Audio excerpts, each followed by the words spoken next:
Forward. There are 3 big windows that go from floor to ceiling on the south side of my cabin. I like to sit in the brown leather chair in the twilight of winter evenings and watch birds at the feeder that stretches across them. The windows were a gift from my husband before he left the last time. He had come and gone before, and we were not sure that this would be the last time, although I suspected that it was. I have lived here in the Ozark Mountains of southern Missouri for 12 years now, and for most of that time I have been alone. I have learned to run a business that we started together, a commercial beekeeping and honey-producing operation, a shaky, marginal sort of affair that never quite leaves me free of money worries, but which allows me to live in these hills that I love.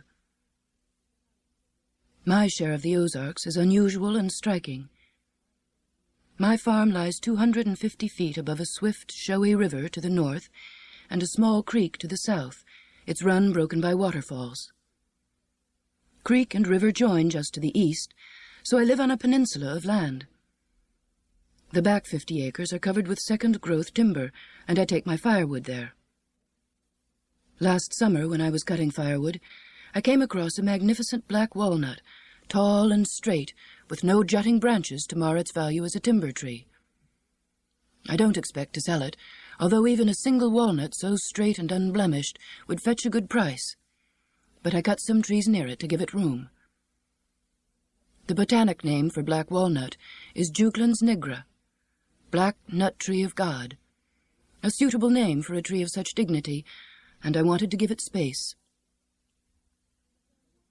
Over the past 12 years, I have learned that a tree needs space to grow, that coyotes sing down by the creek in January, that I can drive a nail into oak only when it is green, that bees know more about making honey than I do, that love can become sadness, and that there are more questions than answers.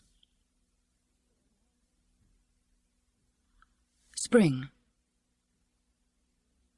The river to the north of my place is claimed by the U.S. Park Service, and the creek to the south is under the protection of the Missouri State Conservation Department, so I'm surrounded by government land. The deed to the property says my farm is 105 acres, but it is probably something more like 90. The land hasn't been surveyed since the mid-1800s, and it is hard to know where the boundaries are. A park ranger told me he suspected that the 19th century surveyor had run his lines from a tavern, because the corners seemed to have been established by someone in his cups. The place is so beautiful that it nearly brought tears to my eyes the first time I saw it 12 years ago. I feel the same way today, so I've never much cared about the number of acres, or where the boundary lines run, or who exactly owns what. But the things that make it so beautiful and desirable to me have also convinced others that this is prime land too, and belongs to them as well. At the moment, for instance, I'm feeling a bit of an outsider, having discovered that I live in the middle of an indigo bunting ghetto. As ghettos go, it is a cheerful one in which to live, but it has forced me to think about property rights. Indigo buntings are small but emphatic birds. They believe that they own the place, and it's hard to ignore their claim. The male birds, brilliant, shimmering blue, perch on the garden posts or on top of the cedar trees that have taken over the pasture. From there they survey their holdings and belt out their songs, complicated tangles of couplets that waken me first thing in the morning. They keep it up all day, even at noon after the other birds have quieted. The indigo buntings have several important facts to tell us, especially about who's in charge around here. The dull brown, sparrow-like females and juveniles are more interested in eating. They stay nearer the ground and search the low-growing shrubs and grasses for seeds and an occasional caterpillar, but even they know what's what. One day, walking back along the edge of the field, I came upon a young indigo bunting preoccupied with song practice. He had not yet dared take as visible a perch as his father would have chosen, but there he was, clinging to a bare twig and softly running through his couplets, getting them all wrong, and then going back over them so quietly that had I not been within a few feet of him, I would not have heard.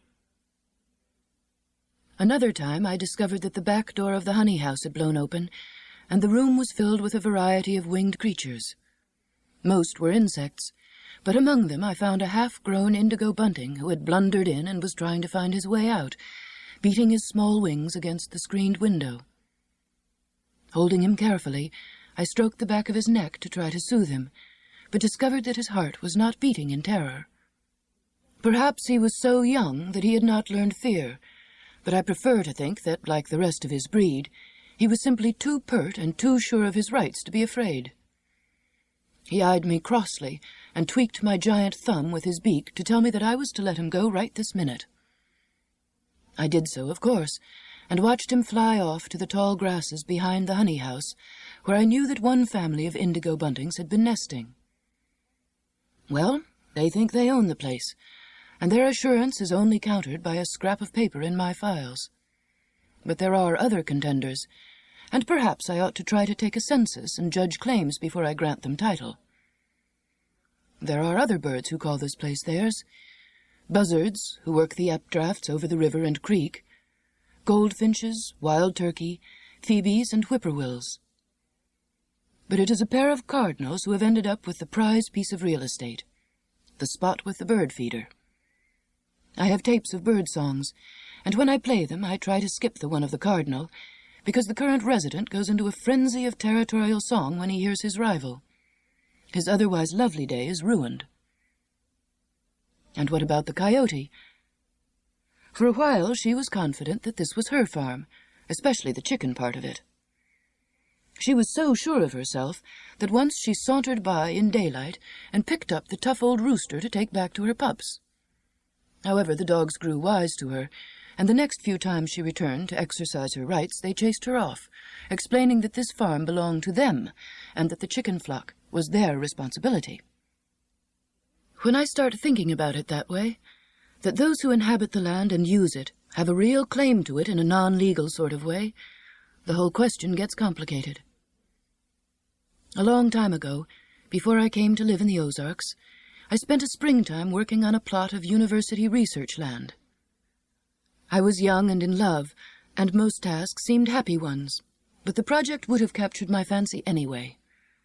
There were 3 contrasting habitats being studied: upland forest, bottomland, and sandy waste. My job was to dig up a cube of earth from each place every week, sift it, count and rough classify the inhabitants visible to the naked eye, and then plot the population growth. The resulting curve, a joyous, vibrant freshening of life, matched the weather and my own pulse beat. That particular love has quieted, and I have not excavated cubes of earth on this place, but I know what is going on down there. Millions of little bodies are fiercely metabolizing and using the land. I dare not even think what numbers I would come up with if I added a pocket lens or microscope to my census-taking tools. But there are other residents I can count who do have arguable title here. There are 20 hives of bees back by the woodlot in my home bee yard, each hive containing some 60,000 bees. That makes 1,200,000 bee souls flitting about, making claim to all the flowers within 2 miles. On the other hand, there are the copperheads, who make walking the fields a boot affair, and all their snakish kin. How am I to count them and judge their claims? There are the turtles who eat the strawberries in the garden, the peepers who own the pond. What about raccoon and skunk and deer rights? What about the bobcat who denned in the cliff by the river and considers my place to be the merest sliver of her own? It begins to make me dizzy even trying to think of taking a census of everybody who lives here, and all of them seem to have certain claims to the place that are every bit as good as, and perhaps better than, mine. Up the road there is a human squabble going on over some land less happily situated. Rather than lying between 2 environmentally benign government stakeouts, that land and all that surrounds it is in private hands. One owner wants to bulldoze and develop, and so the boundary question is becoming a sticky one. There is talk about having an expensive survey made to establish who owns what. As a spin-off, I suppose that corners will be set and lines run, and then I may know whether this farm is 105 acres, or 90, or some other divinity. The indigo buntings probably won't care. I met Paul, the boy who was to become my husband, when he was 16 and I was 15.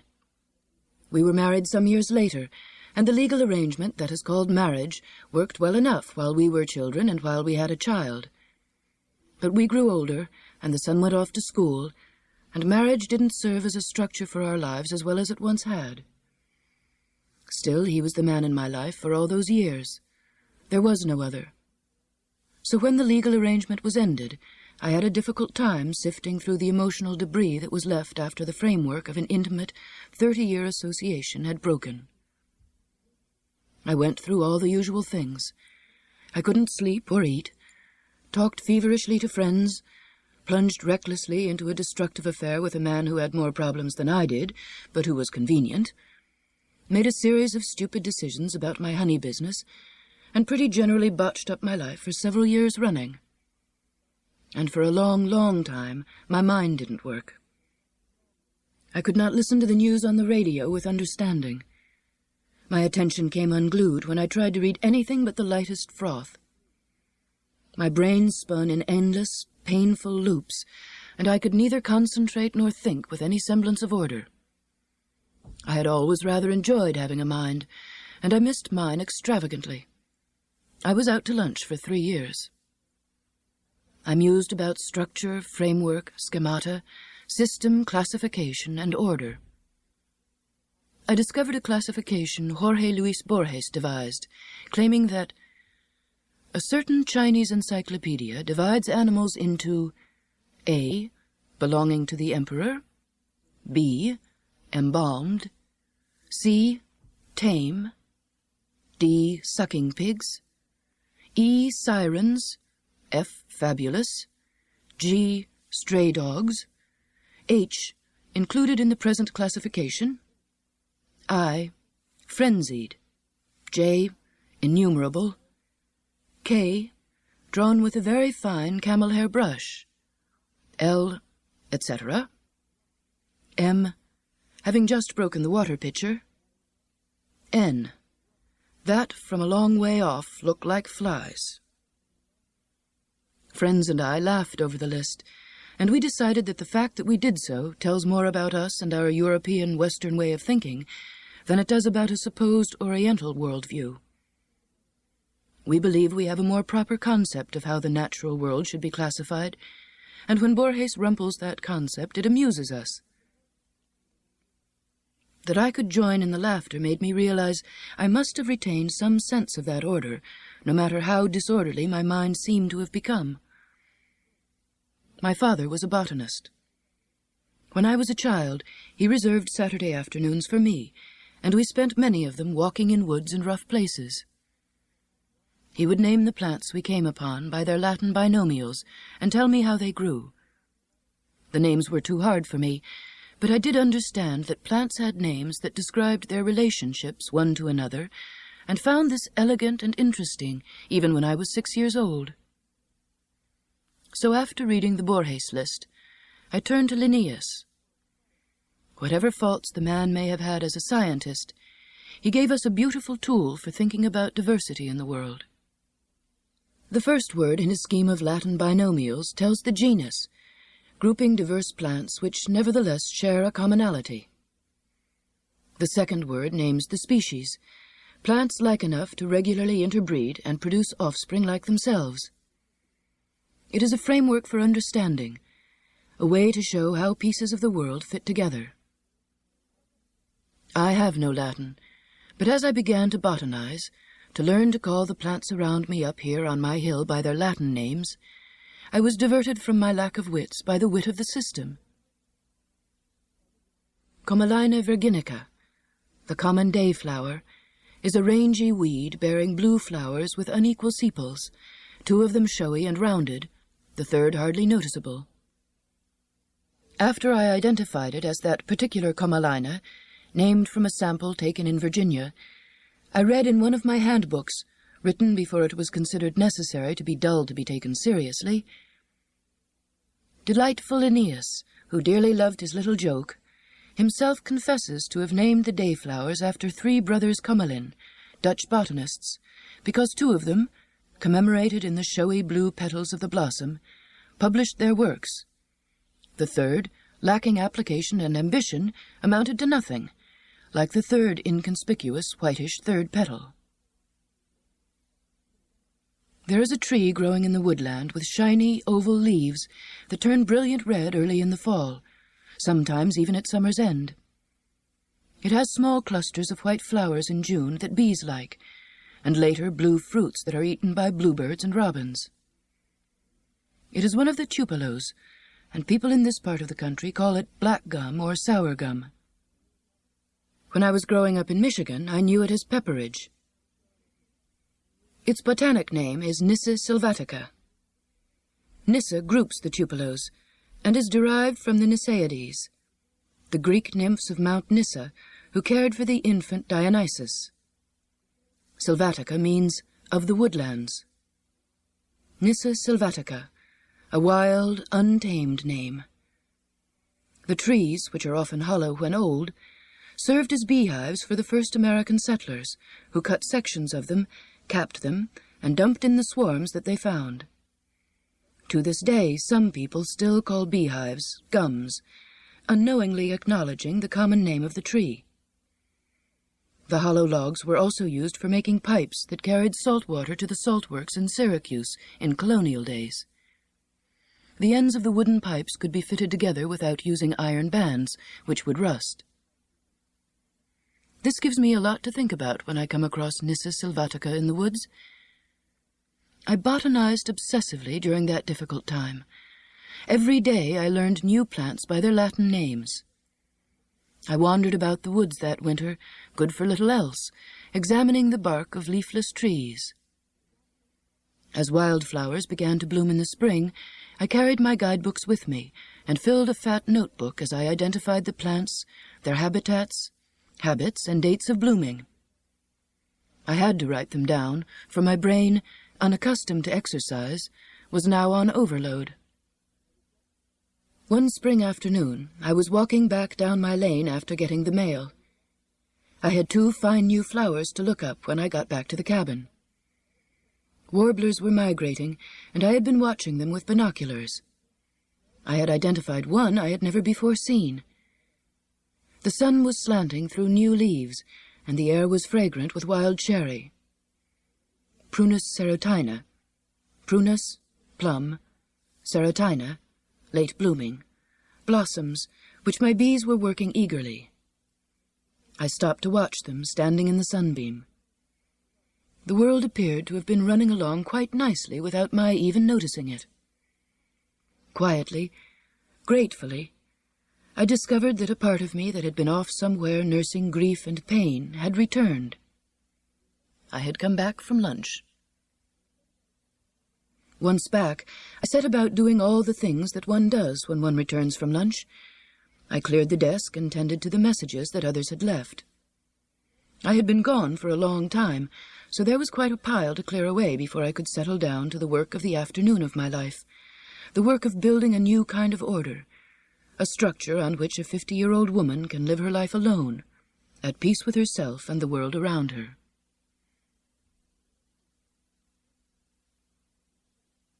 One spring evening a couple of years ago, I was sitting in the brown leather chair in the living room reading the newspaper and minding my own business, when I became aware that I was no longer alone. Looking up, I discovered that the 3 big windows that run from floor to ceiling were covered with frogs. There were hundreds of them, inch-long frogs with delicate webbed feet whose finger-like toes ended in round pads that enabled them to cling to the smooth surface of the glass. From their toe structure, size, and light-colored bellies, I supposed them to be spring peepers. Hyla crucifer, and went outside for a closer look.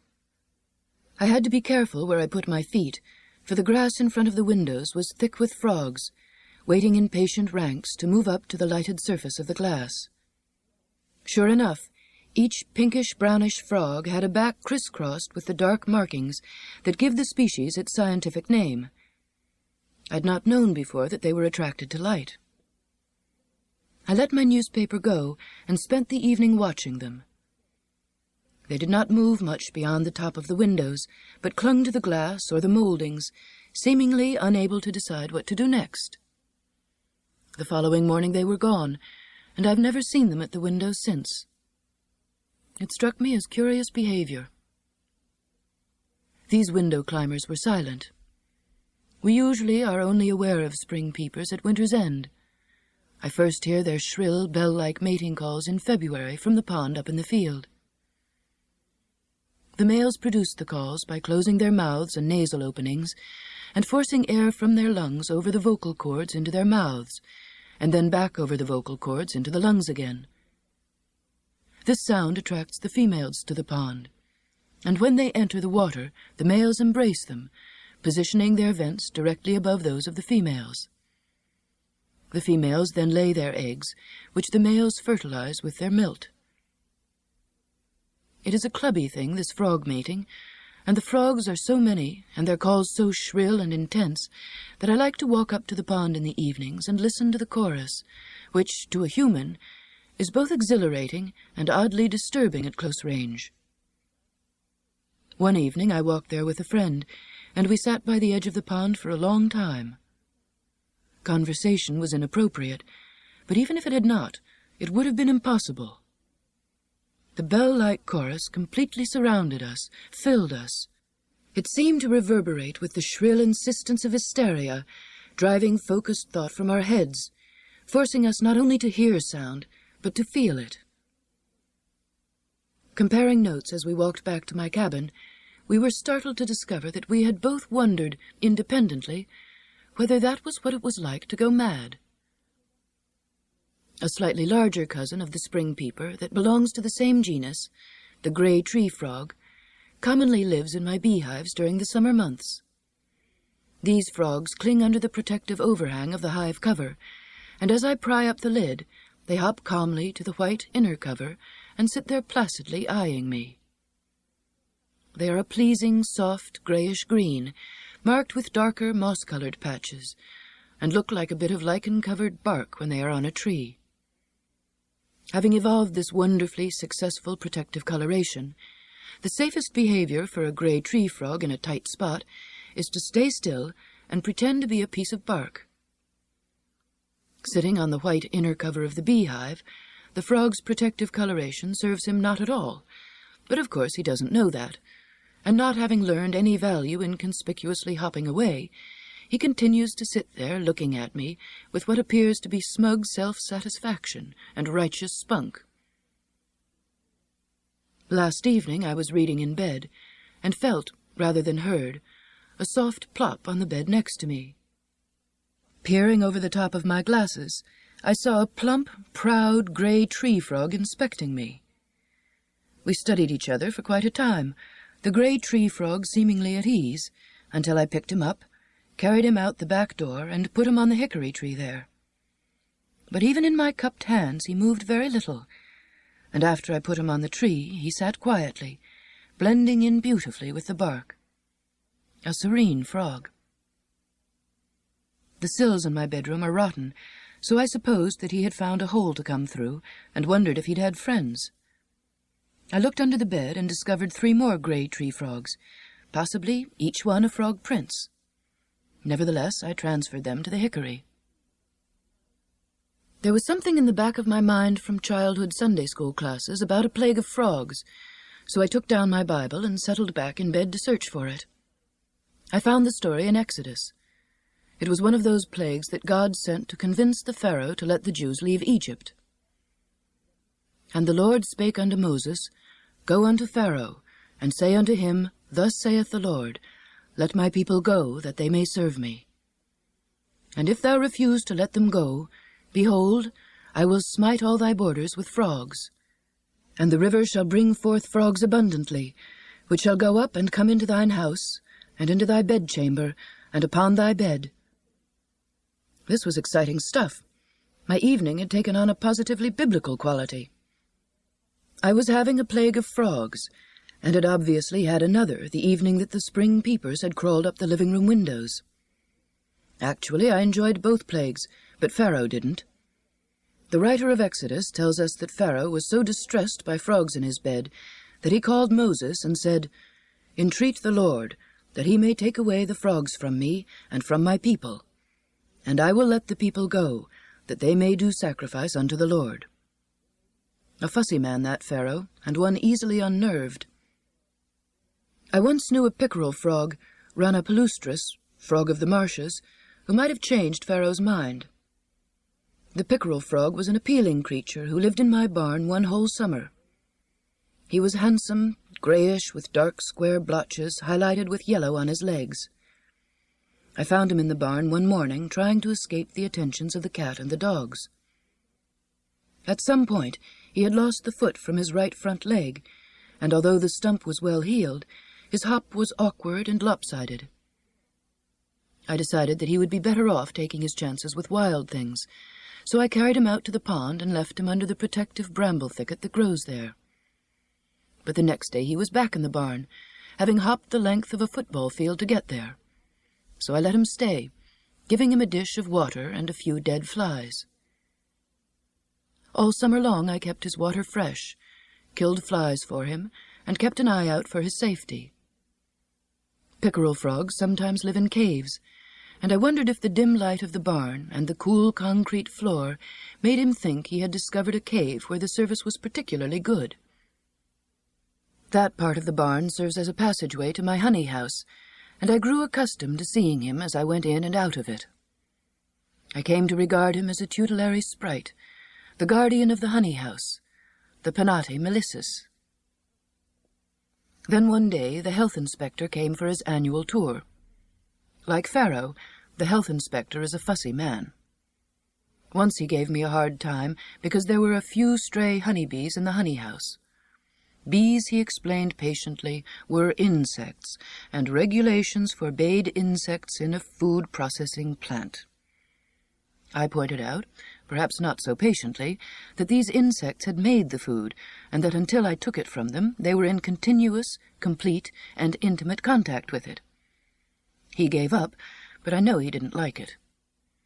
So I wasn't sure how he'd react to the pickerel frog squatting outside the honey house door with his bowl of water and mason jar lid full of dead flies. But the health inspector is a brisk man, and he walked briskly by the frog and never saw him. I was thankful. Years ago, in an introductory biology class, I cut up a frog, carefully laying aside the muscles, tracing the nerves, and identifying the organs. I remember that as I discarded the carcass, I was quite pleased with myself, for now I knew all about frogs, and could go on to learn the remaining 1 or 2 things about which I still had some small ignorance. I was just about as smug as a gray tree frog on a white beehive. In the years after that, and before I moved to the Ozarks, I also lived a brisk life, and although I never had much reason to doubt that I still knew all about frogs, I don't think I ever thought about them, for, like the health inspector, I never saw any. Today my life has frogs aplenty, and this delights me, but I'm not so pleased with myself. My life hasn't turned out as I expected it would, for one thing. For another, I no longer know all about anything. I don't even know the first thing about frogs, for instance. There's nothing like having frogs fill up my windows or share my bed or require my protection to convince me of that. I don't cut up frogs anymore, and I read more poetry than I did when I was 20. I just read a couplet about the natural world by an anonymous Japanese poet. I copied it out and put it up on the wall above my desk today. Unknown to me what resideth here, tears flow from a sense of unworthiness and gratitude.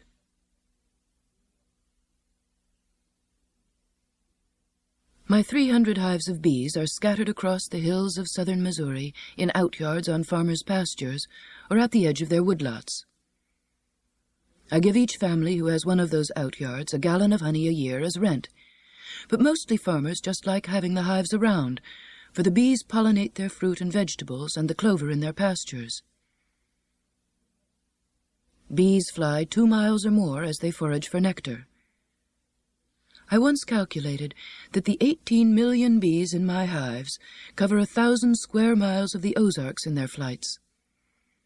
In the spring, I spend most of my time driving to the outyards, taking care of the bees and getting them ready for the major nectar flows from which they will make the honey crop. I use a big truck to haul the honey to market, but for the work around here, I drive a courageous 1954 red Chevy half-ton pickup named Press On Regardless, because it runs zestfully without many parts that are normally considered to be automotive necessities.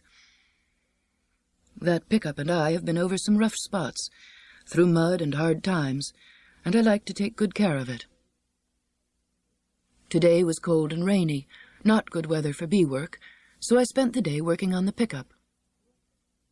I went out to the center part of the barn where I keep it, made a fire in the wood stove, and turned the radio on to the public station I can get from the university 80 miles to the north. The radio promised that it would give me Albinoni's Concerto in C for 2 oboes and strings. I started checking the pickup's vital fluids. The transmission oil was okay, but I had to add half a can of brake fluid to the master cylinder. I let out the crankcase oil as it was time to change it. While the oil was draining, I jacked up the front of the pickup, rolled under it on my creeper, and with bits of caked mud and grease falling into my eyes, greased the front end. My pickup has 20 grease points, and they have to be tended often in a truck that old. While lying there on the creeper, Albinoni drifting through my brain, I noticed that I had been careless with the right rear shock absorber. Not only was it missing, but the bracket that held it in place had ripped loose. I added 5 quarts of new oil to the crankcase, reversed the truck, checked the oil level in the rear end, and then jacked it up to grease the rear springs. Afterwards, I replaced the starter button above the starter assembly. The foot starter has been balky recently, and Erman, my neighbor, a mechanic who lives across the hollow, had told me that the button needed replacing and showed me how to do it. The old one came out easily enough, but screwing in the new one, with my fingertips backed up against the engine block while I sprawled over the fender, was hard, and took me past Albinoni, through Mozart, Beethoven, and right on up to the Romantics before I was done. I wondered how the mechanic, with his bigger fingers, could manage it so deftly. After I was finished, I peeled off my greasy coveralls, pleased and mildly surprised, as I always am, to find myself clean enough underneath to receive company in a parlor.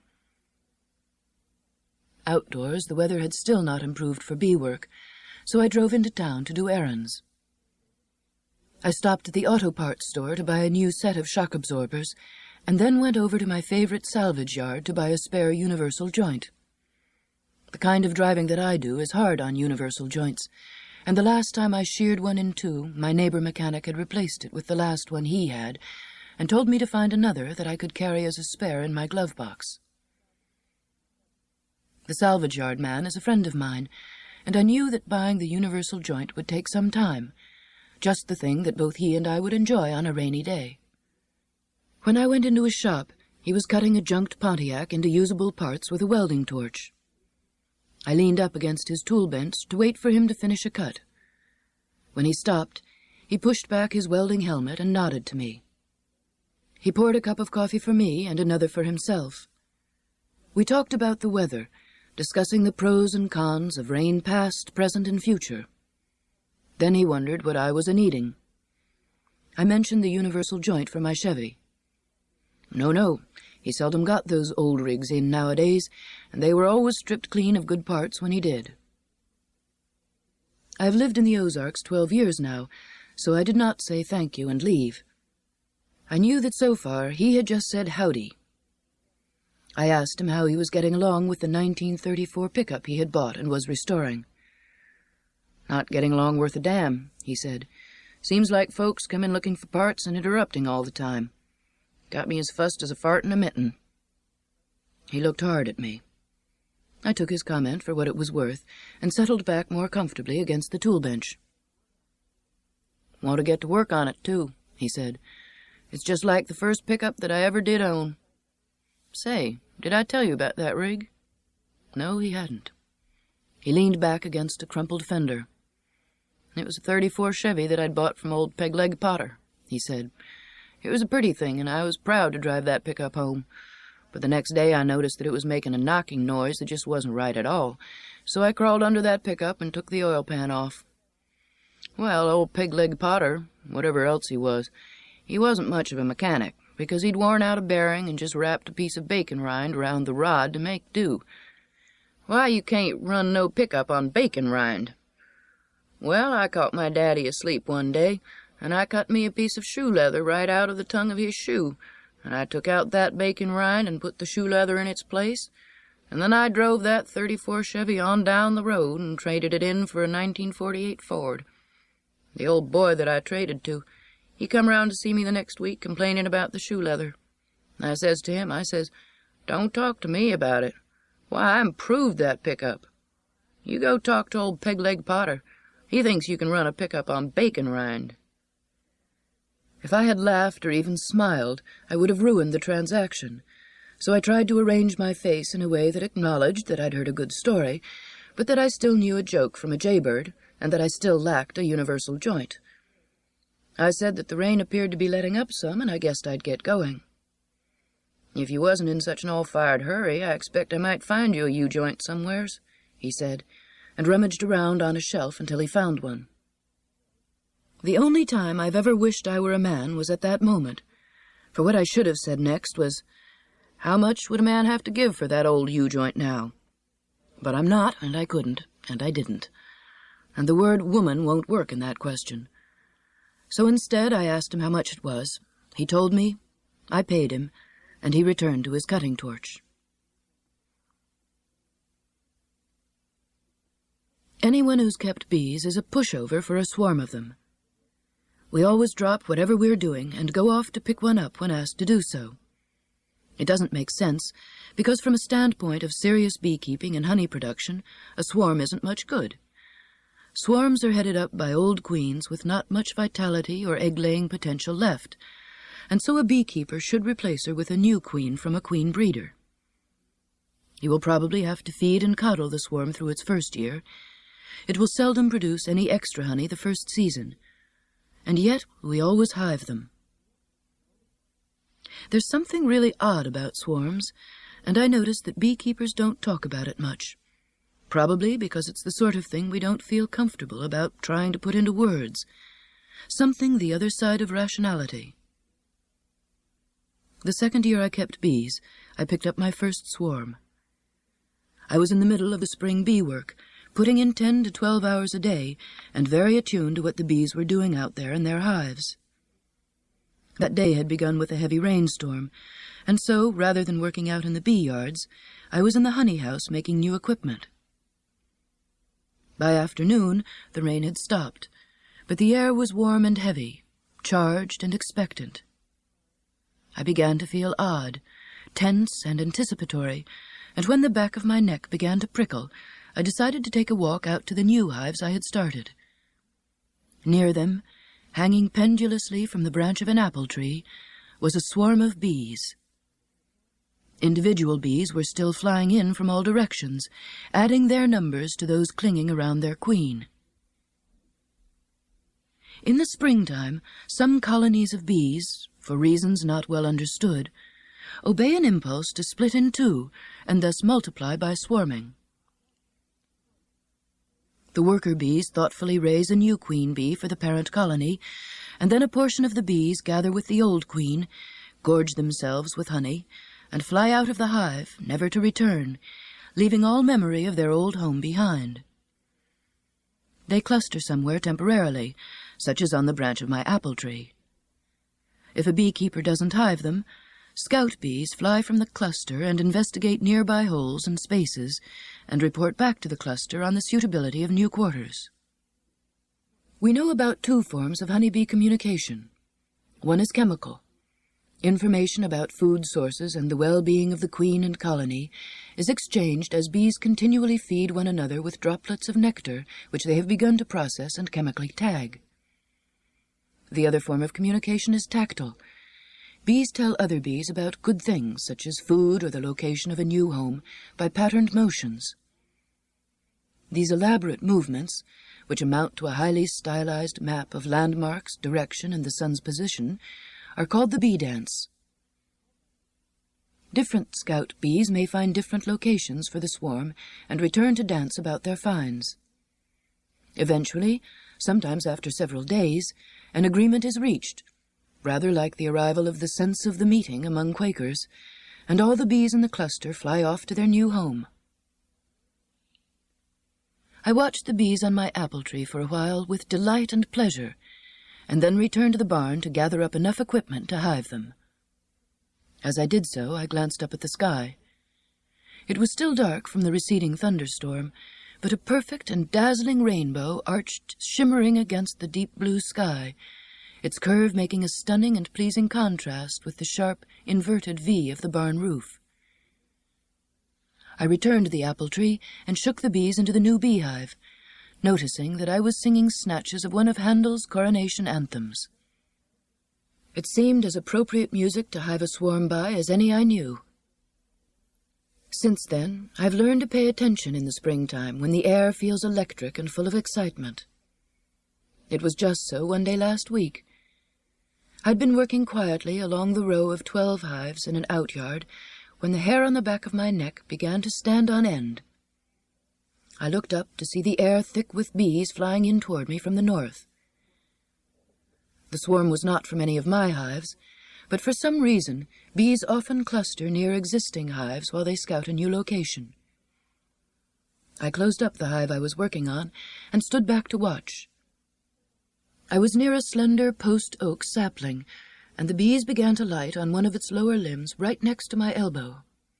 They came flying in, swirling as they descended, spiraling around me and the post oak until I was enveloped by the swarm, the air moving gently from the beat of their wings.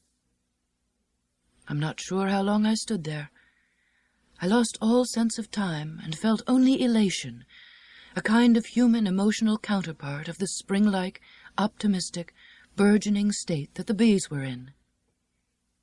I stood quietly. I was nothing more to the bees than an object to be encircled on their way to the spot where they had decided, in a way I could not know, to cluster. In another sense, I was not remote from them at all, but was receiving all sorts of meaningful messages in the strongest way imaginable outside of human mental process and language. My skin was tingling as the bees brushed past, and I felt almost a part of the swarm. Eventually, the bees settled down in the cluster.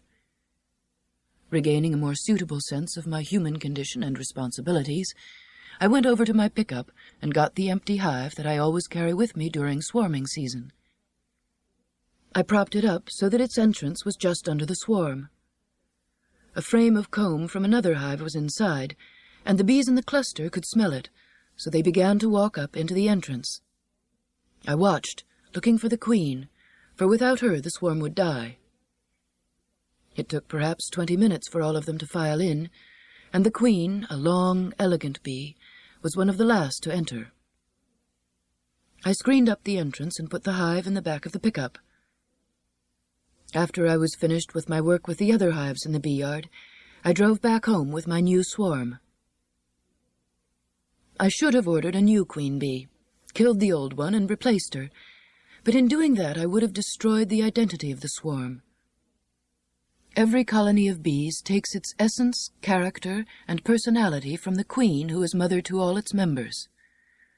As a commercial beekeeper, it was certainly my business to kill the old queen and replace her with a vigorous new one so that the colony would become a good honey producer. But I did not. The local VFW has a campground on the river directly below my farm. During the warm weather, its members and their families come there to swim, cook out, and sometimes camp overnight. The VFW is an important social organization in town and sponsors civic events as well as fish fries, barbecues, and pig roasts at the slightest hint of a patriotic occasion. The members are mostly World War II veterans. Here, as elsewhere, many of the veterans of Vietnam are a bitter lot, not interested in socializing in an organization reminding them of war. One of them, who was repairing a tire for me at a gas station in town, asked if I wasn't the bee lady who lived up by the VFW campground. I was. Was he a member of the VFW? "Nah, I can't stand listening to those old guys sitting around telling about how a war should be fought," he said savagely. None of the VFW members or their wives are close friends of mine, But I know many in the group, and they often invite me to join them at their cookouts. The invitations are a friendly gesture, not meant to be accepted, but a politeness that establishes that we are good neighbors. But, like my mother, the VFW seems to believe that I don't eat properly, because every time they cook out down there, one of the veterans drives back up the hill with a box full of barbecued meat, fried potatoes, baked beans, and salad. Enough food for days. "Brought you some groceries," the veteran will say with a grin, and drive back down the hill to his friends. At the end of the summer, the VFW holds a stag party on a Saturday. There's very little real hell-raising from what I ever hear, but much talk of it beforehand. One member told me that the wife of a new recruit was upset because they had told her that on the night of the stag party, a canoe full of naked women always floated down the river at precisely 10 p.m. The man's wife was just a young thing, and she believed them and got pretty riled up, the veteran told me, laughing hard, and then added, "Hell, by 10 o'clock we're all so drunk we wouldn't know if the Queen of Sheba floated down the river." One afternoon last summer, Virgil, a VFW member, and his wife, Mary Lou, whom I know well, stopped by my place and said they were roasting a goat down there for a few friends and really would like me to join them. I hadn't seen them for a while and had been working hard, so the prospect of an evening of roasted goat and good old boy banter was a welcome one. I thanked them and said I'd come down later. Before I left, I searched for something to contribute to the feast. The refrigerator held some scraps of raw vegetables, just enough for the salad I had intended to have for supper, an open jar of mustard that was evolving into a higher life form, and half a jug of red wine left over from dinner with friends the week before. The cupboard was no better, some stale crackers and half a bottle of teriyaki sauce. Half a jug of wine seemed more festive than half a bottle of teriyaki sauce, so I slung it over my shoulder and walked down the hill to the campground. When I got there, Virgil peered at the level of wine in the jug. "I knew it was a long walk down the hill, but I didn't know it was that long," he said, his face innocent of a smile. The evening was a pleasant one. The goat, roasted in herbs, was delicious, the company good, and Virgil kept everyone limp with laughter with his straight-faced stories. I was glad I'd accepted their invitation. Last Friday night, a tired and troubled veteran shot and killed himself at the campground. I did not hear the shot and did not know the man, but I did know the two veterans who were pounding on my door minutes later. I was in bed reading when I heard them. I got up, put on a robe, and answered the door. The two men were incoherent and weeping. I knew something was terribly wrong, but I couldn't find out what. I brought them into the living room and had them sit down, and gradually made out what had happened. They had been trying for 2 hours to talk the man out of suicide, but he had gone ahead with it, and they were racking themselves for their failure. They wanted to use my telephone to call the sheriff and the man's family, but the horrors still in front of their eyes made it impossible for them to read the telephone book. I looked up the numbers for them, helped them to place their calls, and tried to find something to say, but there were no words that could undo what had been done. Then they asked me to call Virgil, a good man in a crisis. They wanted him with them. I said I would, and asked them to stay with me for the half hour that it would take the sheriff to get here. I would make some coffee. I did not think it was good for them to go back and sit alone with that body, whose head had been ripped apart with a shotgun blast, but they would not stay, and drove their pickup down to the river, the wheels spinning gravel in the darkness. I made the call to Virgil, and he said he would go to them immediately. Then my telephone began to ring. Here in the country, listening to the police scanner vies with television as an evening's entertainment. People throughout the neighborhood had heard the sheriff saying he was on his way to investigate a reported death at the VFW campground, and the curious were calling to ask what had happened. I cannot see the road from my cabin, but soon I heard traffic on it and knew that the sheriff, Virgil, and perhaps some of the other veterans were arriving. I felt a little easier about the two men who had been here. Sleep was impossible that night, and I thought with sorrow of the unknown man whose life had become such pain to him that he had to leave it. The next afternoon, one of the veterans who had knocked on my door the night before came to see me. His eyes were red, his face was creased with fatigue, and he was staggeringly drunk. He told me that all the boys had decided the best thing to do was to have a family party at the campground for the rest of the weekend and to camp out there that night, or else no one would ever be able to go there again. It was important that I come down for dinner. It was important. Very important. Very important. Very. I said I would come, and assured him that I understood. The campground had been taken over by death. It had to be returned to life and parties before it grew a ghost. The two men needed to talk to me at a party there.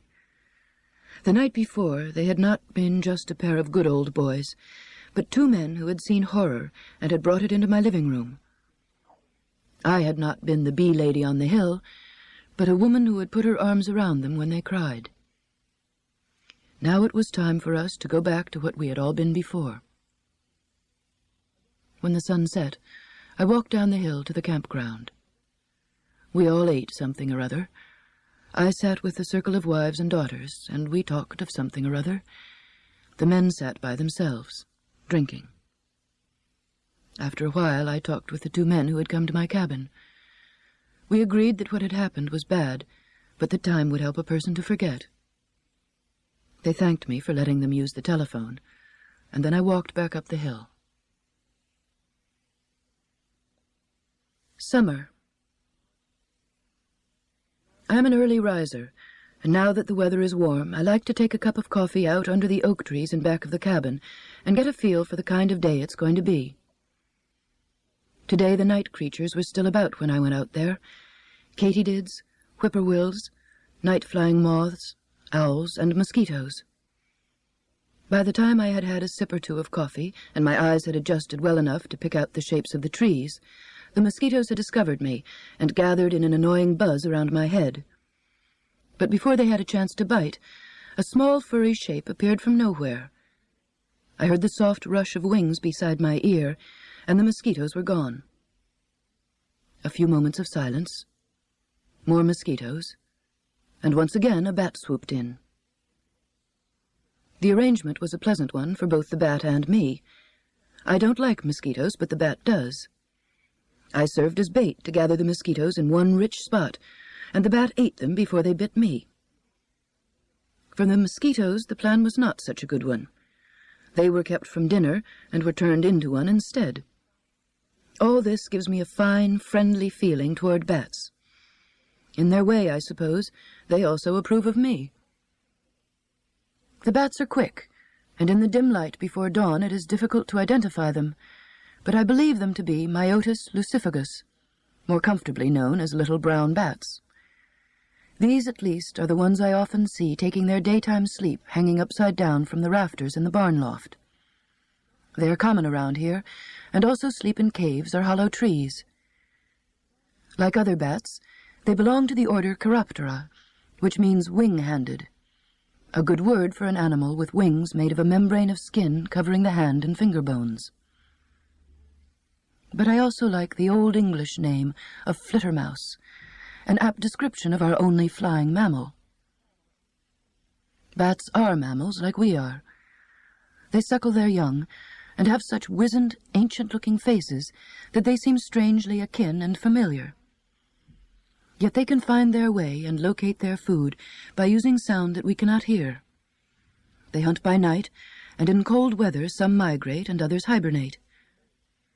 They are odd and alien to us, too, so much so that we have made up fancies about them, that they are evil and ill-omened, or at the very least will fly into our hair.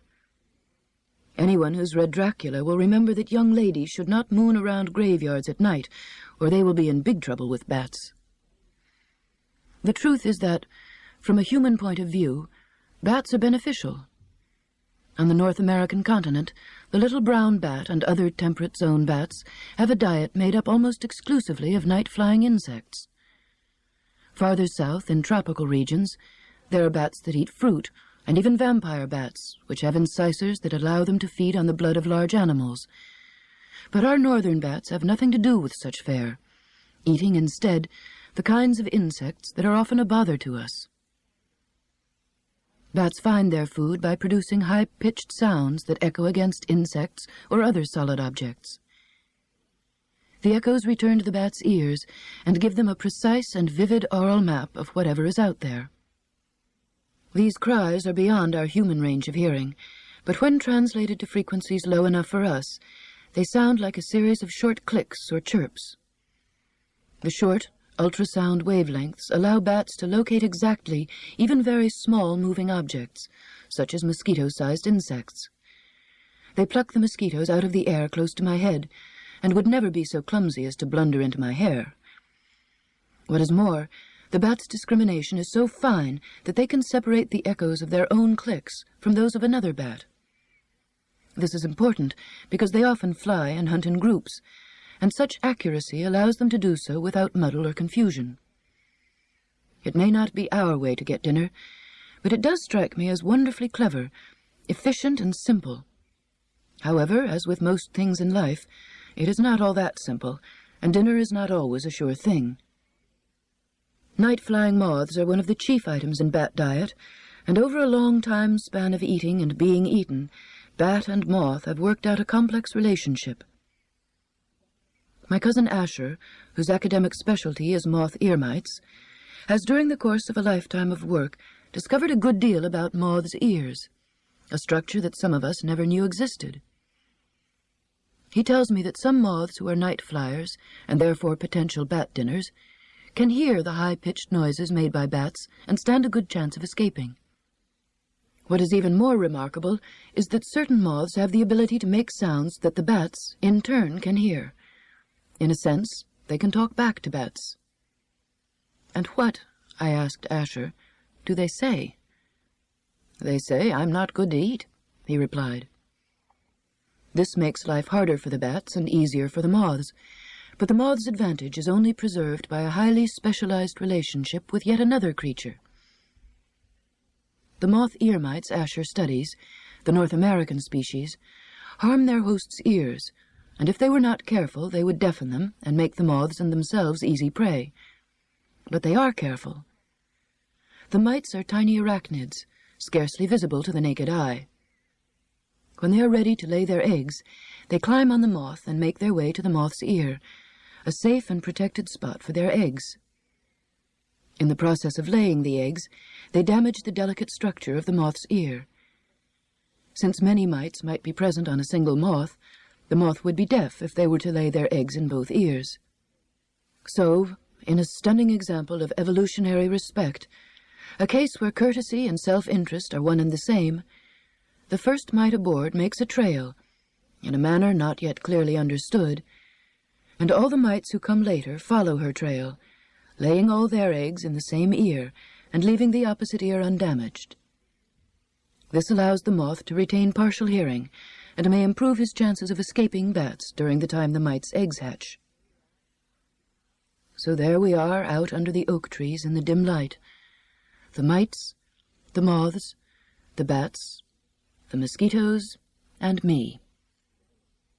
We are a text of suitability one for another, and that text is as good as any I know by which to drink my coffee and watch the dawn. I was bitten by a brown recluse spider a couple of weeks ago and lived to tell about it, so I shall. Brown recluses are the most poisonous spiders in the United States. Unlike black widows, the bite of both sexes is venomous. Also, unlike black widows, they are common in houses throughout the southeast and southwest.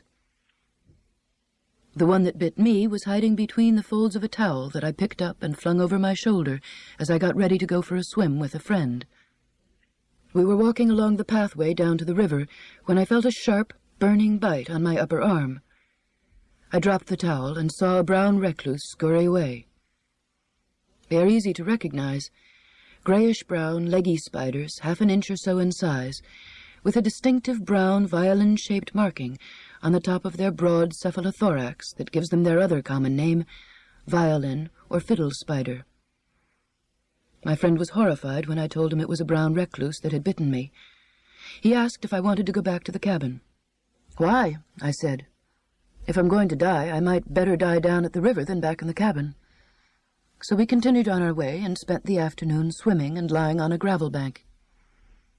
I died hardly at all, and the bite never amounted to much, nothing like one from a tick or a mosquito.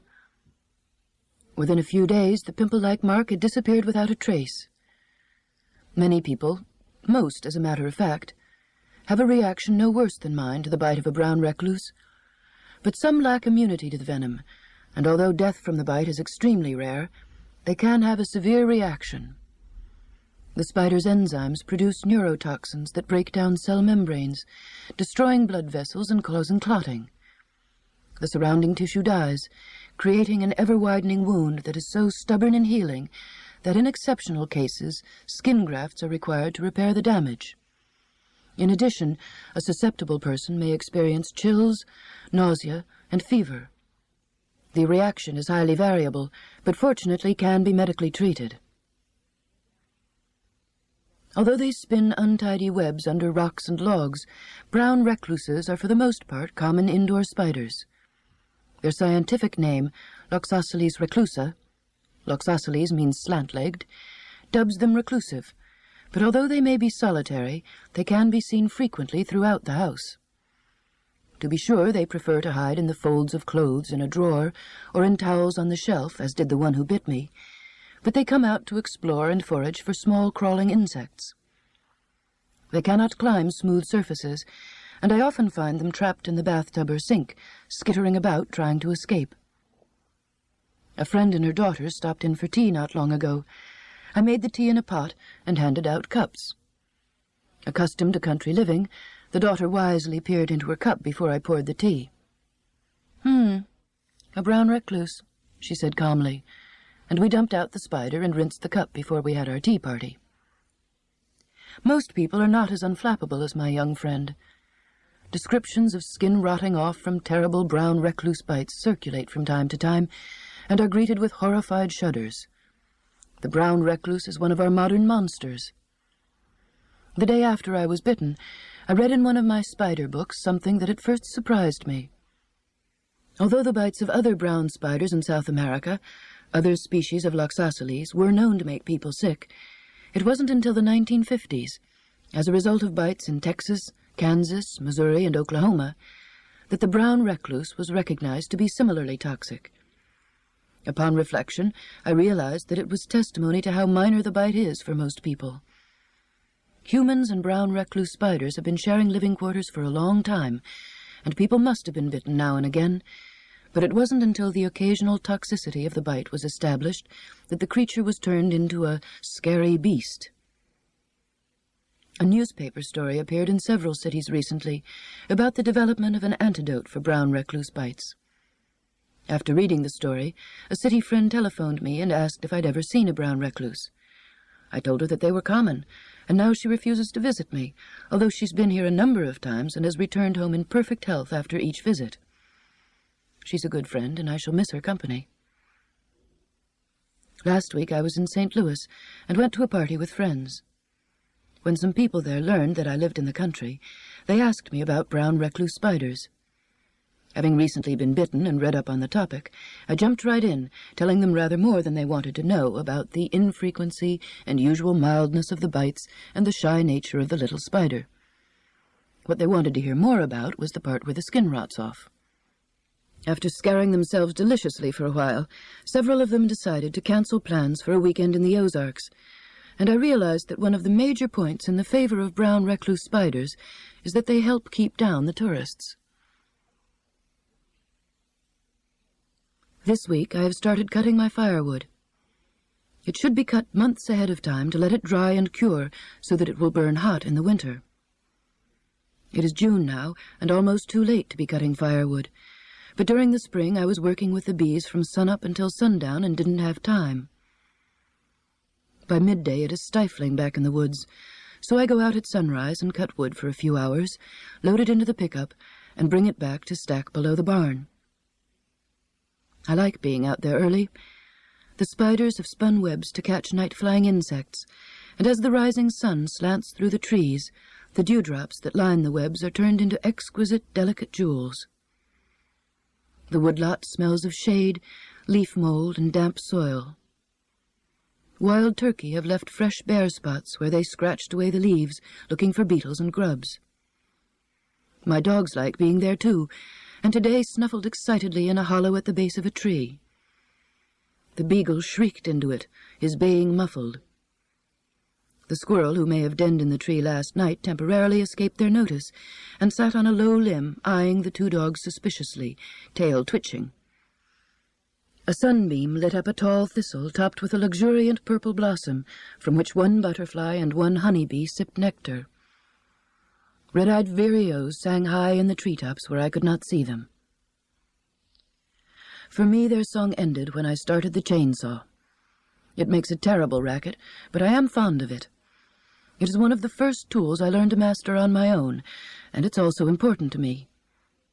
My wood stove, a simple black, cast-ironed and sheet metal affair, is the only source of heat for my cabin in the winter, and if I do not have firewood to burn in it, the dogs, cat, the house-plants, the water in my pipes, and I will all freeze. It's wonderfully simple and direct. Cut wood or die. When Paul was here, he cut the firewood, and I, like all Ozark wives, carried the cut wood to the pickup. When he left his chainsaw, but it was a heavy, vibrating, ill-tempered thing. I weigh 105 pounds, and although I could lift it, once I had it running, it shook my hands so much that it became impossibly dangerous to use. One year I hired a man to cut my wood, but I was not pleased with the job he did, and so the next year, although I could not afford it, I bought the finest, lightest, best-made chainsaw money could buy. It's a brand that many woodcutters use, and has an anti-vibration device built into even its smaller models. The best chainsaws are formidable and dangerous tools. My brother nearly cut off his arm with one. A neighbor who earns his living in timber just managed to kill the engine on his when he was cutting overhead, and a branch snapped the saw back toward him. The chain did not stop running until it had cut through the beak of his cap. He was very solemn when I told him that I had bought my own chainsaw, and he gave me a good piece of advice. "The time to worry about a chainsaw," he said, "is when you stop being afraid of it." I am cautious. I spend a lot of time sizing up a tree before I fell it. Once it's down, I clear away the surrounding brush before I start cutting it into lengths. That way I will not trip and lose my balance with the saw running. A dull chain and a poorly running saw are dangerous, so I've learned to keep mine in good shape, and I sharpen the chain each time I use it. This morning, I finished sawing up a tree from the place where I had been cutting for the past week. In the process, I lost, in the fallen leaves somewhere, my scrunch, part screwdriver, part wrench, that I used to make adjustments on the saw. I shouldn't have been carrying it in my pocket, but the chain on the saw's bar had been loose. I had tightened it, and had not walked back to the pickup to put it away. Scolding myself for being so careless, I began looking for another tree to cut, but stopped to watch a fawn that I had frightened from his night's sleeping place. He was young, and his coat was still spotted, but he ran so quickly and silently that the two dogs, still sniffing after the squirrel, never saw him. I like to cut the dead trees from my woodlot, leaving the ones still alive to flourish, and I noticed a big one that had recently died. This one was bigger than I felt comfortable about felling.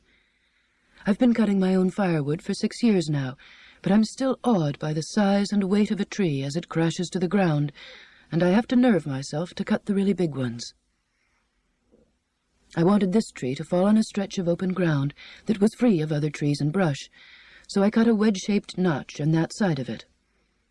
The theory is that the tree, thus weakened, will fall slowly in the direction of the notch when the serious cut, slightly above the notch on the other side, is made.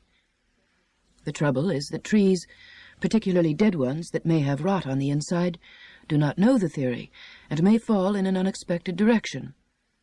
That is the way accidents happen. I was aware of this, and scared besides to be cutting down such a big tree. As a result, perhaps I cut too timid a wedge. I started sawing through on the other side, keeping an eye on the treetop to detect the characteristic tremble that signals a fall.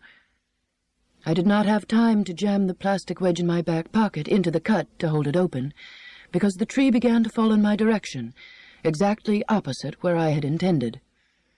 I killed the engine on the saw and jumped out of the way. There was no danger, however. Directly in back of where I'd been standing were a number of other trees, which was why I'd wanted to have the sawed one fall in the opposite direction. As my big tree started to topple, its upper branches snagged in another one, and it fell no further. I had sawed completely through the tree, but now the butt end had trapped my saw against the stump. I had cut what is descriptively called a widowmaker. If I'd been cutting with someone else, we would have used a second saw to cut out mine and perhaps brought down the tree, but this is dangerous and I don't like to do it. I could not even free my saw by taking it apart, for I'd lost my scrunch, so I drove back to the barn and gathered up the tools I needed: a socket wrench, chains, and a portable winch known as a come-along. A come-along is a cheery, sensible tool for a woman. It has a big hook at one end and another hook connected to a steel cable at the other. The cable is wound around a ratchet gear operated by a long handle to give leverage. It divides a heavy job up into small, manageable bits that require no more than female strength, and I've used it many times to pull my pickup free from mud and snow. The day was warming up, and I was sweating by the time I got back to the woods, but I was determined to repair the botch I had made of the morning's woodcutting. Using the socket wrench, I removed the bar and chain from the saw's body and set it aside. The weight of the saw gone, I worked free the bar and chain pinched under the butt of the tree. Then I sat down on the ground, drank ice water from my thermos, and figured out how I was going to pull down the tree.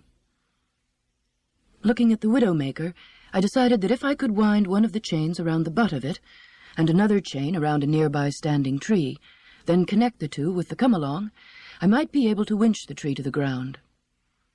I attached the chains and come-along appropriately and began. Slowly, with each pump of the handle against the ratchet gear, the tree sank to the ground. The sun was high in the sky, the heat oppressive, and my shirt and jeans were soaked with sweat, so I decided to leave the job of cutting up the tree until tomorrow. I gathered my tools together, and in the process found the scrunch, almost hidden in the leaf mold. Then I threw all the tools into the back of the pickup and sat on the tailgate to finish off the rest of the ice water and listen to the red-eyed vireo singing. It is satisfying, of course, to build up a supply of winter warmth, free except for the labor.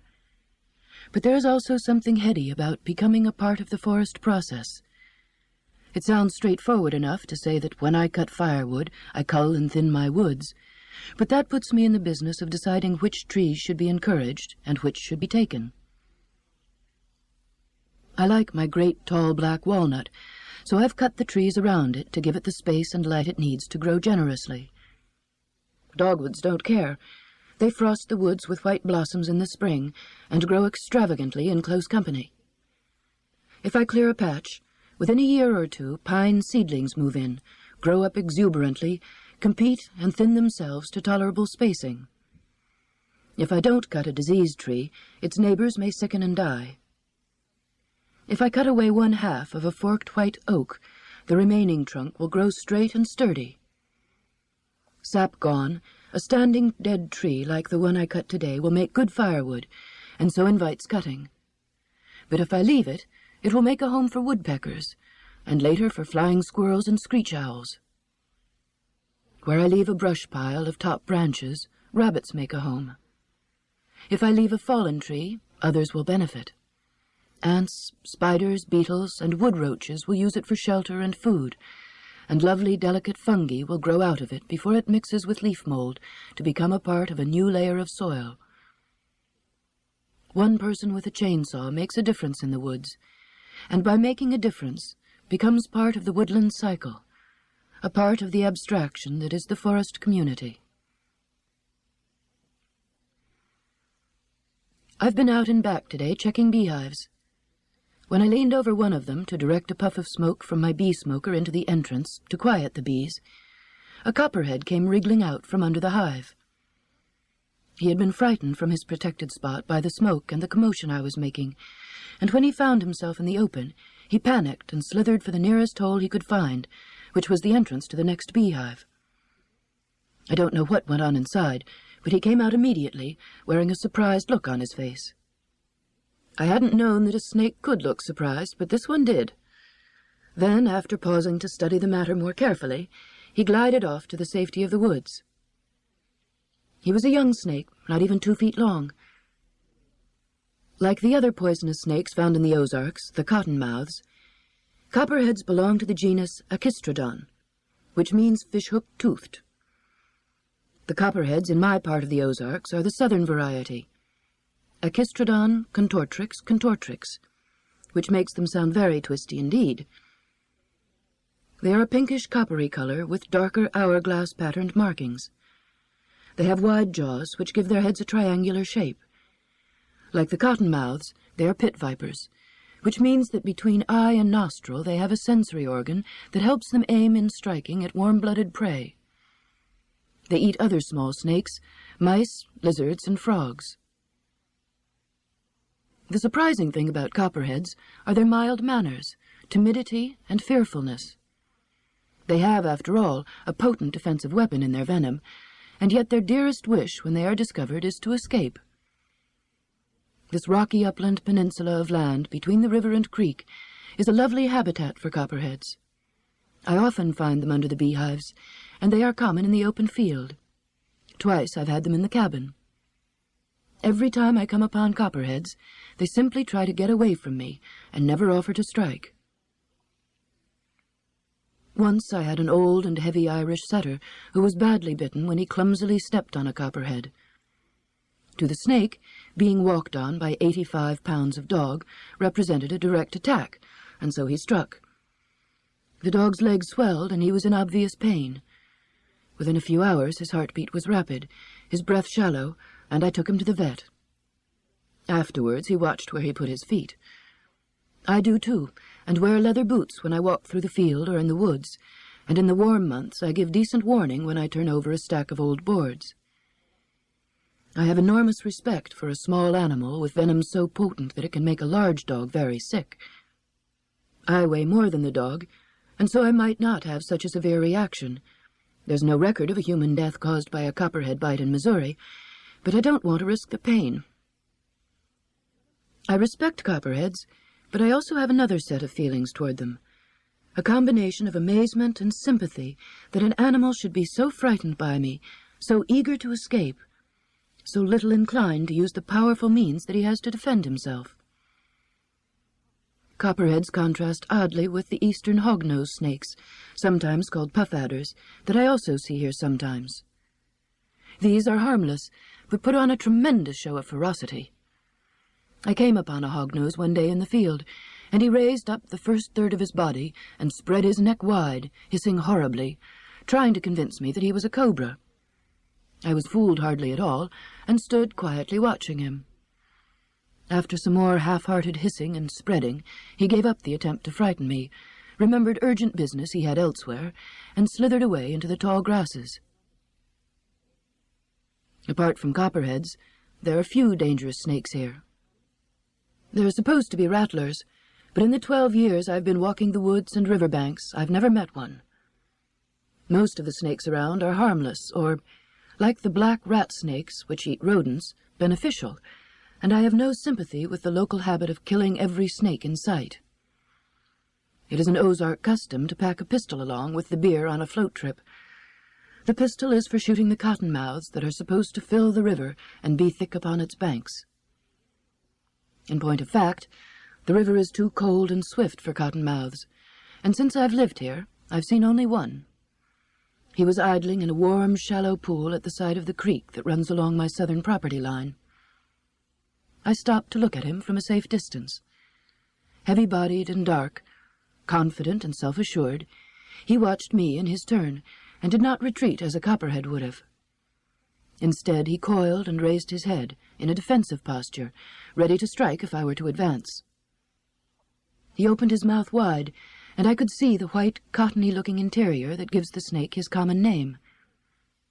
After he was sure I was not going to come closer, he dropped into the water slowly and with dignity, and swam away from me to the bank, where he disappeared under the safe cover of the branches hanging over the pool. This species of cottonmouth are called Echistrodon piscivorus leucostoma, or white-mouthed Echistrodon who eats fish. They are often found in warmish water and are primarily fish-eaters, but they also feed on other snakes, rodents, frogs, and lizards. The cottonmouth I saw was evidently an old one, for he was big, probably nearly 4 feet in length. Only a slight hint of his cross-banding was visible. Young cottonmouths are lighter, more patterned, and newborn cottonmouths, like copperheads, have yellow-tipped tails. Both cottonmouths and copperheads belong to the evolutionarily advanced group of snakes that do not lay eggs. The young are retained within the mother's body, protected by a sac-like membrane until they are born. Like other snakes, they shed their skins as they grow. A treasured possession of mine is one of those snake skins, fragile but perfect, with even the eye scales intact. It is always startling to me to notice people shudder when they see it. There is enough psychomythology about humankind's aversion to snakes to reach from here to Muncie, Indiana, some of it entertaining, much of it contradictory. Whatever the reason, many people are irrationally afraid of snakes, and this makes for poor observation. It is hard to tell what a snake is up to if you're running away from it or killing it. This may account for the preponderance of folklore over natural history in conversations about snakes. It may be why Ozarkers have told me that the hognose snake is poisonous, that snakes go blind in August, that the hills are full of the dread hoop snake who holds his tail in his mouth and comes roaring down hillsides after folks to attack them with his horn in his tail. A horn so deadly that if it gets stuck in a tree, the tree will die within a few days. My favorite folk story about snakes is the one about copperheads, who are said to spit out their venom on a flat rock before taking a drink of water, and then, having drunk, suck it back up into their fangs. I always liked it because I thought it was a grand Ozark stretcher. But then I found the exact same story in a physiologus, a medieval bestiary. It's a snake story at least 800 years old, perhaps more. So it turns out that the yarn is a piece of natural history after all. It is just that it has to do with the nature of the human mind, not nature of the snakish kind. There is a magnificent dappled brown and gold house spider changing her skin today in a corner up above the wood stove. A spider grows by molting its skin, which doubles as a skeleton. My spider spent yesterday quietly in her corner, getting it all together and feeling a bit uncomfortable, I suppose, for I read that spiders raise their blood pressure in molt. It has taken her the best part of the morning to crawl out of the old skin, and now she is hanging beside it, resting from the effort, which must have been considerable. Her old skin is beginning to shrivel. It looks wispy and impossibly small for this fine new spider to have worn. She is big, more than half an inch, but not as large as a similar house spider I have seen in the kitchen, so she probably has more molts to go before she reaches her full size. Molting is one answer to the problem posed by growth. Not mine, to be sure, but no less correct an answer for all that. Biologists like to emphasize that growth from the inside out is one of the characteristics that separates things that are alive from those that are not. Crystals, which are not alive, grow, but they do so by accretion, simply adding new material to what is already there. Human beings and other mammals, who hang their soft body parts onto and outside a skeleton, never have to face the growth problems of creatures such as insects, grasshoppers or the honeybees out in my beehives, or spiders, which are not insects at all but arachnids. Growth does present certain difficulties, but they are different ones. Spiders, grasshoppers, and honeybees, or lobsters for that matter, wear their skeletons on the outside, and so when they grow too tight, they must find some means to shed them. Many insects follow molts with metamorphosis, a complete and radical dissolution of the old body form and rearrangement into a new one. But spiders just step out of their skeletons, doing so anywhere from 2 to 20 times before they are grown, but keeping the same relative form. Baby spiders, unlike many baby insects, look like adults, but smaller. One night, when I turned on a light in my cabin, I found a mother wolf spider with a back covered with babies. Most spiders don't have much interest in their young, but wolf spiders carry them around wherever they go. When the spiderlings emerge from their egg sac, they crawl up on their mother's back and cling to her. The ones I watched, tiny, delicate, perfect miniatures, were an unruly lot and appeared to be causing her no end of trouble. They crawled over her eyes, and she had to brush them away. They jostled one another, and several tumbled off onto the floor, and then scurried to climb up her legs and return to the security of her back. The wolf spider and the house spider are both big as spiders go. An outside skeleton imposes mechanical limits on the size of a body that can function nicely. But other, even larger spiders are common in my garden. The black and yellow argiops, which spin distinctive webs that look as if they had zippers in them. They are brilliant, glossy, stylish spiders, and out there in the garden they trap grasshoppers that eat my tomatoes. They spin winding sheets around the insects and store them until they're needed, like thrifty housewives stocking the larder. It's a way of making a living of which I thoroughly approve, a sort of thing that makes us label the spider as beneficial while condemning the grasshopper as harmful. I'll admit I wasn't nearly so pleased one day when I discovered a black and yellow argiope who had spun her web in front of one of my beehives and had stocked her particular larder with tidily wrapped honeybees who had flown directly into it on their way home, heavily laden with their loads of nectar. I destroyed her web and moved her over to a bush where I hoped she would find something to eat that pleased her equally and me rather more.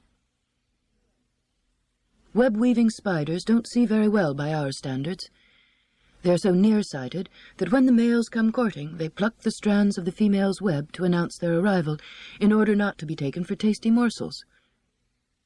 So I doubt that the beehive argiope was able to see me when I moved her.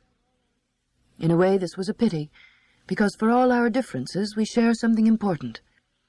We are both beekeepers. Both of us make a living from the bees. My way, compared to hers, seems excessively Byzantine.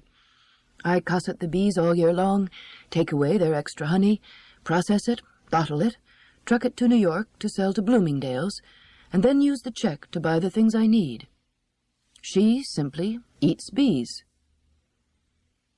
We are both animate bundles of the chemicals common to all living things: carbon, hydrogen, oxygen, nitrogen, sulfur, and phosphorus. Both of us have been presented with a set of problems posed by our chemistry and quickness, among them how to grow and how to make a living. Those are big questions, and as is often the case with big questions, we have come up with different answers. Answers that in turn are still different from those of the honeybee, who is a similar chemical bundle and upon whom we both depend for a living.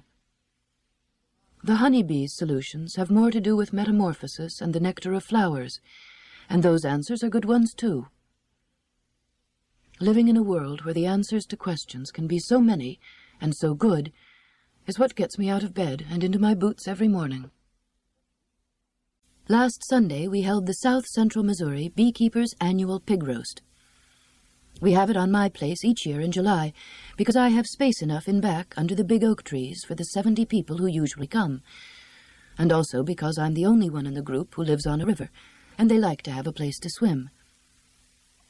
I ask the commander of the VFW post ahead of time, and he always gives permission for the beekeepers and their families to use the beach down there on that Sunday. One of our members is both a pig farmer and a beekeeper, and it is he who donates the pig. He comes in the morning to get the fire started. He arranges a circle of stones and concrete blocks out in the open away from the trees, and builds up a big fire of oak and hickory logs from my woodpile. While I helped him with it last Sunday, he grumbled to me about all the charcoal factories that are springing up around here. They're bringing in money for our woodcutters, but he is an Ozarker born and bred, and he said he didn't like them turning our forests into charcoal briquettes so that people who live in fancy suburbs all over the country can cook on an open fire. By the time the fire had burned down to a proper pig-roasting stage, some of the other beekeepers and their families had arrived. It was still a few degrees below the 100 predicted by the weatherman, and those who had driven out from town said the slight breeze up there on my hilltop made it seem a bit cooler. Early in the morning, I had set up 2 sawhorses under the oak trees and put a 4x8 slab of plywood across them. I threw a bedspread over the top as a tablecloth and stood back to look. It seemed inadequate preparation for a large party, and the table seemed a little bare, so I walked out into the field and picked an armful of Queen Anne's lace, black-eyed Susans, daisies, and butterfly weed, and put them in a bottle of water as a centerpiece. The beekeepers arrived, and their wives began to unpack their baskets. They filled my refrigerator and put out on the table the food that would not be spoiled by the heat. There were casseroles, salads made fresh from the garden, a basket of newly picked peaches from a home orchard. One wife had been butchering and freezing her flock of chickens the week before and had saved a couple to fry for us. We all agreed that chickens which are allowed to run and forage for some of their own food always taste better than the kind you buy from the grocery store. There were homemade pickles and relishes, lemonade and iced tea in coolers, pies and cakes that had just been taken from the oven on this hot day. I'm not much of a cook, so my contribution is always a washtub full of cold beer and ice. There are some teetotalers among the beekeepers, and they had objected to the beer the first year we had the pig roast, but they come back each time, so I guess they worked out some kind of accommodation with their principals. An interest in bees brings the group together, and some of us are friends for other reasons too, but it is a mixed gathering, ranging not only from teetotalers to beer drinkers, but various in other ways as well. 2 men are in their 80s and have kept bees all their lives, but there are also young people who have just discovered the pleasures of beekeeping. There are back-to-the-landers with shoulder-length hair and earnest manners, long-time Ozark farmers, the town banker, some school teachers, and several carpenters. There are retired couples who now have time for a few hives of bees. I am the only commercial beekeeper, the only one who makes my living from it and has a lot of hives. Most of them have a hive or 2. A few have 10 or 20. Most of them are men. Nearly all of the women are wives who take an interest in what their husbands like to do. The children were eager to go swimming as soon as they arrived, so their parents took them down to the river after they had unpacked the food. Everyone had brought folding lawn chairs, and we set them up in a big circle under the oak trees near the table. Those who didn't go swimming sat gossiping and talking bees. Some people came back from the river, cool and wet, and others went down, while some of us stayed behind to watch the fire and turn the pig meat. A few of the new beekeepers had never seen my honey house and were curious about it, so I took them out there, demonstrated the machinery, and showed them how everything worked. By the middle of the afternoon, the pig was done, and we were all hungry. The women brought the rest of the food out from the refrigerator and arranged it on the table, and we ate as much as we could, and then sat in the chairs and talked while the children played. By sunset, the temperature had dropped a little, and the wives cleaned up the leftover food. Some of the men carried the plywood and sawhorses back to the barn for me. Families with young children began to leave, but others stayed on. We sat under the oak trees in the dusk and watched the fireflies rising up from the grass, wondering why you never saw them in the daytime. We talked about how the price of honey was falling, and the cost of bee equipment was rising. In the distance, the whippoorwills started calling, and I lost the thread of the talk, listening for the odd call among them that I have been hearing lately. I think that it may be a chuckwill's widow, but I don't know birdsong well enough to be sure, so I interrupted the conversation to ask if any of the others knew. As it turned out, there were none among the group who knew bird calls, but everyone stopped to listen, and could tell the difference in the call when I pointed it out. We also could hear the katydids and cicadas all around us, and we talked about them for a while, and how they made their sounds with their bodies. Then we talked about how poorly the government price support program was working for small beekeepers. It was late and cool when my guests decided it was time to go home. A gibbous moon lit the way to their pickups, and there were fireflies everywhere. We agreed that it had been one of our better pig roasts. One little boy had cried when my rooster chased him, but other than that, everyone had had a good time. Last winter was extraordinarily mild, and as a result, the chiggers are abundant this summer.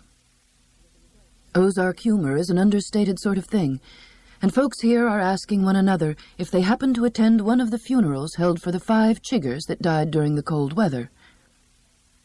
Once the timber has been cut from these hills, the thin soil will barely support cattle or hog farming, and crops won't grow here, so many of the clearings and old pastures go to scrubby second growth and blackberries.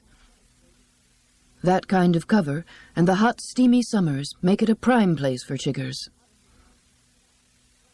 Yesterday, a friend of mine from the city was here and went out to pick blackberries for a cobbler. By evening, he was covered with red, ferociously itching chigger bites. They will itch for weeks, although I did not have the heart to tell him so. I was sympathetic because for the first few years I lived here, I, too, spent my summers scratching continuously, often in socially unacceptable places. Like many people, after a couple of years I gained a tolerance to them, and so I believe I have now earned the right to take a longer view. Bad as chiggers are, they have had a worse press than they deserve, because their name so closely resembles that of another pesty being, the chiggo, which is found only in the deep south. Chiggos are insects, tropical fleas that burrow under the skin to lay their eggs. Since both chiggos and chiggers are tiny, and their names sound so familiar, people often confuse them and think that chiggers burrow too. They do not, and they are not insects. Chiggers are mites, and, like their spiderish kin, have unsegmented bodies and 8 legs when they grow up. They belong to the class Arachnida, not Insecta. There are more than 700 species of chiggers throughout the world, and of these, fewer than 50 feed on humans. In the Orient, one variety spreads scrub typhus, but on this continent, the worst that they can do is make us itchy. One of our most common species is Trombicula alfredugesi, a mouthful, because it is named for Alfred Dugès, who studied them around the turn of the century. Dugès was a celebrated mite man, but my own favorite chigger expert is James M. Brennan, a government entomologist who once took more than 4,000 chiggers from a single woodchuck in the Bitterroot Valley of Montana. Counting out 4,000 tiny chiggers would be an heroic task, and so I was pleased when I read that scientist Brennan had a whole genus named for him. From a human standpoint, one of the most significant facts about chiggers is that they are so small we cannot see them, and seldom realize they have been feeding on us until we begin to itch like my friend the blackberry picker. Adult chiggers, it is true, are quite visible to the naked eye, attaining a whopping 1/10 of an inch. Even I, with my middle-aged eyes, sometimes see them. They are bright orangey red, the color of butterfly weed, or chigger plant as it is called in the Ozarks. When looked at through a hand lens, the mites can be seen to be covered with feathery hairs and are rather handsome. However, as they feed on plant and animal debris and an occasional tiny insect egg, our paths seldom cross. But they do lay the minute eggs from which larval chiggers hatch, and it is the larvae that we human beings mind so much. The eggs, only 100 microns big, are laid in the soil. Instead of hatching directly, they break open into a second egg, called a deutovum. This second egg hatches the orange larva, a larva so small that it would take 125 of them, lined up snout to rear, to come up to the inch mark. These larvae must find a meal before they can metamorphose to their next nymphal stage. They crawl up blades of grass, brambles, or bushes to find a suitable vertebrate host on which to feed. Their preference would be a lizard, turtle, bird, or even a woodchuck. From a chigger's standpoint, a human is a poor host, but should the mite end up on one, it starts to climb to find a protected spot on which to feed. For this reason, chiggers most often choose places where clothing fits tightly, and our itches are usually clustered around the ankles, crotch, waist, and armpits. Some Ozarkers swear that the best way to avoid getting chigger bit is to conduct one's outdoor activities stark naked. Presumably, the chiggers would then wander up one side of the body and down the other, discouraged by finding no suitable spot on which to feed. I have never nerved myself to plunge into a blackberry thicket naked, so I cannot report if this is true. Once a larval chigger has found a good location, he settles down for a feed. Technically speaking, chiggers do not bite at all. Their mouth parts are too delicate. Instead, they inject a digestive enzyme into the skin, which dissolves a bit of flesh. The chigger then sucks it up. Chiggers are not interested in blood, but feed on liquefied skin and lymph. If left undisturbed, the chigger stays in the same place, using the enzyme to make a small well or tube called a stylostome.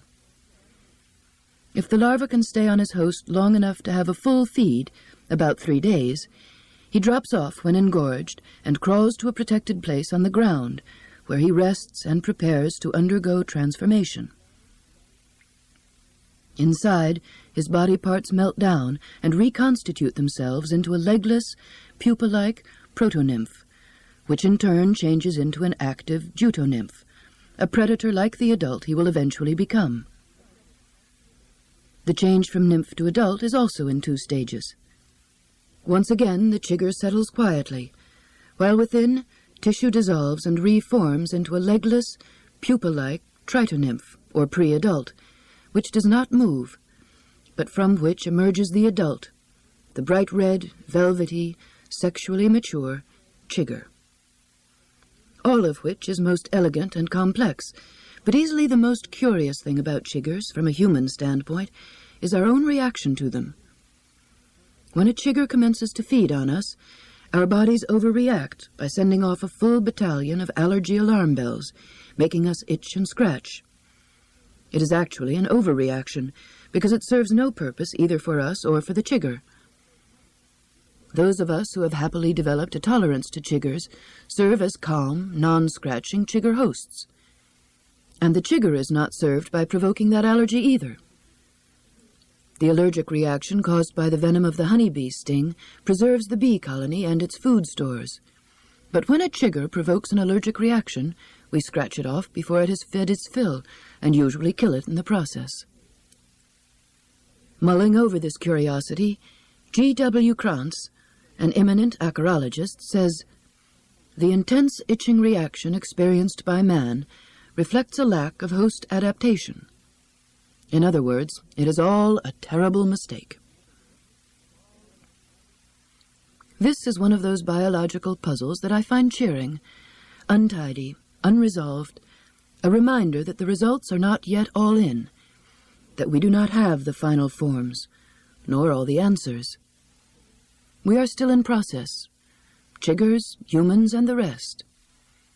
There are probably better answers somewhere on down the pike.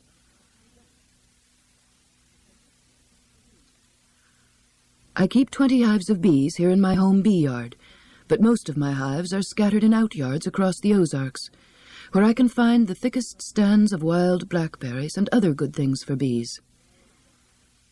I always have a waiting list of farmers who would like the bees on their land, for the clover in their pastures is more abundant when the bees are there to pollinate it.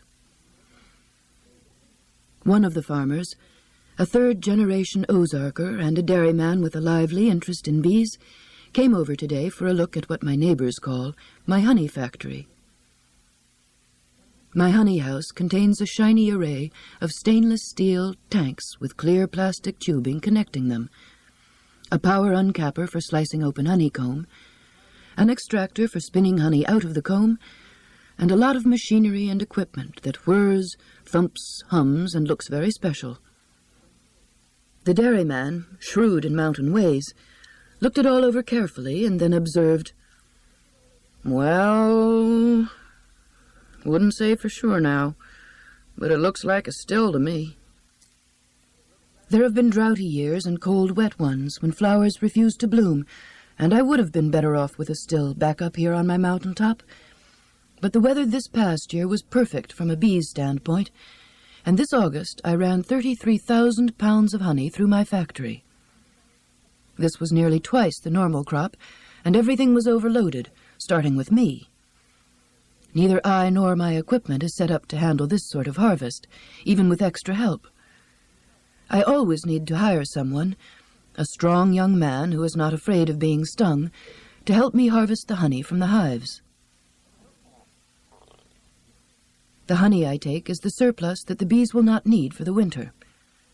They store it above their hives in wooden boxes called supers. To take it from them, I stand behind each hive with a gasoline-powered machine called a bee blower and blow the bees out of the supers with a jet of air. Meanwhile, the strong young man carries the supers, which weigh about 60 pounds each, and stacks them on pallets in the truck. There may be 30 to 50 supers in every outyard, and we have only about half an hour to get them off the hives, stacked, and covered before the bees get really cross about what we are doing.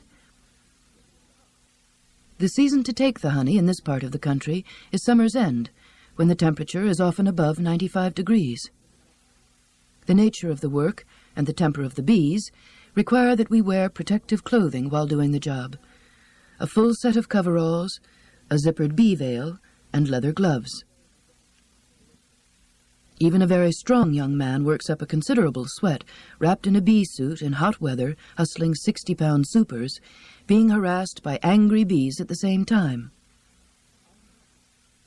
This year my helper has been Kai, my nephew, who wanted to learn something about bees and beekeeping. He is a sweet, gentle, cooperative giant of a young man who, because of a series of physical problems, lacks confidence in his own ability to get on in the world. As soon as he arrived, I set about to desensitize him to bee stings. The first day, I put a piece of ice on his arm to numb it. Then, holding the bee carefully by her head, I placed her abdomen on the numbed spot and let her sting him there. A bee's stinger is barbed and stays in the flesh, pulling loose from her body as she struggles to free herself. Lacking her stinger, the bee will live only a short time. The bulbous poison sac at the top of the stinger continues to pulsate after the bee has left, its muscles pumping the venom and forcing the barbed stinger deeper into the flesh. I wanted Kai to have only a partial dose of venom that first day, so after a minute I scraped the stinger out with my fingernail and watched his reaction closely. A few people, about 1% of the population, are seriously sensitive to bee venom. Each sting they receive can cause a more severe reaction than the one before, reactions ranging from hives, difficulty in breathing and accelerated heartbeat, to choking, anaphylactic shock, and death. Kai had been stung a few times in his life and didn't think he was seriously allergic, but I wanted to make sure. The spot where the stinger went in grew red and began to swell. This was a normal reaction, and so was the itchiness that Kai felt the next day. That time I let a bee sting him again, repeating the procedure, but leaving the stinger in his arm a full 10 minutes, until the venom sac was emptied.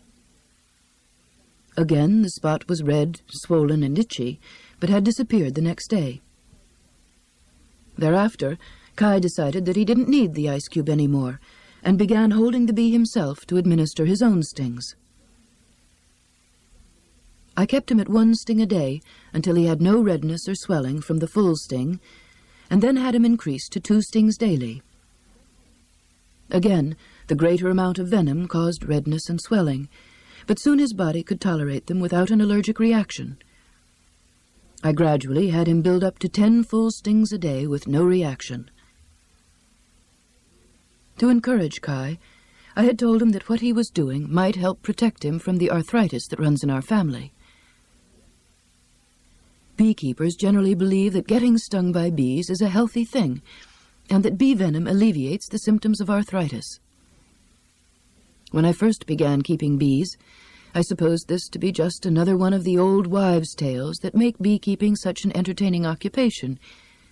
But after my hands were stung, the pain in my fingers disappeared, and I too became a believer. Kai was polite, amused, and skeptical of what I told him, but he welcomed my taking a few companionable stings on my knuckles along with him. In desensitizing Kai to bee venom, I had simply been interested in building up his tolerance to stings so that he could be an effective helper when we took the honey from the hives, for I knew that he would be stung frequently.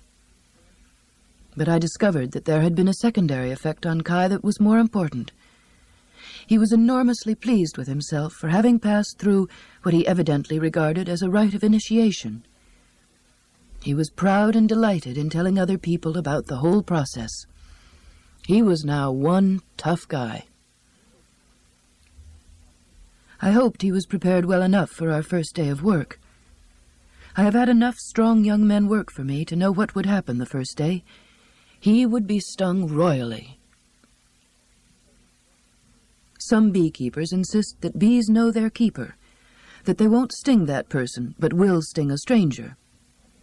This is nonsense, for summertime bees live only 6 weeks, and I often open a particular hive less frequently than that, so I am usually a stranger to my bees. Yet I am seldom stung. Others say that bees can sense fear or nervousness. I don't know if this is true or not, but I do know that bees' eyes are constructed in such a way that they can detect discontinuities and movement very well, and stationary objects less well. This means that a person near their hives who moves with rapid, jerky motions attracts their attention and will more often be blamed by the bees when their hives are being meddled with than will the person whose motions are calm and easy. It has been my experience that the strong young man I hire for the honey harvest is always stung unmercifully for the first few days, while he is new to the process and a bit tense. Then he learns to become easier with the bees and settles down to his job. As he gains confidence and assurance, the bees calm down too, and by the end of the harvest he is usually only stung a few times a day. I knew that Kai very much wanted to do a good job with me that initial day, working in the outyards. I had explained the procedures we would follow in taking the honey from the hives, but of course they were new to him, and he was anxious. The bees from the first hive I opened flung themselves on him. Most of the stingers could not penetrate his bee suit, but in the act of stinging, a bee leaves a chemical trace that marks the person stung as an enemy, a chemical sign other bees can read easily. This sign was read by the bees in each new hive I opened, and soon Kai's bee suit began to look like a pincushion, bristling with stingers. In addition, the temperature was starting to climb, and Kai was sweating. Honey oozing from combs, broken between the supers, was running down the front of his bee suit when he carried them to the truck. Honey and sweat made the suit cling to him, so that the stingers of angry bees could penetrate the suit, and he could feel the prick of each one as it entered his skin. Hundreds of bees were assaulting him, and finally drove him out of the bee yard, chasing him several 100 yards before they gave up the attack. There was little I could do to help him, but try to complete the job quickly, so I took the supers off the next few hives myself, carried them to the truck, and loaded them. Bravely, Kai returned to finish the last few hives. We tied down the load and drove away. His face was red with exertion when he unzipped his bee veil. He didn't have much to say as we drove to the next yard, but sat beside me, gulping down ice water from the thermos bottle. At the second yard, the bees didn't bother Kai as we set up the equipment. I hoped that much of the chemical marker the bees had left on him had evaporated, but as soon as I began to open the hives, they were after him again. Soon a cloud of angry bees enveloped him, accompanying him to the truck and back. Because of the terrain, the truck had to be parked at an odd angle, and Kai had to bend from the hips as he loaded it, stretching the fabric of the bee suit taut across the entire length of his back and rear, allowing the bees to sting through it easily. We couldn't talk over the noise of the bee blower's engine, but I was worried about how he was taking hundreds more stings. I was removing the bees from the supers as quickly as I could, but the yard was a good one, and there were a lot of supers there. In about an hour's time, Kai carried and stacked what we later weighed in as a load of 2,500 pounds. The temperature must have been nearly 100 degrees. After he had stacked the last super, I drove the truck away from the hives and we tied down the load. Kai's long hair was plastered to his face, and I couldn't see the expression on it, but I knew he'd been pushed to his limits, and I was concerned about him. He tried to brush some of the stingers out of the seat of his bee suit before he sat down next to me in the truck in an uncommonly gingerly way.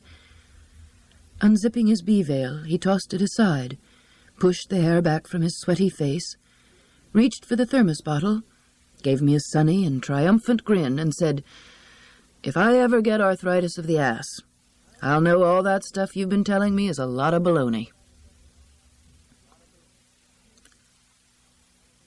Snakes again. Black rat snakes this time. I can't tell one 5-foot black rat snake from another, so I don't know if the one that has been showing up in the chicken coop each and every Friday all summer long is the same individual or not, but I rather think he is. My theory is that a week is the time it takes him to digest his meal of mice and an occasional egg.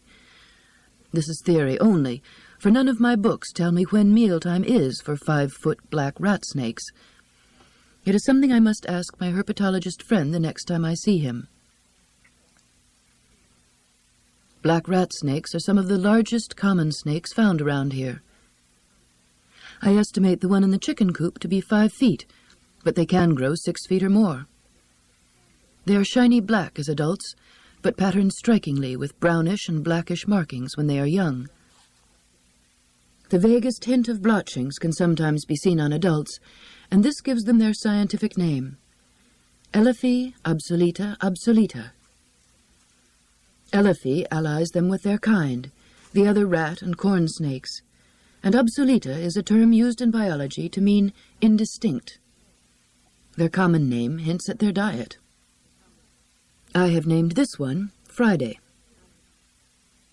Far be it from me to wish a mouse ill, but the mice were rather out of hand in the chicken coop this spring, eating so much of the chopped corn put out for the chickens that I was keeping more mice than chickens. The trouble was that I was fresh out of cats, my pair of barn cats having died within months of each other last winter after 15 and 17 years of full and inscrutable lives. Late in the spring I adopted a kitten, but he had some growing to do before he became a mouser. In the meantime, the mice, unchecked, multiplied rapidly until they became a bold nuisance to me and the chickens. So I was pleased when I saw the first black rat snake in the spring. There were mice in the barn, mice in the chicken coop, and soon there were black rat snakes of all sizes everywhere. One of the reasons I think Friday must be the same snake is that he has grown self-assured in his sense of possession of the chicken coop, where he soon had the mouse population reduced to tolerable levels. His species can be fierce and will bite if attacked, but Friday seems to understand that I do not intend to hurt him, and he ignores me. The day that I found him coiled up in a nest, the 3 eggs he had swallowed clearly apparent in his midsection, he looked at me calmly. He was too lumpy to slither away quickly. Last Friday, when I went out to gather the eggs, he was in the coop again. The day was a hot one, and the 2-inch-wide circle of water at the base of the chicken-watering fountain had enticed him to try a bit of a bath. He looked me square in the eye as I stood laughing at him. No supposed serpentine dignity could keep him from being anything but ridiculous as he tried to loop and jam his entire 5-foot length into the small circle of available water. Black rat snakes also feed on birds, and in deference to their tastes, I brood the dozen pullets I buy each spring in the cabin. I keep them under an electric light and a refrigerator carton near the wood stove. Their downy softness is a delight for a week or so, but they grow gawky rapidly and stupidly peck one another if they do not have enough space. Their sawdust litter needs constant replenishing. They are untidy with their feed and water, and I soon grow weary of them as roommates. One spring I put them out too soon, and the next morning found a dead pullet, too big for a black rat snake to swallow, but small enough for it to kill. They kill animals that size by constriction, and the snake's spiral grip was clearly printed on the pullet's strangely elongated corpse. Now I keep the pullets in the cabin until they're too big to be a snake's prey. Another time, I was able to save a pair of baby phoebes from a black rat snake. The parent birds had built their nest just under the eaves of the honey house, and I had been watching them off and on all spring through the window. The 2 eggs had hatched, and there were 2 fledglings in the nest when I was working in the honey house one day and heard a terrible ruckus outside. The parent birds were in a nearby persimmon tree crying out in distress. A black rat snake, like the good climber his breed is, had slithered up the side of the honey house and was looped around the nest, calmly swallowing the 2 baby birds. I ran outside, grabbed the snake by the tail, and shook him hard. The baby birds dropped from his mouth, wet but undigested. I threw the snake as far as I could, scooped up the babies, and put them back in the nest. The parent birds remained in a state of ineffectual confusion all day, alternately repelled by and drawn to their offspring. At nightfall they finally returned, and the pair of young phoebes lived to fly from the nest on their own. And there we are, with my meddling, back to the human responsible for putting a flock of chickens in prime mouse habitat, setting the process in motion in the first place. I like to think of it as a circle. If I take one step out of the center, I find myself a part of that circle. A circle made of chickens, chopped corn, mice, snakes, phoebes, me, and back to the chickens again. A tidy diagram that only hints at the complexity of the whole. For each of us is a part of other figures too. The resulting interconnecting whole, faceted, web-like, subtle, flexible, fragile. As a human being, I am a great meddler. I fiddle, alter, modify. This is neither good nor bad, merely human, in the same way that the snake who eats mice and phoebes is merely serpentish. But being human, I have the kind of mind which can recognize that when I fiddle and twitch any part of the circle, there are reverberations throughout the whole. My honey house is a lean-to on the south side of the barn, with windows on all 3 sides. Fastened to the east and west windows there are bee escapes, twists of wire that the bees can leave by but not come through, and out of these go the bees who were reluctant to leave the honey supers in the bee yards and have returned to the honey house with Kai and me. We stack the supers in the honey house while they are awaiting processing, and gradually the leftover bees crawl up through the frames. They are dispirited when they get to the top, because they do not know where they are, but bees instinctively fly toward light.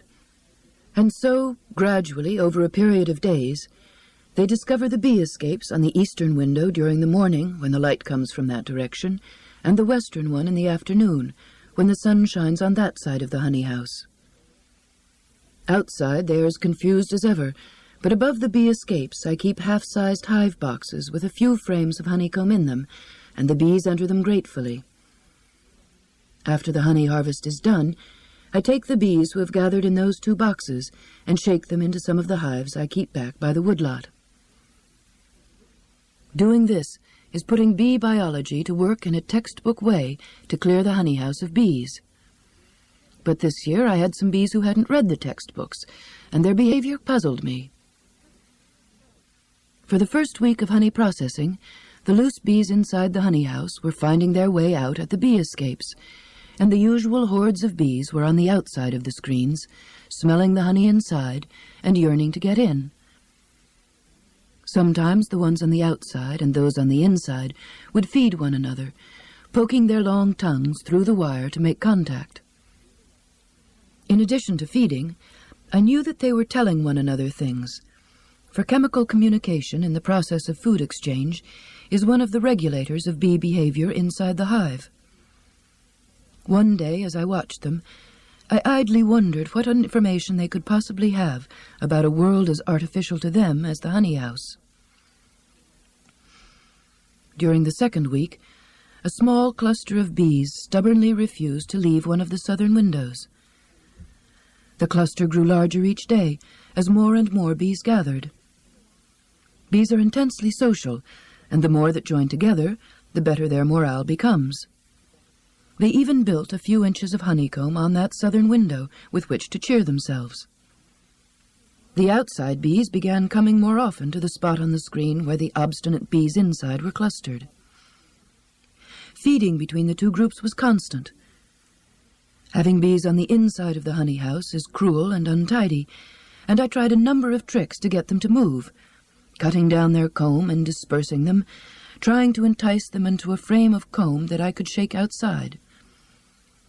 But they defeated me and returned to build back the comb, several thousand strong by this time.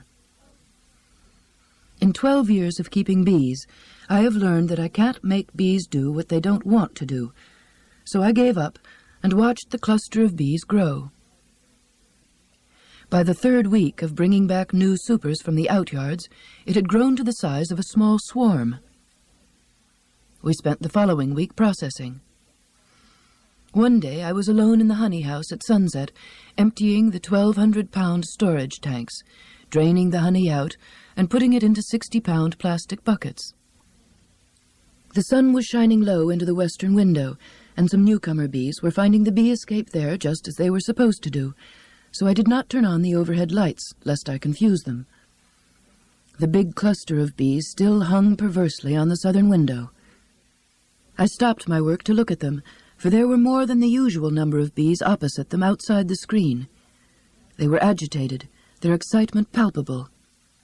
Suddenly, as if on cue, most of the bees in the cluster started walking away from the southern window, leaving just a few behind on the solacing bit of honeycomb, walking across the ceiling purposefully, not toward the western window and the light, but the opposite way, into the shadows.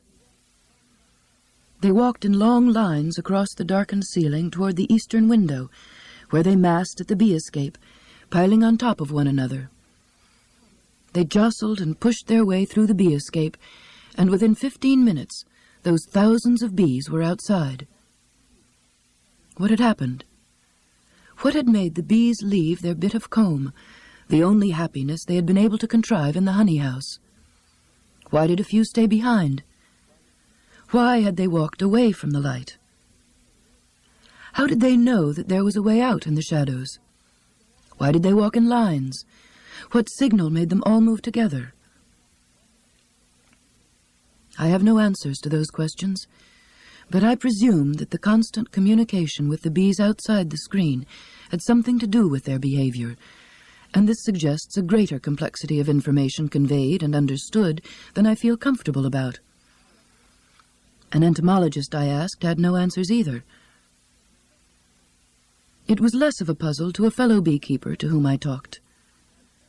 Those bees on the outside just told the bees on the inside how to get out. That's what happened, he said. I said I didn't know. He shook his head. It's spooky, that's what it is. Just plain spooky. And we both agreed that the longer we keep bees, the less we understand them. I'd been turning these questions over in my mind for some days when I remembered another, equally baffling incident of insect direction-finding ability.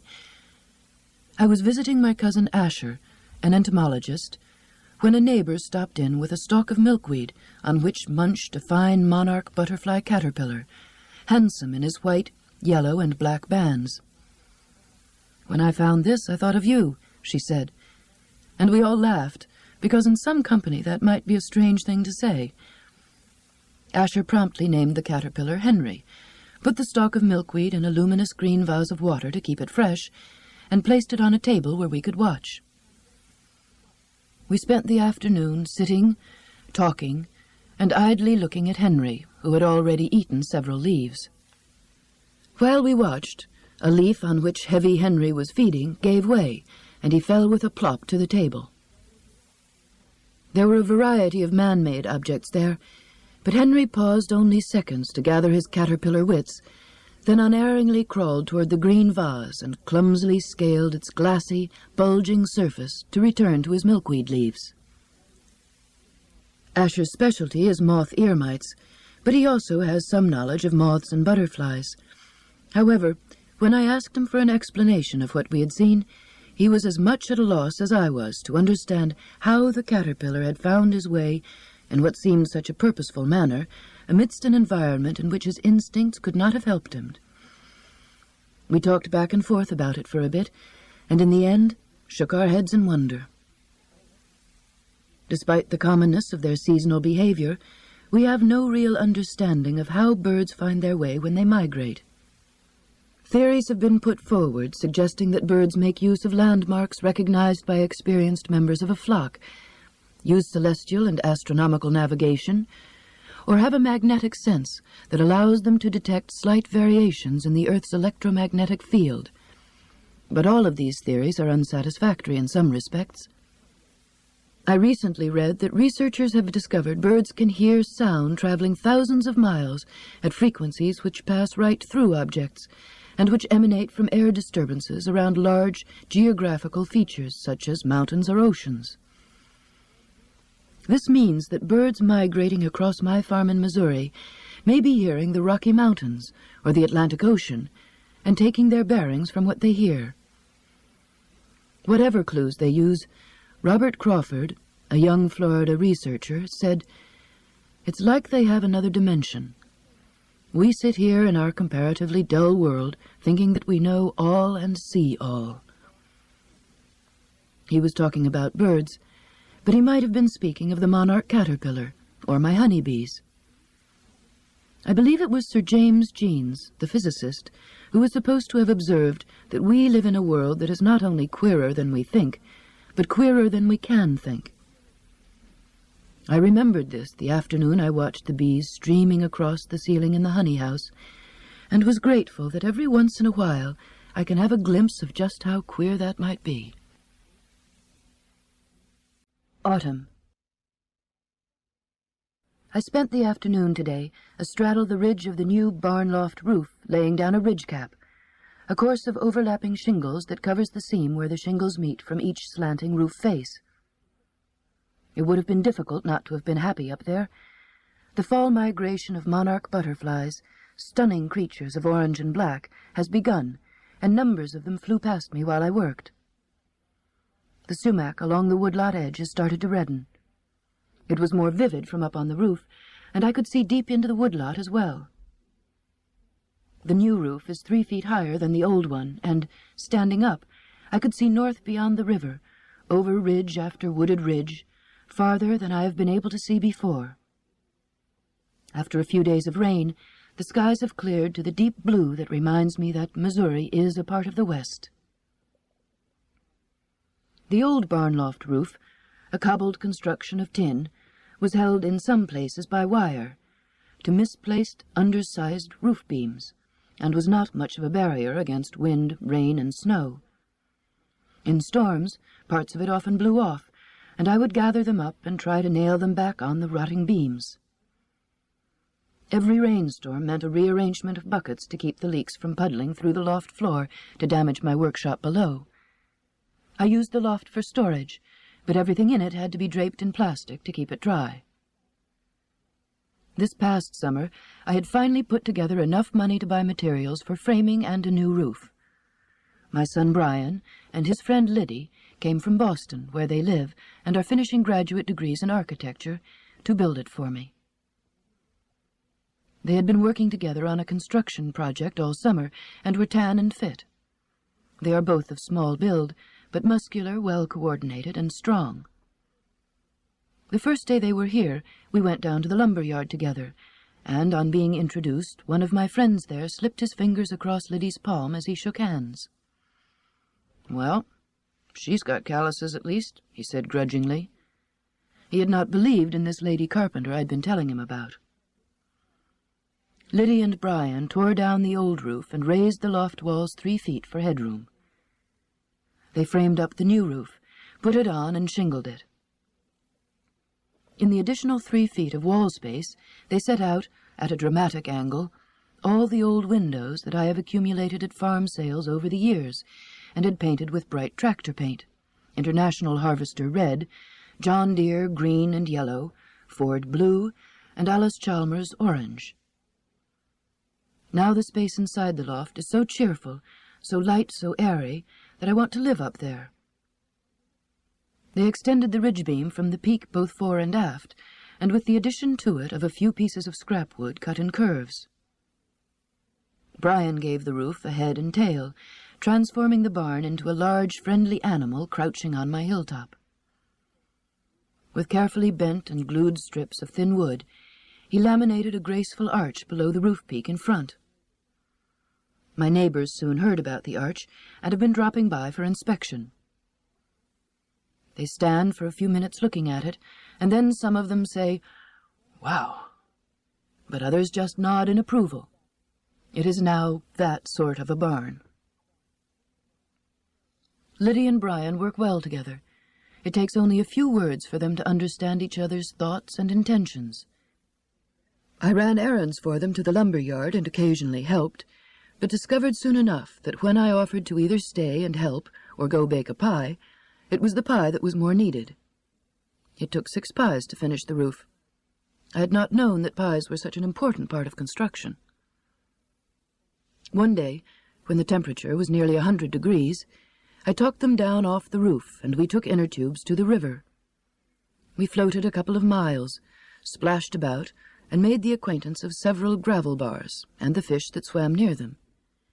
In the evenings after dinner, we sat over coffee and talked and talked. When I was pregnant with Brian, I was pleased, curious, and interested, but somehow detached and objective about the baby I was carrying. I was young and had no notion of what he would mean to me. I was anesthetized during his birth, as women were in those days, and anesthesia brought a dream, a revelation. The secret to mailing dogs was to make sure that their ears were in mailing tubes. That done, any dog could be mailed anywhere in the world. It was an epiphany I struggled to share with the nurses and the doctor as I slipped back into consciousness. I was irritated with them because they wouldn't pay attention, and instead insisted that I look at the new baby. I was cross, loud, babbling about dog ears and mailing tubes, until they forced the baby into my arms. I looked at him, blond, blue-eyed, beautiful, and was overwhelmed by the rush of emotion that traveled through my body. I was seized by motherhood, and, unprepared, stunned by it. There has always been a part of me that stood aside, watching, commenting, and that piece of me, despite the lingering anesthesia, was in good form. "What is happening to you?" it asked. "Pay attention. This is important. My baby. Mine." I became impossibly stubborn when the nurse suggested it was time to take the yet unnamed boy back to the nursery. I wanted to hold him always. My baby. There was a fierceness to the love that was born the instant I saw him that startled and bewildered me. It was uncivilized, crude, unquestioning, unreasoning. I first began to understand it when, several years later, we were on a family camping trip, and during the night were awakened by an old sow bear who had wandered onto our campsite with her cub. Her baby had strayed to the other side of our tent. She was frantic, fierce, angry, and would have become dangerous had not the cub waddled back to his mother of his own accord. Because I am not a sow bear, I did allow the nurse to take Brian the evening he was born, but I cried when I let him go. In order to become an adequate mother, I had to learn to keep the old sow bear under control. Sow bear love is a dark, hairy sort of thing. It wants to hold, to protect. It is all emotion and conservatism. Raising up a man-child in the middle of 20th century America to be independent, strong, capable, and free to use his wit, intellect, and abilities required other kinds of love. Keeping the sow bear from making a nuisance of herself may be the hardest thing there is to being a mother. Over the years, she snuffled about when he learned to walk and explored the edges of high places, whenever he was unhappy, when he went off to boarding school, when he started driving a car. It was the sow bear who, 15 years ago, pushed me into organizing a chapter of a peace group and to become a draft counselor on the Brown University campus where I was working. It seemed just possible in those days that Brian might turn 18 with a war still in progress. Even if I had to organize a whole peace movement to keep it from happening, no government was going to be allowed to send my son off to war. I did learn to live with the old bear. Fortunately, so did Brian. He and I understand one another pretty well. Liddy and Brian finished the most important parts of the barn before they left, but they ran out of time, and the lumber yard had not received some of the materials Brian had ordered, ridgecap shingles among them. Liddy showed me how to use several tools that I had not used before, and laid out the angles for me to cut the remaining window supports. Brian showed me how to cut and lap the shingles for the ridgecap, and reminded me several times how necessary it was to make the roof tight from rain. When they got ready to leave, we all agreed that we had spent a fine time together, that the barn was a thing of beauty, that the pies had been good, that we all loved one another. We hugged and kissed, and there was no need at all for the old sow-bear tears in my eyes. Brian put his arm around my shoulder one last time. "Ridgecap," he said, smiling gently down at me. "Remember, no guarantee on the job without a ridgecap." I laughed, nodded, and promised that I would take care of it. And today, up there in the bright sunshine with the monarch butterflies, I did just that. I keep detailed records arranged by outyard on all my beehives. In this way, I can tell how the hives are coming along and what needs to be done with them, and also how productive the bees are in each yard. Sometimes bees in one place stop making much honey because a nearby farmer has cleared a piece of land of wild nectar-producing flowers and has turned it into pasture. When this happens, I move the hives out in the autumn to overwinter here and set them in what I hope will be a better yard the following spring. I've had an outyard upriver from me that has been consistently poor. I should have moved the bees long ago, but I keep finding excuses for leaving them there because the old man who owned the farm likes them so much. He's lived alone for many years, and some people say he is a bit tetched. I never found him so. He was lonely, however, and liked to talk when I would take him his gallon of honey each autumn.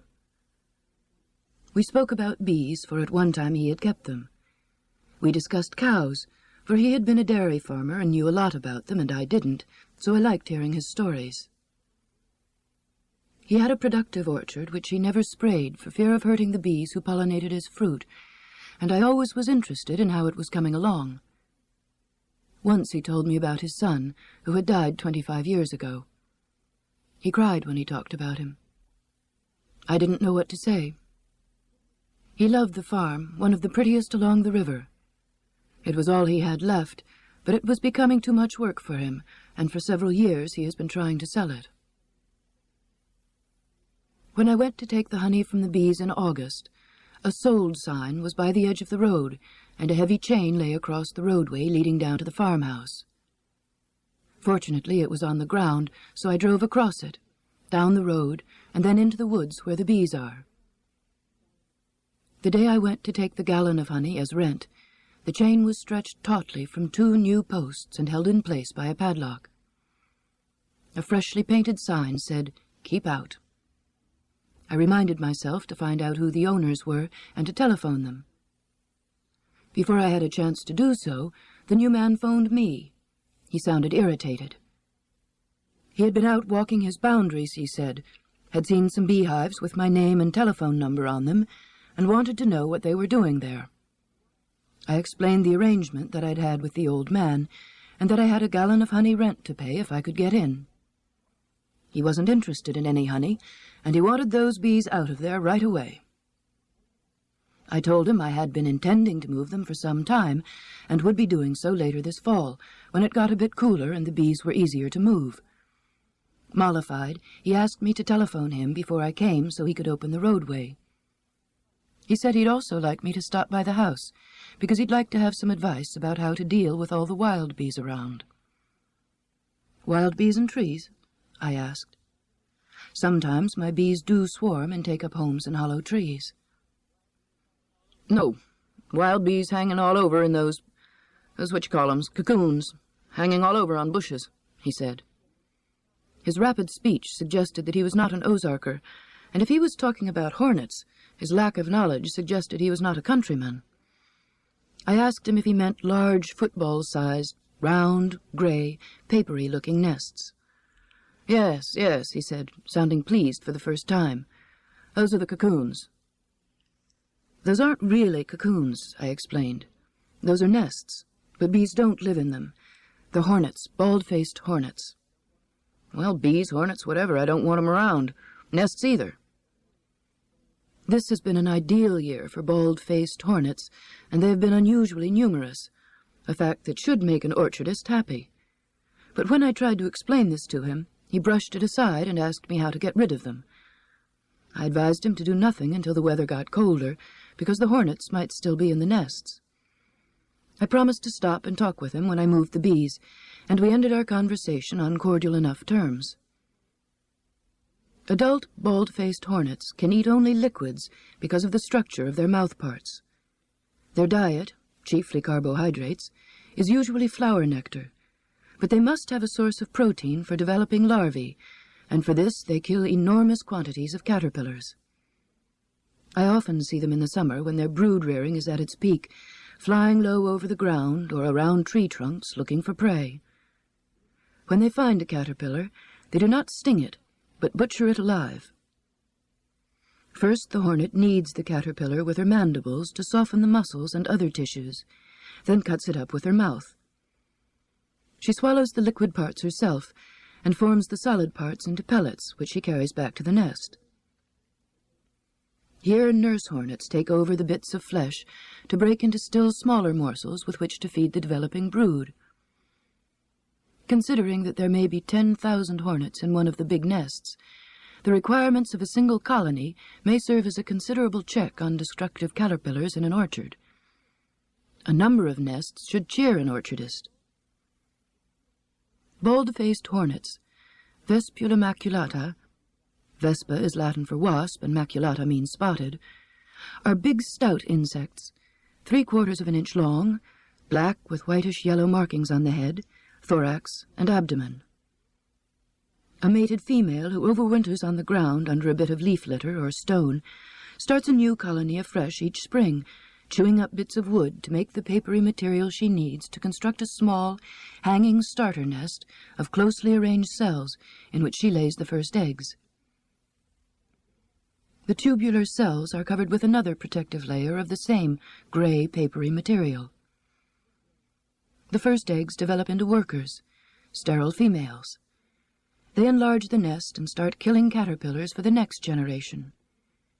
By summer's end, males, who grow from unfertilized eggs and lack stingers, are born, and they fertilize a new generation of females.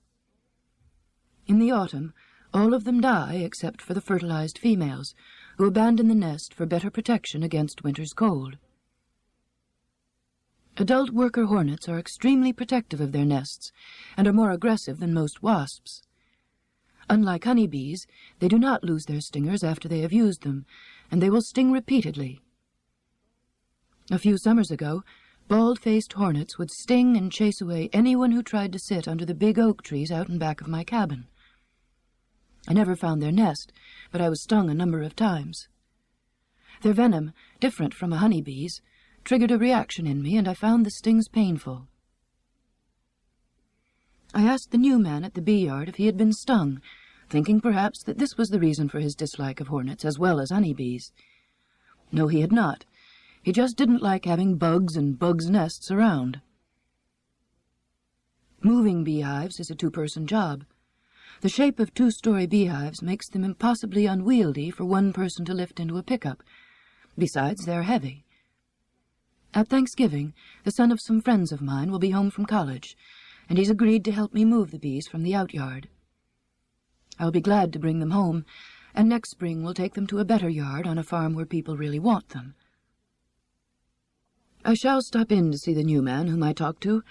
I'm curious to meet him, and I shall show him how to make a torch to burn the old, empty hornet nests. The cafe in town has an especially big one nailed up in a corner, and I shall tell him about it, but I do not know if he will be interested. Andy Beagle was out at dawn this morning doing a bit of rabbit work.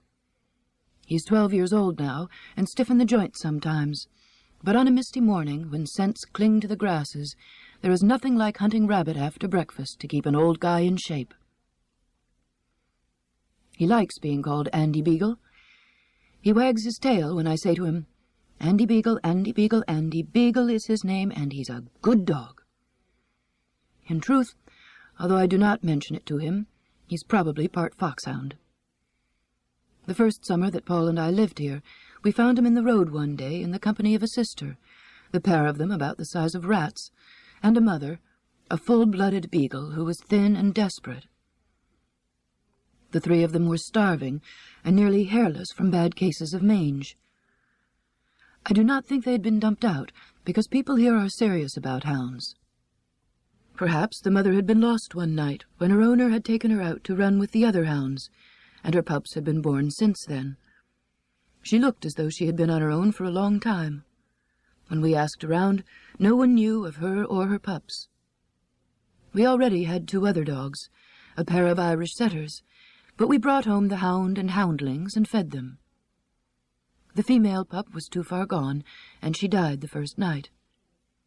But the male, weak as he was, looked up from his first dish of food, eyes shining, and gave me a little toss of his head, a gesture that I came to learn is a beagle high sign, and I knew he would live.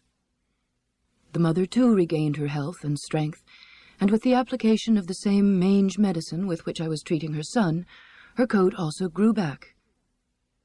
She was grateful for the food, but she was old, wary, and had seen a good deal of life. After she ate, she would retreat under the pickup and never presume to become a part of the affairs of this place. A man I knew who bred beagles came over one day and said that she was a good one and he would like her for breeding, so I let him take her. The male pup, however, had settled in self-assuredly and won me over by being the only dog I have ever known who knows how to hug. He thrusts the top of his head against my neck under my chin and presses hard against me. I do not know whether other beagles do this, but Andy has done it all his life. I have always named pets after writers, so we named him Andy, after E.B. White. He grew leggier than is usual for a beagle, and his black, white, and liver markings and build suggest that his father was a foxhound. Over the years, with no encouragement from any human, Andy has turned himself into a hunter. Nose to the ground, he follows a trail, baying as long as the scent is present, silent when it is not. He is dedicated and passionate, and very occasionally he catches a rabbit, but not often. Sometimes I wonder whether the old and experienced rabbits about the place take him out for a run in the mornings just for exercise. The one who more often catches a rabbit is Tazzy, the new dog about the place, whom I acquired some years after the setters died of old age. My niece had taken in Tazzy's mother, a Belgian shepherd, from a man who was moving and wanted to be rid of her. He claimed that she was spayed, but it turned out that she was pregnant and gave birth to 7 pups of undetermined fatherhood. My brother Bill, who writes things, had just returned from Tasmania, where he had been doing a magazine story on Tasmanian devils, and when he saw the litter, he singled out my dog and insisted that she had the markings of a Tasmanian devil. The name Tazzy was born. When I took her, I said I would keep the name, even though it was not a writer's, on the understanding that it was short for Tasmania, which has a regal sound she may earn in her mature years, but not devil, for there was no hint of deviltry about Tazzy, and she showed every sign, even as a pup, of having all a shepherd's qualities: loyalty, lovingness, and obedience. Even while she was just a black fuzzball puppy, Tazzy tried to follow Andy everywhere, but the shepherd in her made her a sight, not a scent hunter, and she found it hard to understand the reasonableness of running along with one's nose to the ground. Eventually, as she got older, she discovered that when Andy started baying and carrying on, it meant that a rabbit was about, and that if she just sat quietly in a central place, a rabbit might run right in front of her, and that if she were quick, she might, sometimes, catch one. The rabbit population is not in much more danger from her than it is from Andy, but the two dogs spend hours hunting, each in his own way. Today I discovered that Black Edith, the new cat, is wilier and even more of an opportunist than Tazzy, and may become the most effective hunter of all. I got Black Edith last spring from a farmer who, upending the two black kittens in the litter, handed me what he said was the female. I had named a previous black cat, a male, Sacheverell, so it seemed only proper to name this one Edith. Soon, however, I noticed that Edith was growing testicles.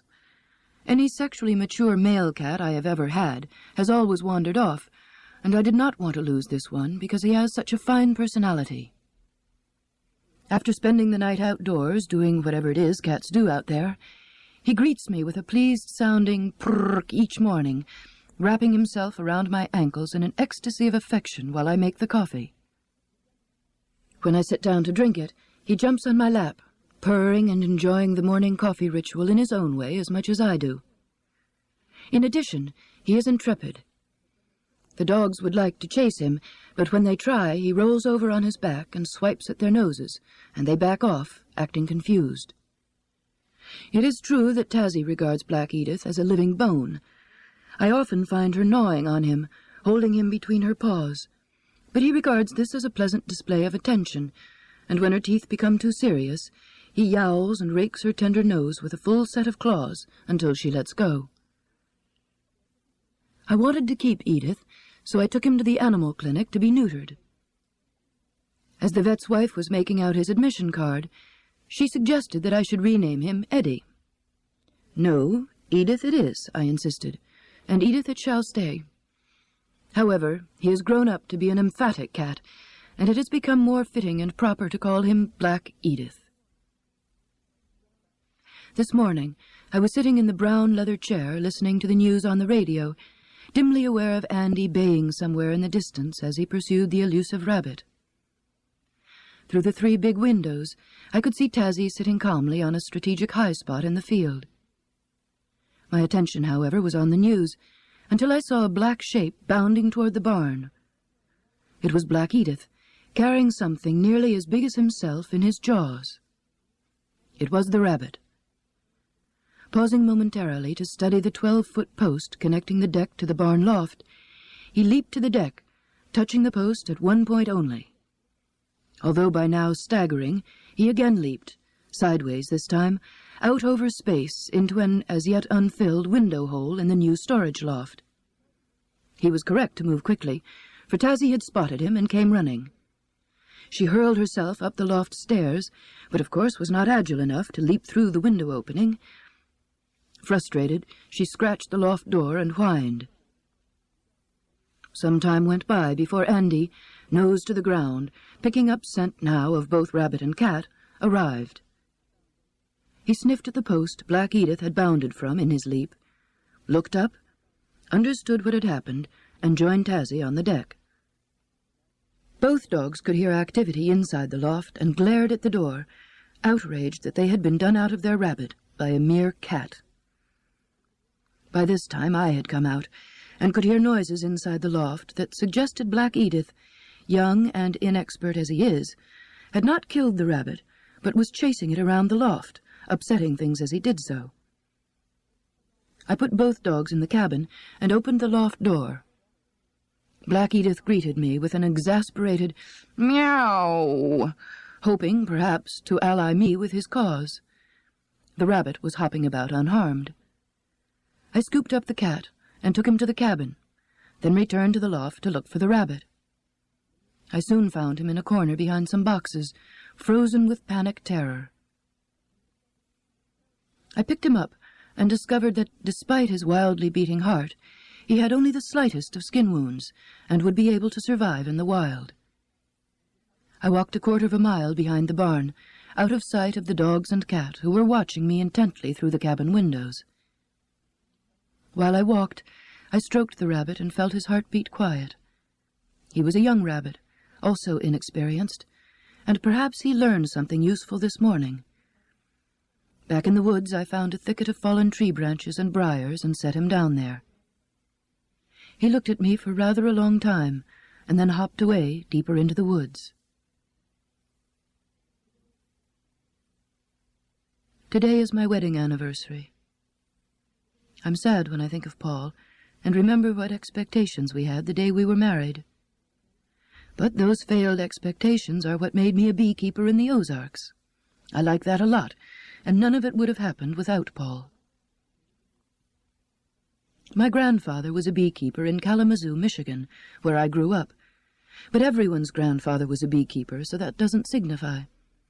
Besides, my grandfather frightened me. He terrified everyone within shouting distance, and I tried to stay out of his way, so I picked up no love of beekeeping from him. He was a stern man who always wore 3 heavy layers of clothing, starting, it was reported, with a woolen union suit. He claimed that all the layers kept heat out during the summer and in during the winter. Grandpa liked to winter his bees in the basement, and in the autumn he would imperiously order my father to carry them down there single-handed, despite the danger of hernia. Grandpa couldn't help because he was subject to terrible, racking pains, caused, the doctor tried to tell him, by the binding of the union suit.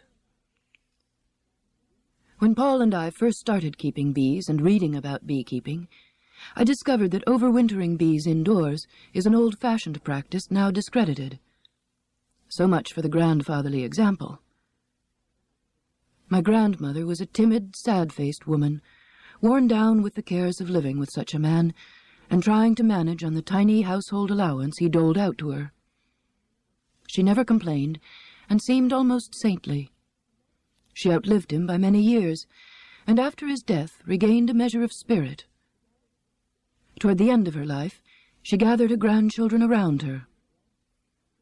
"I want you to remember your grandfather always," she said. We nodded solemnly. She beckoned us closer. "I want you to remember that he was a mean, dirty, stingy old man," she said in a firm voice, and then looked off into the distance, a pleased smile playing over her face. My other grandmother, Annie, was quite a different grandma, but she didn't have anything to do with bees either. What she had to do with was success and men. She was a correct and regal woman, despite the fact that she walked with a slight limp. She had injured her knee from a fall during a bicycle race. Everyone said she had been a demon cycler in her younger days. Back then, in the 1880s, she had borrowed money from a man banker at 3% interest to go to college. After graduating, she taught school, paid back her loan, raced bicycles, and, clawing her way past man players, became a state tennis champion. She was competitive and adored sports. I can remember her hunched over the radio, muttering at the Chicago Cubs, who were a constant source of disappointment. "Just like a bunch of men," she would say. She would have sniffed at today's debate over the Equal Rights Amendment, for she believed that she and all her sex were superior to men, and that mere equality would be a step down for any woman. In fact, she would have sided with the anti-ERA forces, if only because of the unisex bathroom issue. I can remember going on Sunday afternoon drives with her and stopping at gas stations with only one restroom. She would go in to use it, but would stalk back, tall, straight, her eyes blazing. "Man pee," she would announce loudly, and not even the greatest need could force her to use that single-sex facility. Grandma Annie had been married briefly and irrelevantly. Her 2 daughters were the product of immaculate conception. There were only 2 men who won her approval. "Yes," she would sigh, "we've all been persecuted. Douglas MacArthur, Jesus Christ, and me." I never found out exactly how it was that she had been persecuted, but persecution, she said darkly, accounted for her own lack of success in life. It had escaped her, but she was determined it should not escape her grandchildren. None of us showed signs of athletic ability and would never be scouted by the Cubs, so it was hard to know what she wanted for us. We thought about it a lot. Occasionally, instead of saying that someone was a success, she would speak of him as a big person. I knew that she had her heart set on my brother Bill growing to be 6 feet tall, so I thought that just growing very large might be satisfactory. Once I took our family dog, a brainless, sway-backed Great Dane whom Grandma Annie hated, to a pet show, and the dog, for all her faults, was awarded a beautiful blue silk ribbon with gold lettering for the pet with the longest tail. I showed it to Grandma Annie, and ever afterwards she spoke well of the dog. I got the impression that if any of her grandchildren had grown very big and been able to grow tails of suitable length, she would have been proud. As I grew older, however, I learned that success meant more than physical stature. We grandchildren were to win foundation grants, a Nobel Prize each, and the 4th grade class presidency. I think she had in mind universal acclaim, esteem, admiration, and a certificate suitable for framing. When I turned 3 years old, Grandma Annie decided that I should become a concert pianist.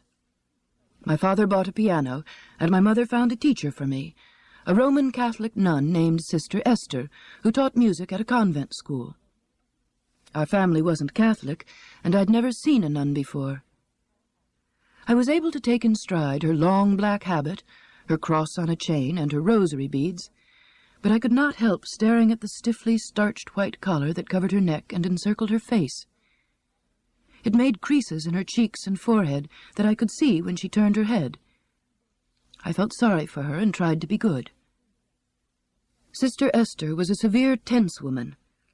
She showed me a naked white china doll in a toy crib and a pile of straw nearby. The doll, she told me, was the baby Jesus, and he was cold. If I practiced hard and had a successful lesson, I would be allowed to put 1 straw in the baby Jesus crib to help keep him warm. But if I was not successful, I couldn't put a straw in the crib. My baby Jesus would get a chill, and it would all be my fault. I was appalled. Like many children, I had been born with perfect pitch. Aided by that biological accident, driven by trying to be nice to an oddly dressed woman with creases in her face, who knew what success was, but most particularly horrified that the baby Jesus might catch cold on my account, I quickly learned the scales on the piano. 3 lessons went by, and I was able to give the baby Jesus a straw each time. Sister Esther told my mother that I was a child prodigy.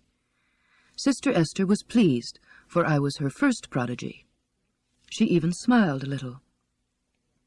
Grandma Annie said it was only natural that her grandchild should be a prodigy. I was terrified. I was sure that those scales had been my limit, and I was right. I was only 3½ years old, and, musically speaking, I had peaked. As the lessons went on, Sister Esther grew stranger and more agitated. I couldn't understand what she was trying to tell me about harmony. The baby Jesus never again got a straw. My fingers stumbled when I tried to play exercises. Sister Esther fingered her rosary. I embarrassed her by forgetting my memorized piece at recital time. The baby Jesus suffered, she told me. I was miserable. The years went by, and I was still playing the piano at the level of a precocious 3-year-old when Sister Esther had a nervous breakdown. Just before she did so, however, she tensely admitted that she might have made a mistake about me, that, actually, I was rather retarded musically. Grandma Annie recovered quickly. She said, "Well, maybe the child can dance. She has a very long neck." She was always saying that kind of thing.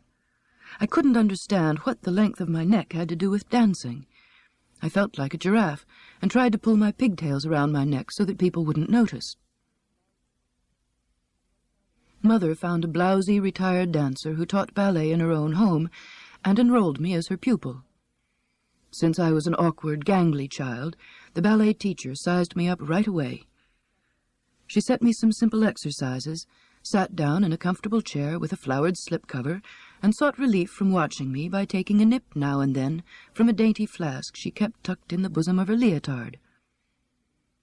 The nips gradually became more frequent over the months until, at last, she told my mother I was hopeless. She took down her ballet teaching sign and joined Alcoholics Anonymous. I was very sorry that I was already 8 years old and had caused so much pain to the adults, had added my share of persecution to the baby Jesus, and was not a success, although I was grateful I had not harmed Douglas MacArthur. Deep down inside, I knew that I was never going to be a success because of something I had learned in school. All the successful people were dead. They had taught us about George Washington. He was wise, calm, patriotic, and truthful. He was a success. He was dead. They taught us about Alexandra the Great. He found a knot that couldn't be untied, the kind that you get in shoelaces sometimes, I surmised, and he cut it in two. Children were not allowed to cut the knots in their shoelaces, but when Alexander did so, it showed that he was an innovative thinker. He was a success. He was dead. They taught us about Robert the Bruce. He wanted very much to be king, but failed a number of times. Once he failed so badly that he was caught and put in a dark dungeon. While he was in the dungeon, he used his time by watching a spider spinning a web in a corner. Over and over again, the spider tried to attach her web where she wanted it, but kept failing, until at last, with a huge effort, she managed to get it just right. This encouraged Robert the Bruce so much that he went on trying to be king while he was still in prison, and after he got out, too. Teachers in every grade told us the story, and always ended, it must have been in the curriculum guide, by looking at us and saying, "So remember, children, if at first you don't succeed, try again." Out of the teacher's hearing, some of my irreverent classmates used to laugh about Robert the Bruce and chant, "If at first you don't succeed, fry a hen." I never said fry a hen. In fact, since I had been a failure twice before I was 9 years old, I was interested in Robert the Bruce and thought about him a lot. But I decided I could never be like him. I was afraid of spiders, and if I were to be locked up in a dungeon with one, I wouldn't be inspired. I would cry. However, Robert the Bruce was surely a success. He was dead. On my own, I worked out an Ages of Man theory. I decided that successful people, those who had lived in a golden age, as it were all dead. The adults I knew who were alive were superior to me, but not successes. Of course, they could play golf and knew where buses went, but they didn't measure up to Robert the Bruce. I did not even know an adult who had been in a dungeon. Pinky Higgins of the Chicago Cubs was an adult, but Grandma Annie was often cross with him, so he was not a success. As for presidents, I had heard her saying some very plain things about President Roosevelt, so I knew that the affairs of our nation were in the hands of a man of brass. Eventually, as is right and proper, I grew up. It was much better, even though I never became a success. Instead, I married and had a son, and became a librarian at Brown University in Rhode Island. Being a librarian has its points. You get to wear orthopedic shoes and a tiny frown as you snap the elastic band on your packet of catalog cards. Sometimes it's even exciting. I remember the day the assistant librarian, a rumpled, inept fellow, flushed the campus flasher from the stacks, chased him through the lobby, and pinned him in the revolving door, but only because his own arm was caught in the door, too. The campus cops came, took the flasher into custody, and freed the assistant librarian. We talked about it during coffee break for weeks. Paul was teaching at another university and directed the graduate biomedical engineering program there.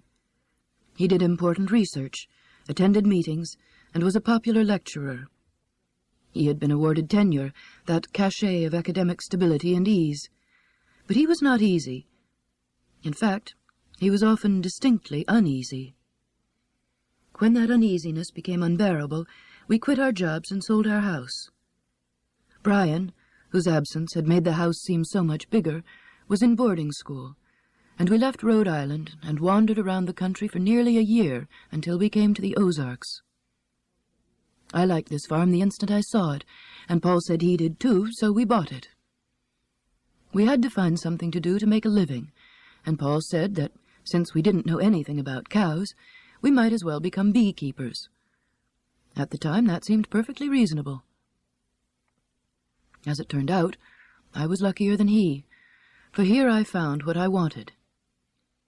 Today, on our wedding anniversary, I think of him and hope that he has too.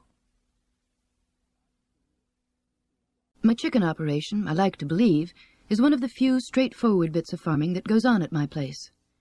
But during the past weeks, I've been trying to get the chickens organized to sleep inside the coop, and in doing so, I've been forced to think like a chicken, which is not very straightforward at all.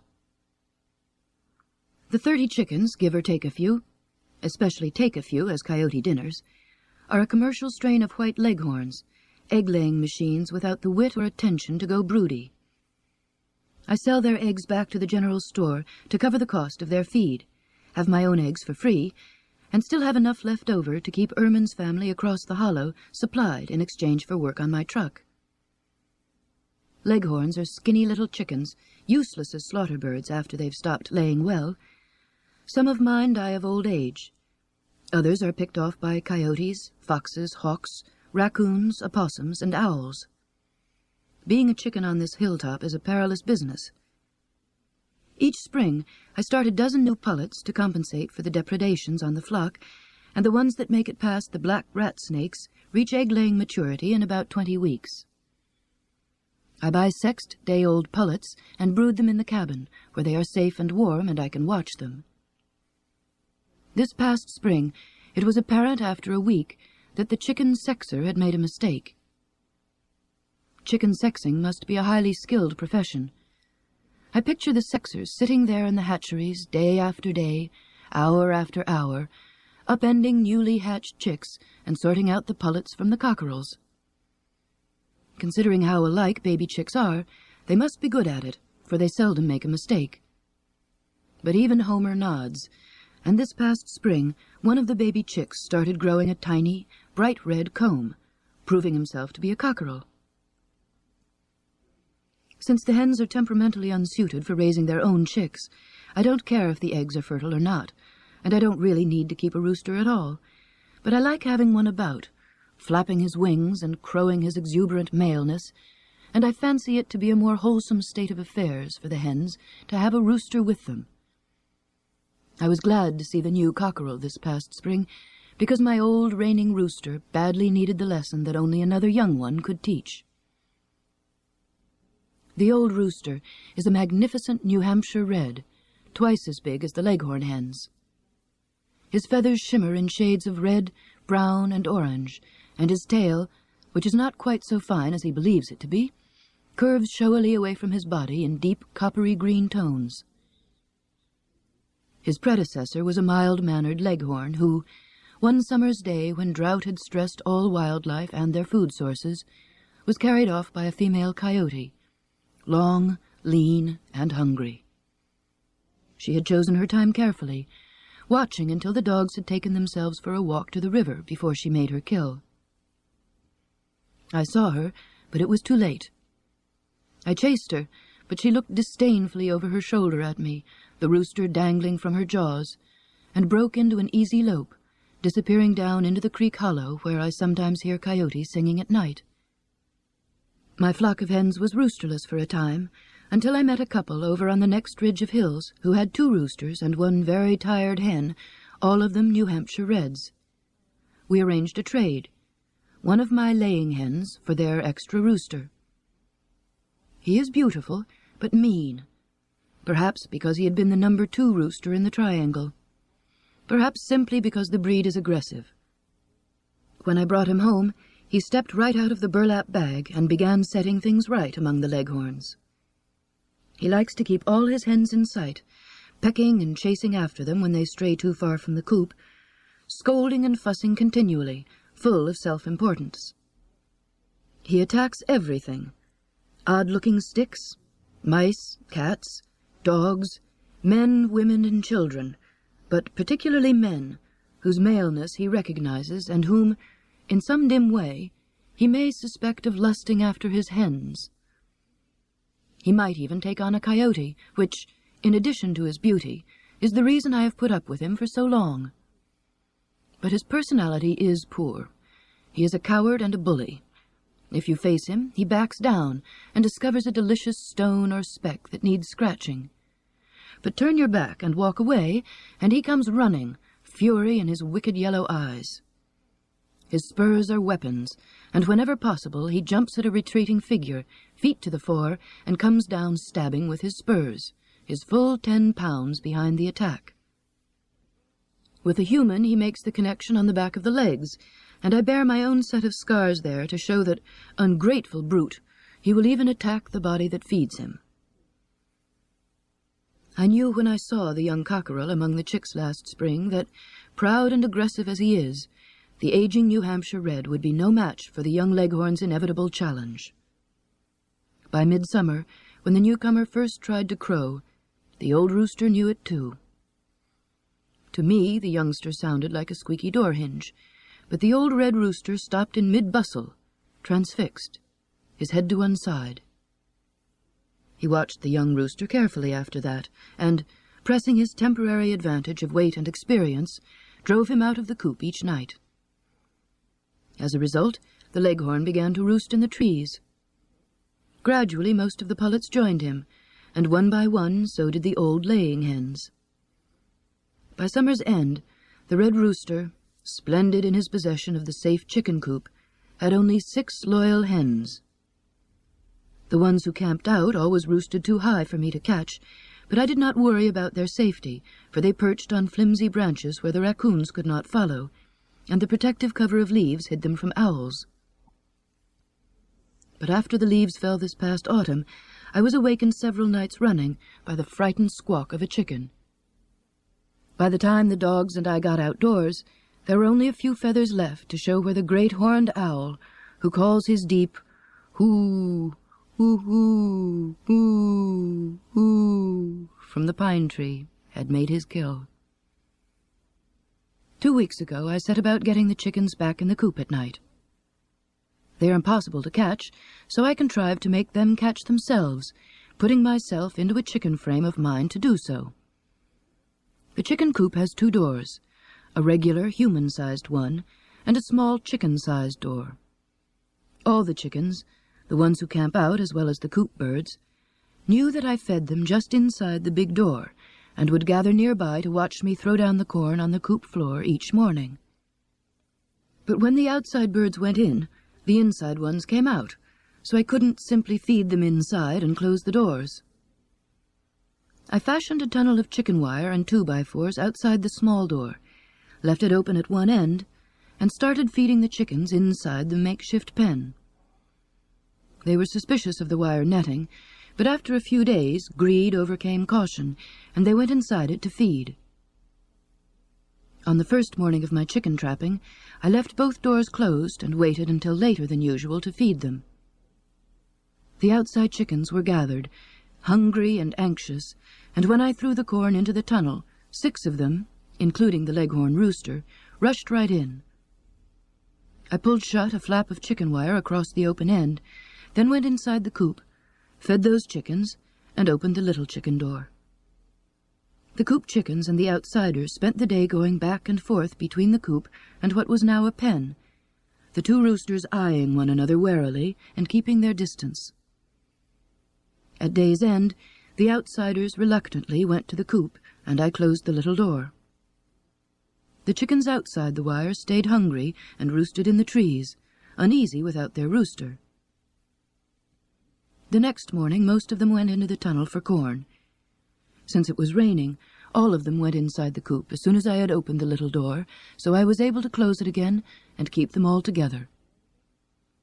I don't know what happened inside, but there was a lot of crowing and commotion, suggesting that the 2 roosters were beginning to sort out dominance.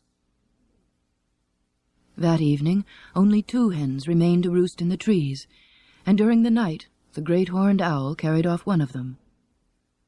The last hen, deprived of company and corn for 2 days, was eager to get inside the chicken wire tunnel the following morning, and at dusk I closed the entire flock into the coop. I fed and watered them inside, and left both doors closed for a week. Chickens' tiny brains do not remember much, and when I let them out a few days ago, they had lost all memory of roosting anywhere but in the coop, and tidily returned to it each evening. Rooster realignment had taken place. The mild and polite white leghorn acts self-assured and is in charge. The red rooster, chastened and subdued, hasn't even the heart to spur me when I walk past him. I have heard the great horned owl each night in the pine tree close to my bedroom window. He will have to look elsewhere for dinner. My farm lies north of town. After the first 2 miles, the blacktop gives way to a 5-mile stretch of rocky road that shakes apart the pickups my neighbors and I drive. My mailbox is at the junction of this road and a 1.5 mile gravel lane that meanders between it and the cabin, skirting the cliffs of the river that runs fast and clear below. Lichens, ferns, and mosses grow there, and wind and rain have eroded caves and root holds for scrubby, twisted trees on the cliff faces. The thin soil at the top sustains a richer growth, and in the springtime the cliff top is abloom, first with serviceberry, then redbud and dogwood. In the summer, oaks shade the lane, grass grows in the middle of it, and black-eyed Susans grow beside it. In the winter, winds howl up out of the river gorge, driving snow across the lane in drifts so deep that sometimes I am marooned for a week or more. I returned yesterday from a honey-selling trip, and was grateful, as I always am, to turn at the mailbox and head down my lane. I drive a big 3/4-ton white truck on these trips, one fitted out to carry a 5,000-pound load, a truck new enough to be repaired if it should break down in Hackensack without hours of poking around in a salvage yard, the source of parts for press-on regardless. The white truck is commodious and dependable, and I'm fond of it. It is a part of my life. One night I dropped off to sleep after reading about the nature of the soul. I dreamed about my own soul and found that it is a female white truck, buoyant, impatient, one that speeds along, almost too fast in an exhilarating way, skimming slightly above the road, not quite keeping to the pathway. I rather enjoy having a soul of that sort. Like many of my neighbors, I am poor. I live on an income well below the poverty line, although it does not seem like poverty when the redbud and dogwood are in bloom together, and when I travel I have to be careful about expenses. I eat in restaurants as little as possible, and I sleep in the truck. I pull into a truck stop, unroll my sleeping bag on the front seat, and sleep there, as warm and comfortable as can be. In the morning I brush my teeth in the truck stop restroom and have my morning coffee in the restaurant. When I travel, people seldom notice or talk to me. I am unnoticeable in my ordinariness. If I were young and pretty, I might attract attention, but I'm too old to be pretty, and rumpled besides, so I'm invisible. This delights me, for I can sit in a booth at a truck stop, drink my coffee, and watch, without being watched. One morning I was having coffee at 5:30 a.m., snugged up in a booth in a truck stop in New Mexico. The truckers were eating their breakfasts, straddling the stools at the horseshoe-shaped counter. A 3-sided projection screen hung from the ceiling, showing slides that changed every minute or so. The truckers watched, absorbed, as the slides alternated between the animate and the inanimate. A super truck, dazzling in the sunshine, every tailpipe and chrome strip gleaming, was followed by a D-cup woman pouring out of her teeny dress, provocatively pumping gasoline into a truck. The next slide was a low shot of a truck grill. This was followed by a scene with a plump blonde in a cute cop outfit, showing rather more breast and crotch than one would think regulation, arresting a naughty trucker. I watched the truckers as they watched the screen, chewing away on the leathery eggs over easy, their eyes glassy, as intent on chrome as on flesh. I finished my coffee and drove on unnoticed. The trip I returned from yesterday was to Dallas, and as sales trips go, it was a good one. Its maze of freeways make it easy to get around, and I was grateful to the food buyers who placed Texas-sized orders. On the way to Dallas, I stopped for lunch at an Oklahoma restaurant which had big windows facing the parking lot. Seeing the signs on my truck proclaiming my business and hometown, the man at the cash register gave me a big grin when I walked inside and asked, "You the sweetest thing in Missouri?" If there is one skill I have learned from living in the Ozarks, it is how to talk good old boy. So I quickly replied, "Sure am," and took my seat at a table to order a bowl of soup. As I paid the tab, my new friend inquired about the honey business. When he found out that my truck was loaded with honey for sale in Dallas, he bought a case for the restaurant gift shop and asked to be put on my mailing list. "Now that's Joe Ben Ponder, you hear? Joe Ben," he said in his soft, southern Oklahoma drawl. It seemed like an auspicious beginning for a sales trip, and I badly needed a good one. I had just returned from Boston and New York, where sales had been poor, although the trip was good in some ways. In Boston, I stayed with Liddy and Brian, and one evening they took me to the Harvard Chapel, where Gustav Leonhardt played a program of Baroque music on the chapel organ. It was beautiful, and I enjoyed it. I also enjoyed seeing other friends and relatives whom I love and see too seldom, but I did not make any money. In New York, there are stores on every corner that sell French bread, marvelous cheeses, imported salmon, exquisite delicacies, and honey, some of it made by my honeybees. But then there is another such store in the middle of the block. The customers are spread thin, and many places where I have sold honey for years have fired their managers and hired new ones, groping for a formula that will bring in the dollars once again. Macy's and Zabar's were having a war, and their buyers had no time for me. Sales elsewhere were poor too, for it cut no French mustard with new managers that honey from my bees had been selling in the store for 10 years. I drove up to Westchester in southern Connecticut to set up new accounts in the suburbs. In my worn jeans and steel-toed work boots, one of which has a hole in it from the time I dripped battery acid on it, I wandered through those fashionable towns peddling honey, towns filled with women out buying things to drape on themselves, and things to put in their houses, and things to take care of the things hanging on themselves and the things in their houses. 20 or 25 years ago, I lived on the edge of lives like these. In those days, the women used to drive station wagons, and today they drive sleek little cars. But the look of strain on their faces is the same today as it was back then. I was glad to escape that life then, and at the end of the sales day I was glad to escape in my white truck and head westward onto the interstates with their green signs and truck stops, toward Missouri, toward my wild mountain top, toward home. There has been an odd lot of siding and not siding on the barn and its lean-tos, old weathered barn boards, tar paper, wooden shingles, and, on the new storage loft, bare plywood. I needed to cover up this plywood before winter, and the handsomeness of the new loft suggested that now was the time to cover the barn and its sheds with something which would tie together the entire structure. The wooden shingles on the honey house lean-to had weathered beautifully, and I thought I might finish off the rest of the barn to match. But when I priced wooden shingles at the lumber yard, they were impossibly expensive, so I made my own. My raw materials came from the pallet mill to the east of town. Industrial pallets are made from 4-foot oak blocks, trimmed to exact widths. It was the trim that made my shingles. The mill sells 2,000 pounds of trim pieces for $2, my kind of price. I drove the Chevy over there, and a helpful mill worker loaded them into it with his forklift. When he dumped the bundle onto the pickup bed, the truck groaned a bit and squatted down, its springs splayed out flat.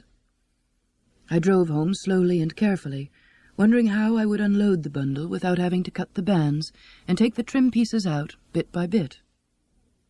But when I got home, I put the truck to the task of unloading itself.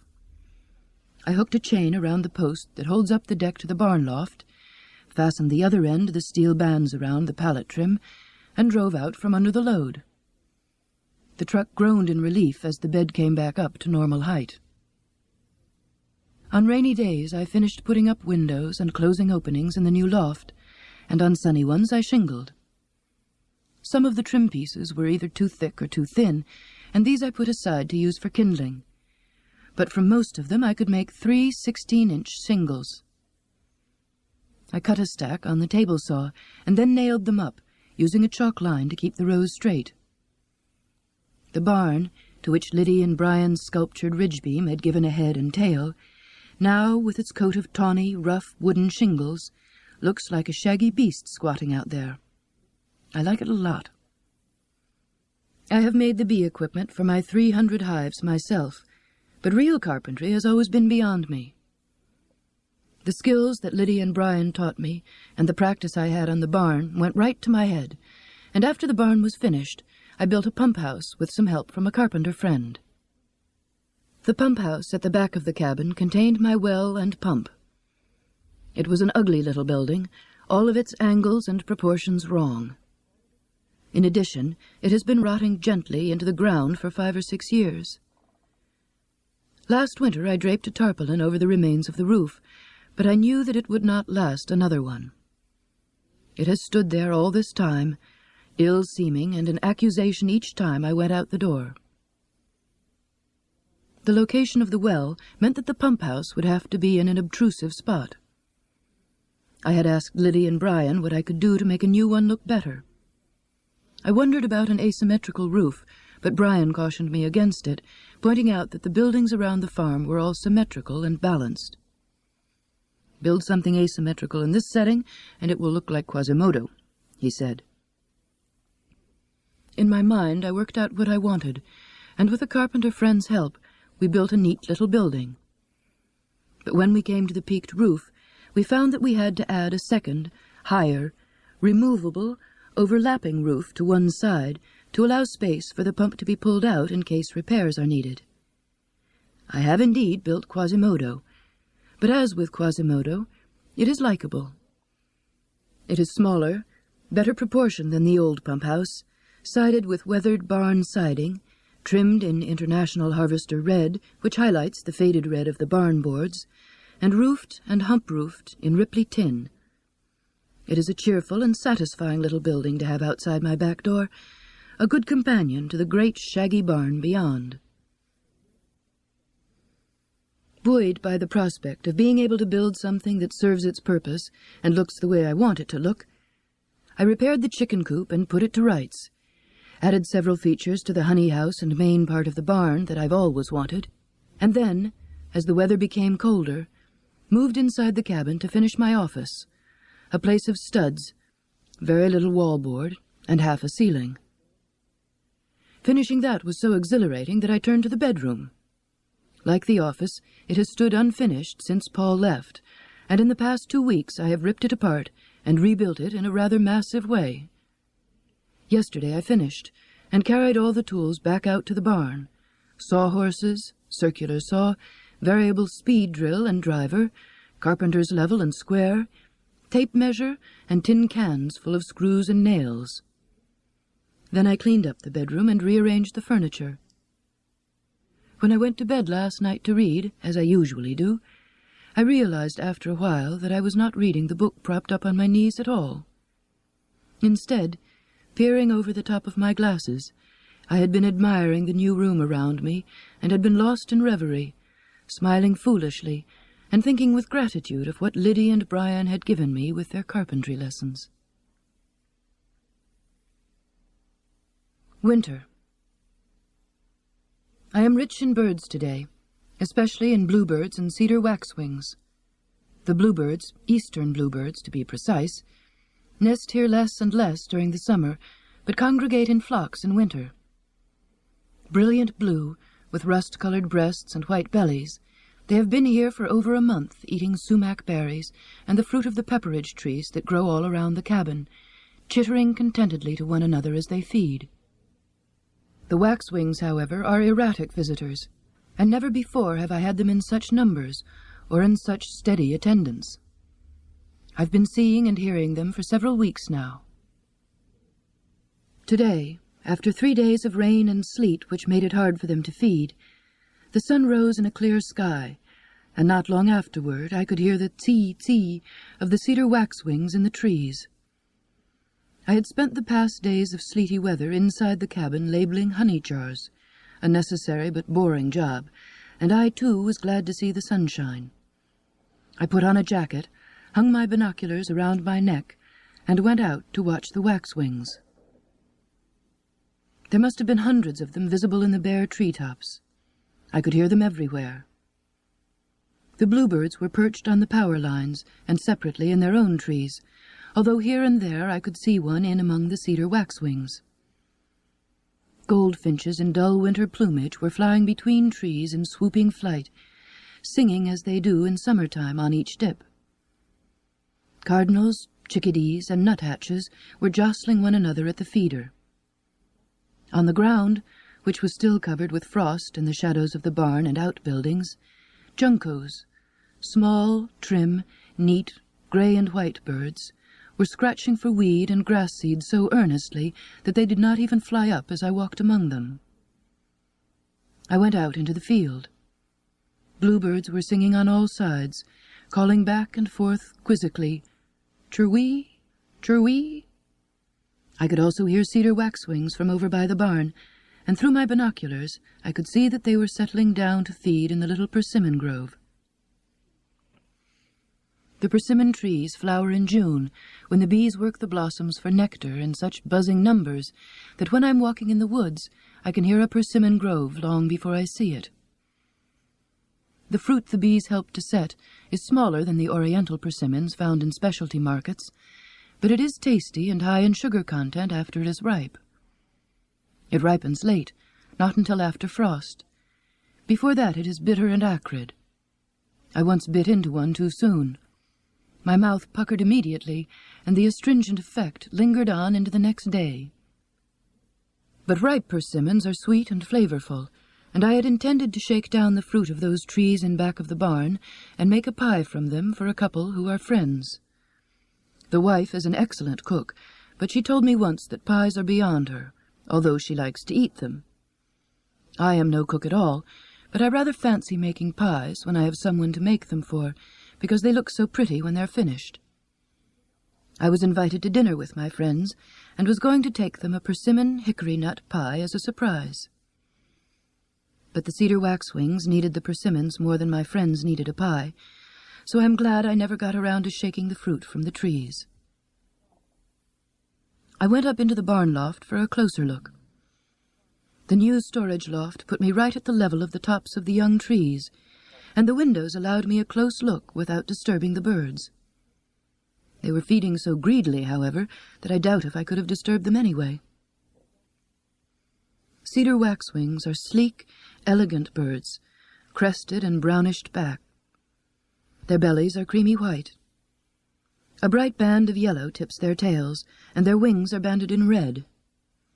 A black band runs from beak-top around their eyes to the back of their head, giving the party in the persimmon trees the air of a masked ball. One of my bird books calls them, fancifully, birds of mystery. This is because they are wanderers.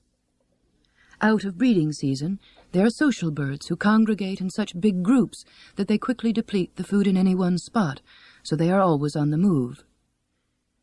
They appear one day in numbers, eat everything.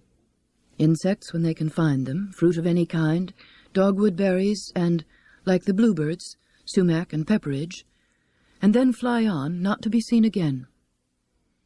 Their presence here for nearly a month seems highly unusual, but this was a good year in these parts for the kinds of things that cedar waxwings like to feed on, and even now there is still plenty for them to eat.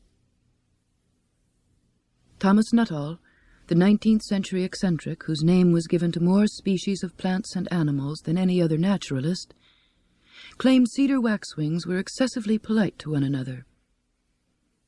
He said that he had often seen them passing a worm back and forth down a whole row of beaks before it was finally eaten. I would enjoy seeing this, but I never have.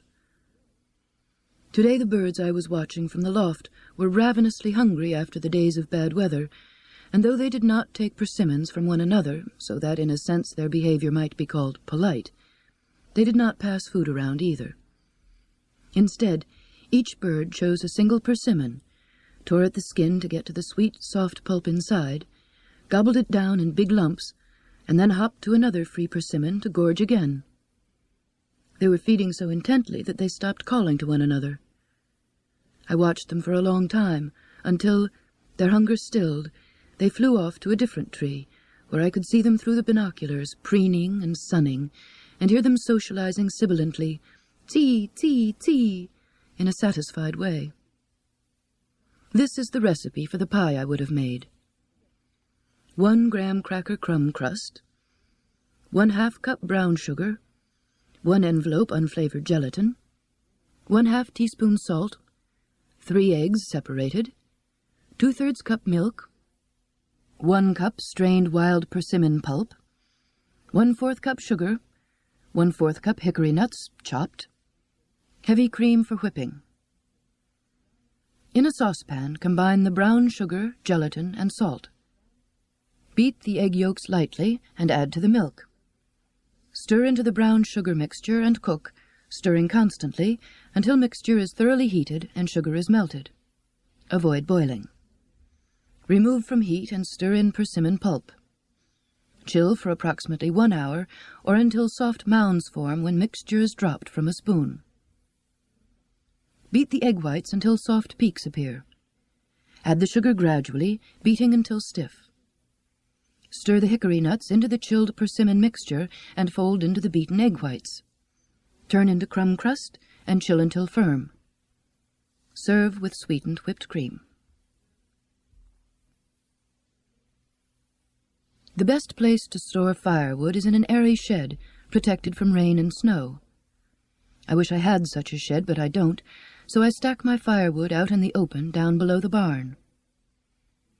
Each morning in the late fall and winter, I split enough wood for the second day, carry it to the cabin, and pile it near the wood stove where it can dry. As the wood warms, the wood cockroaches that sometimes live under the bark are roused and creep out. They are smaller than the American cockroaches that, even in the tidiest of houses, invade kitchens at night looking for scraps of food, but they are bigger than the familiar German cockroaches that live in most kitchens and bathrooms.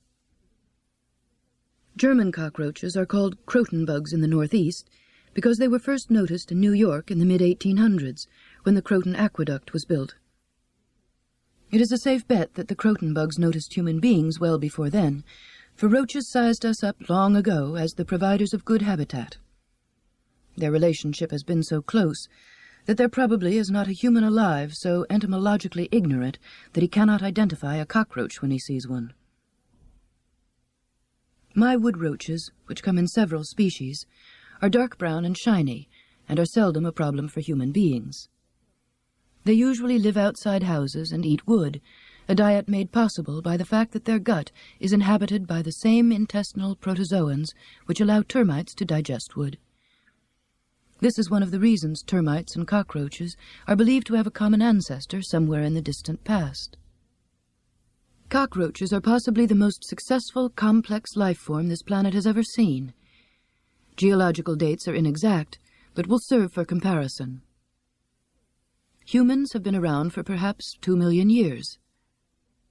Honeybees, along with flowering plants, evolved sometime during the Cretaceous period, some 100 million years ago.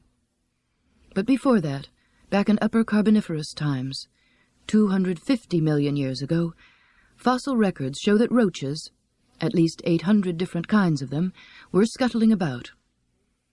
On the average, they were somewhat bigger than any of the 1,200 species of roaches that exist now, but none of the fossil forms are any bigger than contemporary tropical ones. The differences between those fossil cockroaches and the ones of today are slight, and mainly involve the position of the wing veins. The world was quite a different place in those days.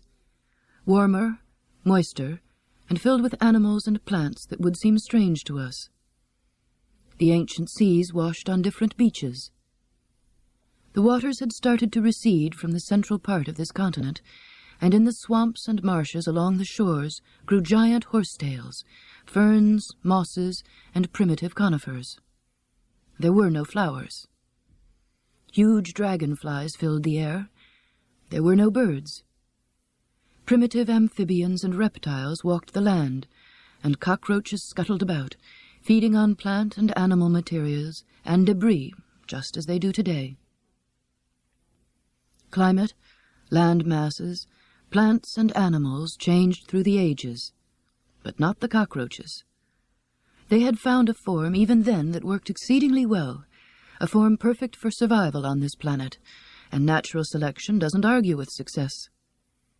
They were and are neither too big nor too small. Their low-slung, flattened bodies allow them to hide in the merest sliver of protective space. They could and can live in a wide variety of habitats and temperatures, and eat almost anything. They're tough, spunky, wary, and alert all of their lives. Young roaches hatch from leathery egg cases ready to run. Like their cousins, the grasshoppers, katydids, and crickets, they do not undergo a complete metamorphosis. They do not spend periods of their lives as vulnerable, worm-like larvae or quiet pupae rearranging their body tissue and structures. Instead, they undergo a gradual metamorphosis. Young hatchling roaches look very much like adults, except that they are tiny and lack wings. They shed their outer skin several times before they reach reproductive adulthood, but at every stage they are quick and agile. Adults can fly, but more typically run. They have never become specialized. They have always been highly flexible, able to adapt to any changes that the world has in store. I was not surprised when I read that a researcher had discovered cockroaches could learn things even after their heads had been cut off. For back when I first started keeping bees, if I opened a beehive and found roaches inside, believing myself to be the bee's ally, I would cut the cockroaches in two with my hive tool. Invariably, the nether end would scurry off, apparently able to function quite nicely without the head it had left behind. There are always American cockroaches in beehives. Like human houses, beehives are warm, snug places, well stocked with food, and roaches live there if they can get away with it. When a colony of bees is active, healthy, and strong, the bees will not tolerate roaches any more willingly than does a fussy housekeeper. I have often watched honeybees chasing cockroaches out of their hives, and have also seen them carrying out roach egg cases and dropping them some distance away, recognizing that they are objects inappropriate to a well-regulated bee colony.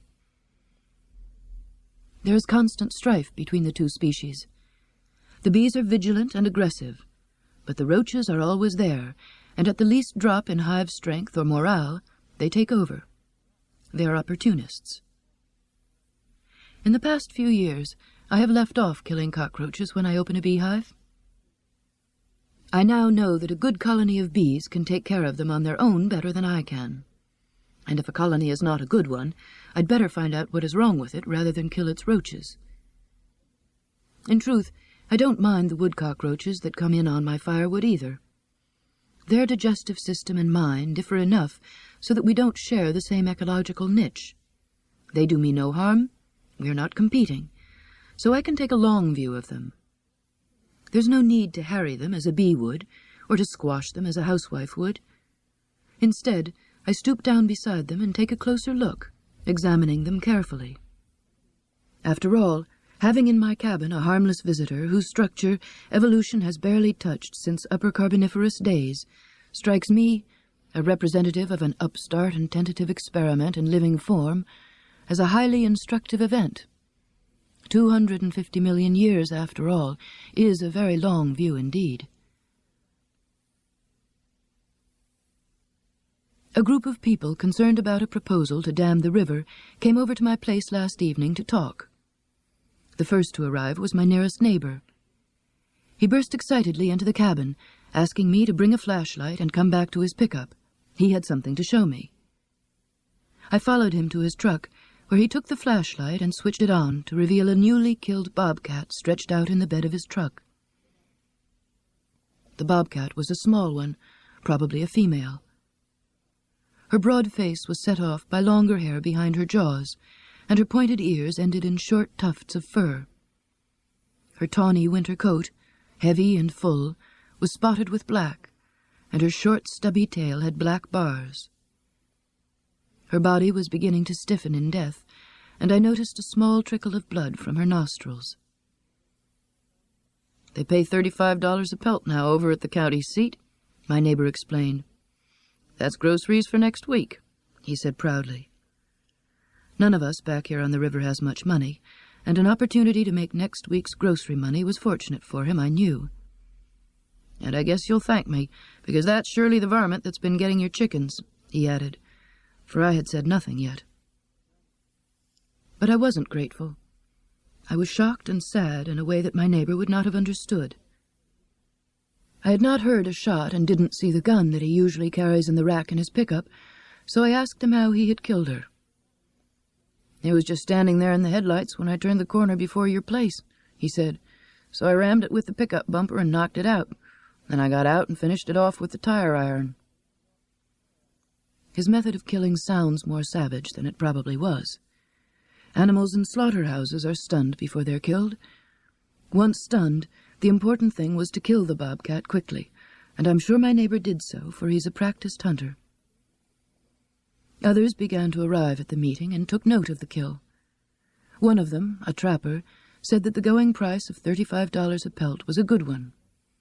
Not many years ago, the pelt price was under $2. Demand for the fur, formerly scorned for its poor quality, was created by a ban on imported cat fur and a continuing market for fur coats and trim. My neighbor and the trapper are both third-generation Ozarkers. They could have gone away from here after high school, as did many of their classmates, and made easy money in the cities, but they stayed because they love the land. This brings us together in our opposition to damming the river to create a recreational lake, but our sensibilities are different, the product of different personalities and backgrounds. They come from families who have lived off the land from necessity. They have a deep practical knowledge of it, and better skills than I have for living here with very little money. The land, the woods, and the rivers, and all that are on and in them are resources to be used for those who have the knowledge and skills. They can cut and sell timber, clear the land for pasture, sell the gravel from the river. Ozarkers pick up wild black walnuts and sell them to the food processing companies that bring hulling machines to town in October. There are fur buyers, too, so they trap animals and sell the pelts. These Ozarkers do not question the happy fact that they are at the top of the food chain, but kill to eat what swims in the river and walks in the woods, and accept as a matter of course that it takes life to maintain life. In this they're more responsible than I am. I buy my meat in neat, sanitized packages from the grocery store. Troubled by this a few years back, I raised a dozen chickens as meat birds, then killed and dressed the lot, but found that killing chicken number 12 was no easier than killing chicken number 1. I didn't like taking responsibility for killing my own meat, and went back to buying it at the grocery store. I concluded sourly that righteousness and consistency are not my strong points, since it bothered me not at all to pull a carrot from the garden, and act quite as life-ending as shooting a deer. I love this land, too, and I was grateful that we could all come together to stop it from being destroyed by an artificial lake. But my aesthetic is a different one, and comes from having lived in places where beauty, plants, and animals are gone, so I place a different value on what remains than do my Ozark friends and neighbors. Others at the meeting last night had lived at one time in cities and shared my prejudices. In our arrogance, we sometimes tell one another that we are taking a longer view. But in the very long run, I'm not so sure, and as in most lofty matters, like my failed meat project, I suspect that all our opinions are simply an expression of a personal sense of what is fitting and proper. Certainly my reaction to seeing the dead bobcat was personal. I knew that bobcat, and she probably knew me somewhat better, for she would have been a more careful observer than I. 4 or 5 years ago, A man from town told me he had seen a mountain lion on Pigeon Hawk Bluff, the cliffs above the river just to the west of my place.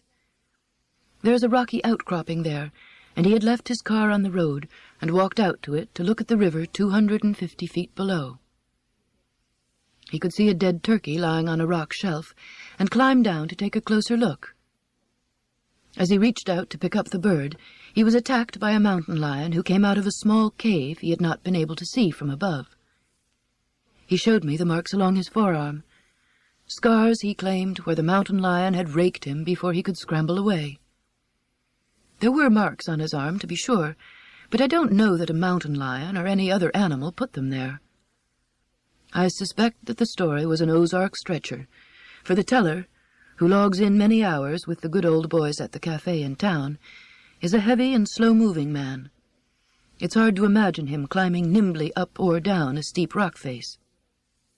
Nor would I trust his identification of a mountain lion, an animal more talked of at the cafe than ever seen in this country. Mountain lions are large, slender, brownish cats with long tails and small rounded ears.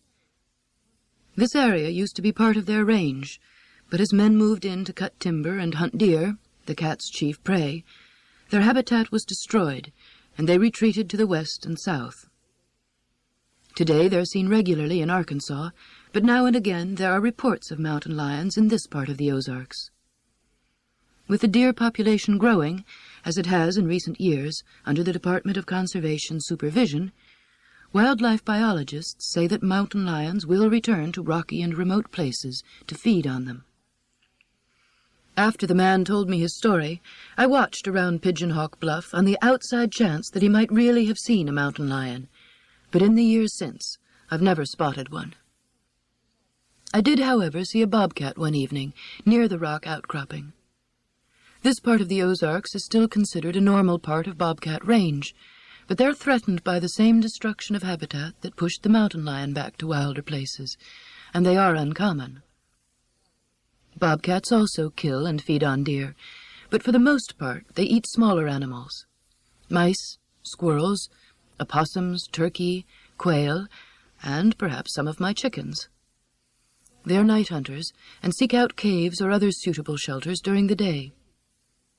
In breeding season, the females often chose a rocky cliff cave as a den.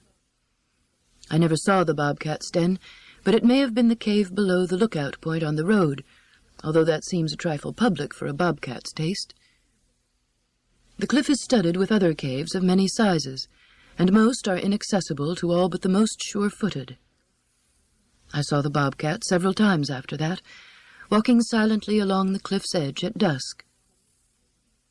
Sometimes in the evening I heard the piercing scream of a bobcat from that direction, and once, coming home late at night, I caught her in the road in the pickup's headlight beam.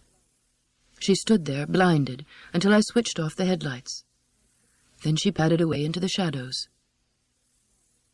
That stretch of land along the river, with its thickets, rocky cliffs, and no human houses, would make as good a home ground as any for a bobcat. Females are more particular about their 5 miles or so of territory than are males, who sometimes intrude upon one another's bigger personal ranges. But bobcats all mark their territories and have little contact with other adults during their 10 years or so of life. I don't know for sure that the bobcat I have seen and heard over the past several years was always the same one, but it probably was, and last night, probably, I saw her dead in the back of my neighbor's pickup truck.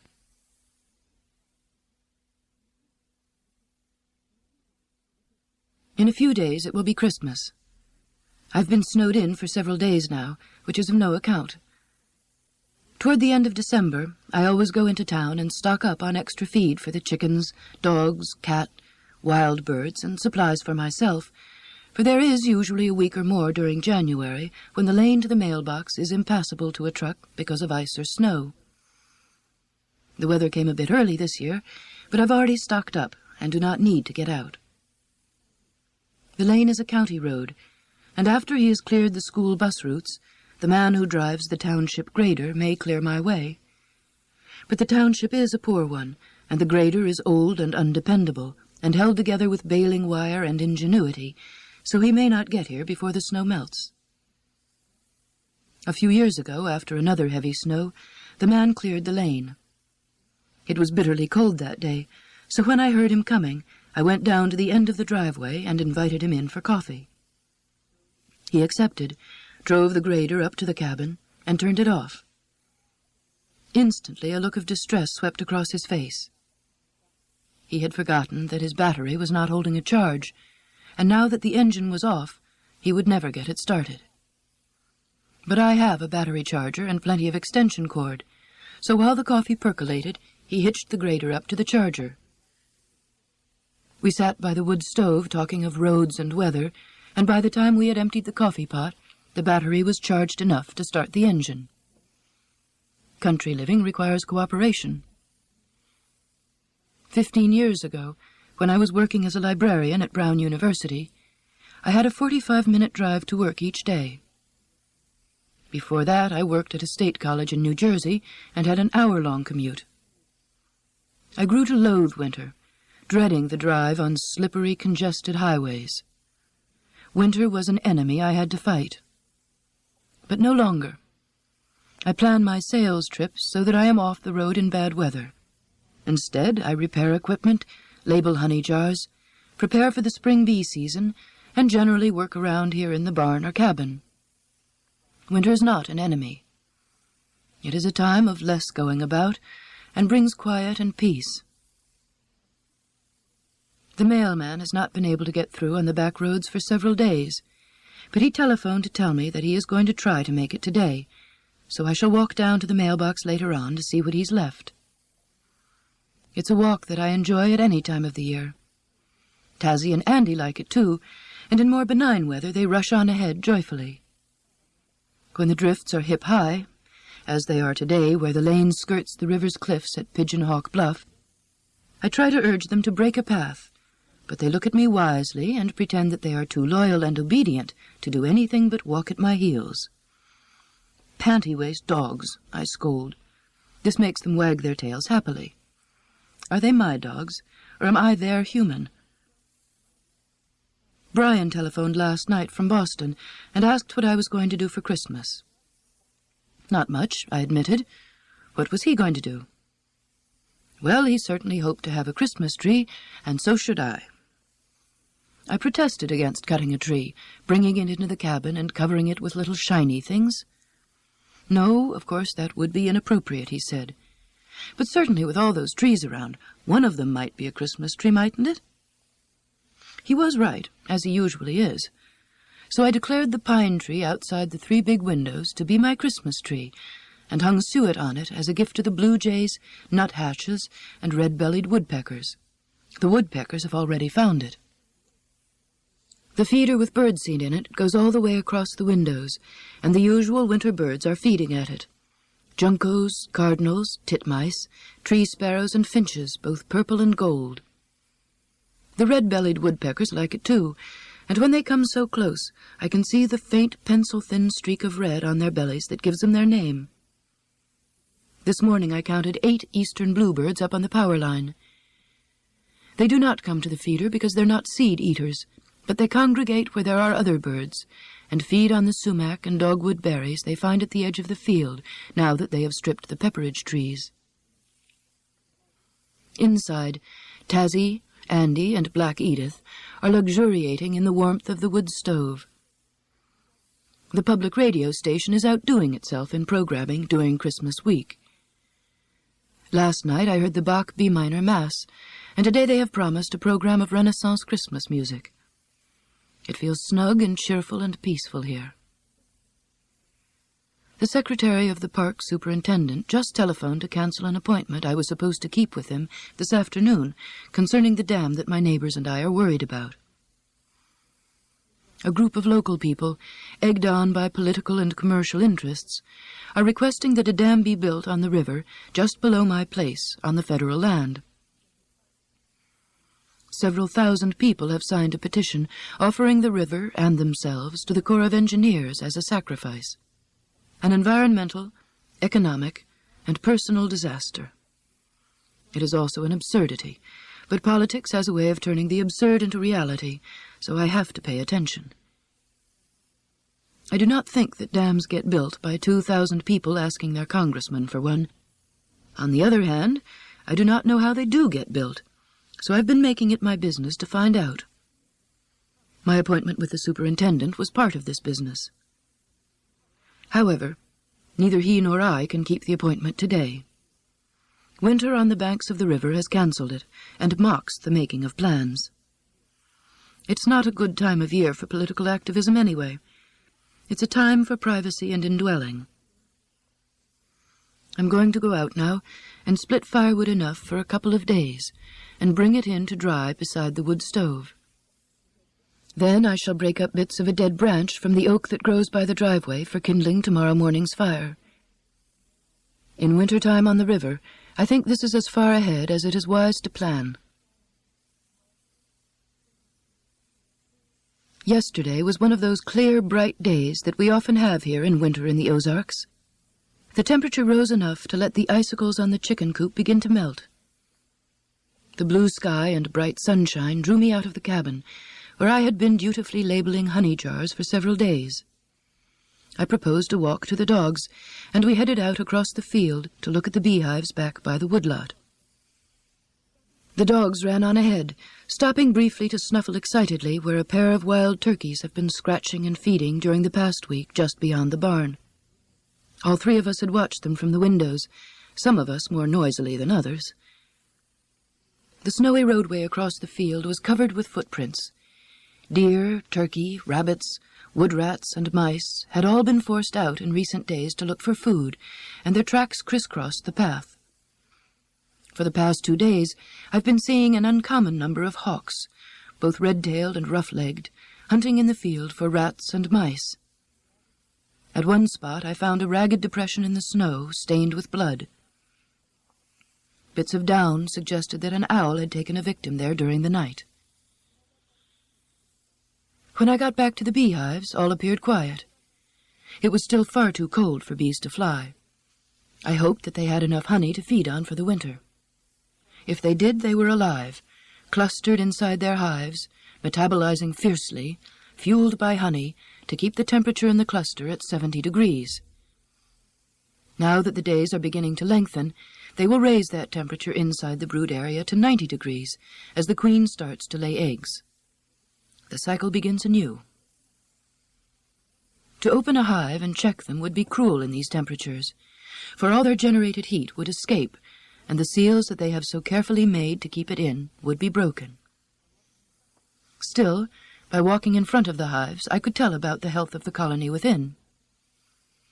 The bees in strong and able hives have been tending to sanitation, flying out to defecate, spattering the snow with their yellow droppings, and carrying out the corpses of some few sister bees who had died of age or cold. Walking along looking for these signs, I discovered a young opossum crouched between 2 beehives. Opossums, and skunks too, can be a nuisance to bees in the winter. The bees are too lethargic to defend themselves, and the opossums reach their forepaws inside the hive, stir up the cluster, capture bees one at a time, and suck them dry of their honey and soft body parts. I once came upon a full and contented opossum sitting in front of a beehive ringed with husks of bee bodies, looking like a human glutton who had just overeaten at a clam bake. The opossum I found yesterday had not begun to feed. He was young and looked inexperienced. He was small, no bigger than a kitten, and frightened of me. He opened his mouth wide and tried to look fierce as an adult would do, but his teeth were still small. There's only one species of opossum in North America, Didelphis virginiana, and this one, like the rest of his kind, had an untidy grayish coat, a naked prehensile tail, and deceptively soft-looking pink feet. His blackish ears were edged in pink, too.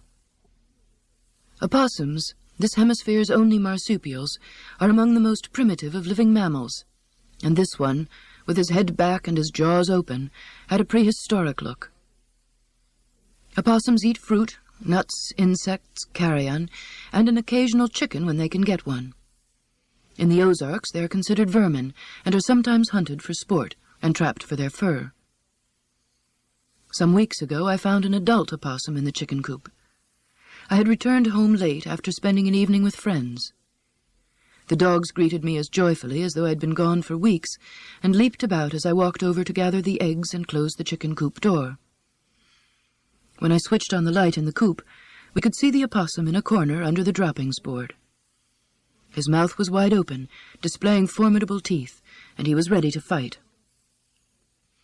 The dogs often take themselves off on their own hunting expeditions, and they must know how fierce an opossum can be, for they quieted down immediately and discovered that they had important business over by the cabin door, where they waited circumspectly for me.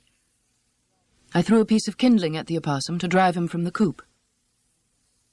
With the memory of this encounter in mind, I didn't expect much action when the dogs came looking for me as I stood in front of the beehives. The opossum saw the dogs before they saw him. He tensed his body and opened his mouth even wider, drooling with the effort. A tiny, choked growl warned the dogs to come no closer, but also attracted their attention. Tazzy must have decided that he was a cat, and of no account, for she walked behind the opossum and upended him with her nose, sniffing his rear as she does with the cat, a behavior that appears to be both affectionate and curious. The opossum had probably never met with such an indignity, and was confused. Andy is an old, experienced hunter. He knew that this was no cat, and rapidly decided that this particular creature was not as fierce as others of its kind with which he had tangled. He took advantage of the momentary confusion, and, surprising me with his quickness, rushed the opossum and grabbed him by the back. I called him off, but once he has caught an animal, he is an efficient killer, and it appeared that he had already snapped the opossum's backbone. Both dogs sat beside me obediently, and we all looked at the opossum, quiet and still, lying in the snow. I called the dogs to heel, and we walked back to the cabin. I was filled with remorse for having stood there and allowed the dogs to bait a young nocturnal animal so desperately hungry that he had been driven out in the daylight in search of food. After shutting the dogs in the cabin, I walked back to the beehives. When I got there, the opossum was gone. I could see the tracks in the snow where he had run from the hives to the safety of the woods and thickets. He had played possum, gone limp, feigned death, practiced the ultimate in passive resistance. I returned to the cabin sobered, thinking about what had happened as I walked along the roadway where most of the animal tracks had been obliterated by my own and those of the dogs. I do not like opossums to hustle their dinners in my chicken coop or beehives, but that is the way creatures get on, and I would not kill one for doing so, Ozark custom to the contrary. I was relieved that the young opossum still lived. His life had touched mine on a bright and sunny day, and I was grateful for the encounter. I would have been sad and guilty had he lost it because of our contact. I hope he found something to eat after all, and fed well. The coyotes are singing almost every night now down in the hollow, the creek bed that runs below my southern boundary. Their song is a chorus of yips, yelps, and barks that increases in intensity and number as more and more join in, until it climaxes in a series of howled wails. I hear them year-round occasionally down there or over by the river, but it is their breeding season now, and they're singing more often. When I first moved here, their song was rarer.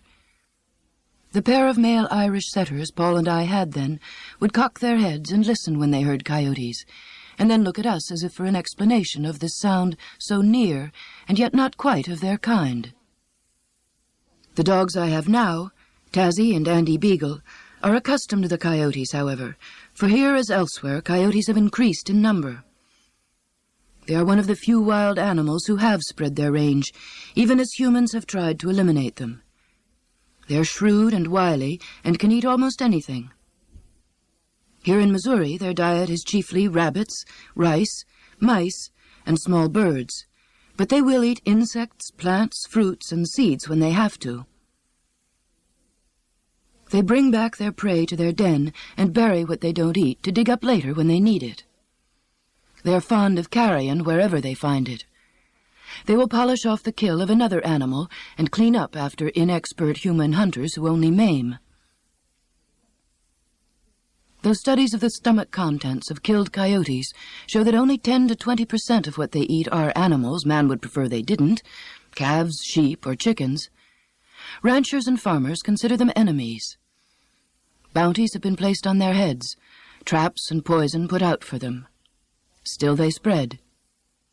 Back here on the river, I'm the only human who likes to hear their song. A neighbor told me that in some circles, a coyote-dog cross is held to be a superior hunter. He knew a man who had trapped a female coyote in season and held her, snapping and furious, while his prize hound covered her.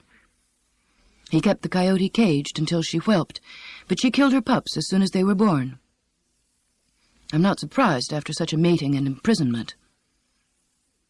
I'm also not sure that the story is true, but it could be. Canis familiaris, our pet dogs, and Canis latrans, the dog who barks, the coyote, are close enough biologically to interbreed. They sometimes do, and produce fertile offspring. I suspect that Andy Beagle knows more about this than he should. In his younger days, he would go quite wild for a week or so in late January and spend his nights courting, limping back home in the morning, mauled and bloody. He would stay some hours by the wood stove, whimpering for my sympathy and licking his wounds. By afternoon, he would be restless again, looking out the windows and whining.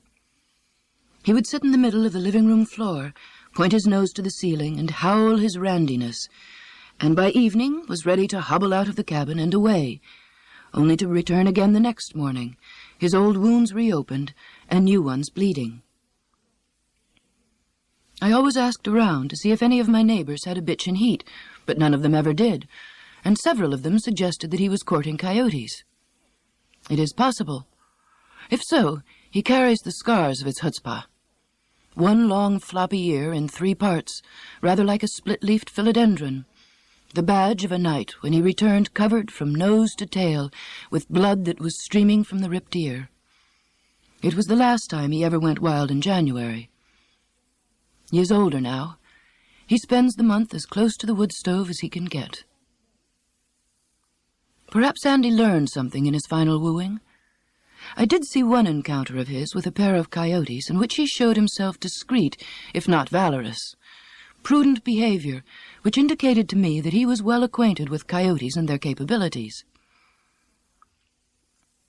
Coyotes are not as sociable as their near cousins, wolves, but they do often hunt in pairs, and are sometimes seen in daylight in the summer after their pups have become active. Our meeting with them was on a summer day when I was stacking logs on the woodpile out behind the barn. Andy had joined me and had discovered the trail of some small animal that had taken refuge there. Nose to the ground, intent on whatever the scent was telling him, he followed the trail out across the field. I straightened up from behind the stacked wood and looked in his direction as 2 coyotes emerged silently from the woods at the edge of the field above the hollow. Bellies to the ground, they were stalking him, but he was following a scent and was unaware of them until they began to circle. Then he sensed their presence and looked up and yelped in fear. They circled closer. He turned his head to show that he was not aggressive and would have backed off if they had given him room. The coyotes tightened their circle. Andy lay down, rolled over, and exposed his belly to show his submission. The coyotes surely understood these gestures, for like dogs, they used them among themselves to sort out dominance. But social niceties were not on their minds. They were hunting. They closed in on him, snarling, showing their teeth, snapping. When I yelled, they looked up, momentarily startled, and in that moment Andy jumped up and streaked back to the cabin with his tail between his legs. I chased the coyotes, and although they did lope away toward the hollow, they stopped often to look insolently over their shoulders at me. I had won this round, their behavior said, but they were not frightened of me. Now that Tazzy has joined the household, she and Andy always go out on their rambles together, and the 2 of them may be a match for coyotes. I do not know, although I have seen them chase a lone coyote. I am sure, however, that they know more about them than I do. When they hear coyotes singing at night, they do not bark like they do when they hear dogs, but they do not act puzzled the way the setters did either. They listen attentively, file away whatever information they get from the song, and go back to sleep. Coyotes? Nothing special. But for me, perhaps because I know them less well, coyotes are still special. I like lying in bed, as I did last night, with moonlight streaming in the window, listening to their song. Coyote. That name comes from the Aztecs' word for them, coyotl, and should, to my way of thinking, always be pronounced coyote, not coyote, the way it sometimes is. Coyote.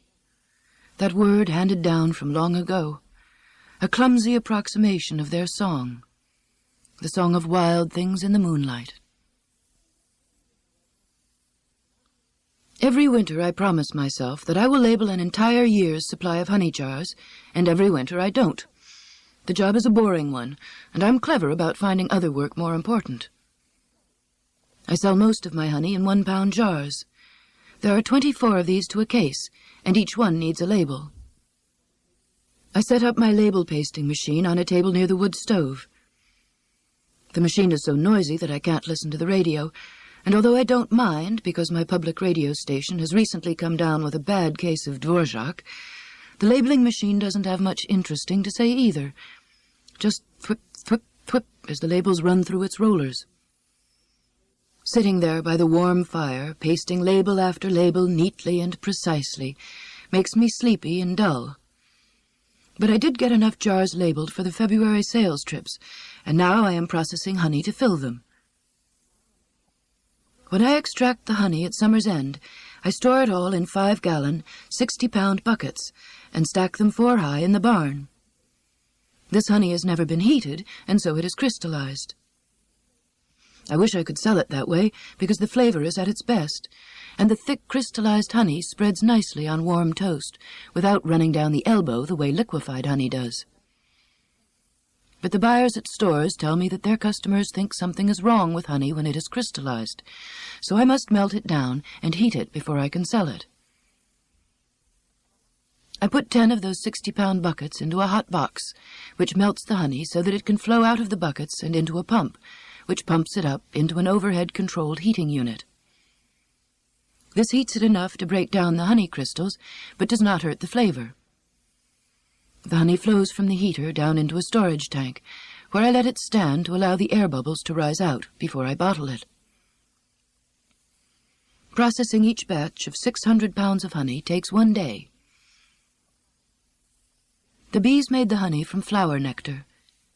Bees forage as far as 2 miles from their hives and find many different flowers, but in the Ozarks their best sources are blackberries, wild sweet clover, persimmons, water willow, wild mint, and wild fruit trees, plum, cherry, and peach. The nectar of the flowers is 80% or more water, and the sugars in the nectar are complex. To make honey, the bees have to evaporate the water and break down the sugars from the complex to simple. When they gather the nectar, they suck it up through their long tongues and store it in a sac called a honey stomach. When this is full, they fly back to their hives and transfer the nectar to young house bees, who spread it, drop by drop, throughout the hive in the honeycombs. In the process of collecting the nectar, storing it in their bodies, and transferring it to the house bees, the bees have added enzymes to the nectar which break down the complex sugars into simple ones, chiefly dextrose, levulose, and sucrose. The water in the nectar evaporates slowly from the droplets spread out through the hive, but the bees speed up the process by fanning with their wings, setting up currents of air from the hive entrance at the bottom to ventilation holes at the top. On hot summer nights, I like to walk out to the beehives back by the woodlot. At night, all 60,000 bees are at home in each hive. Most of them are fanning, and I can hear the hum of their wings long before I get near them. The air currents from the fanning of all those wings are so strong that when I stand in front of the hives in the dark, I can feel a draft swirling around my ankles. When most of the water is removed from the nectar, the bees cap each cell of finished honey with snowy white wax secreted in flakes from their own bodies. This finished honey has a very low moisture content, 16% or so, drier than air. This makes honey hygroscopic. It can pull moisture from the atmosphere. That is why I have to store it in tightly sealed containers once it is extracted. It is also the reason why baked goods made with honey stay moist and do not dry out the way they do when sugar is used. When I harvest the honey and extract it at summer's end, I only take honey from combs that have been completely sealed with beeswax, honey that I know is ripe and will be flavorful. The uncapped honey, green and unfinished, will be thin and off-flavored, and I give it back to the bees. Last year, when I harvested 33,000 pounds of honey, at least 3,000 pounds of it was too green to extract, and I returned it to the bees. I am fussier about this than some bigger commercial beekeepers, but since I can't compete with them in price, I try to produce very good honey instead. In another week, I'll have 6,000 pounds of honey processed and bottled. Then I'll load up the truck with part of it and head out on the interstates again to peddle honey and sleep in truck stops.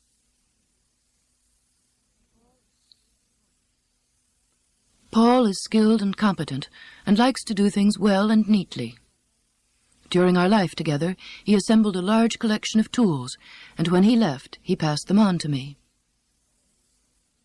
I set up a workshop for myself in the barn with the tools that I learned to use, and from time to time would try to sort through the others and the things that went with them.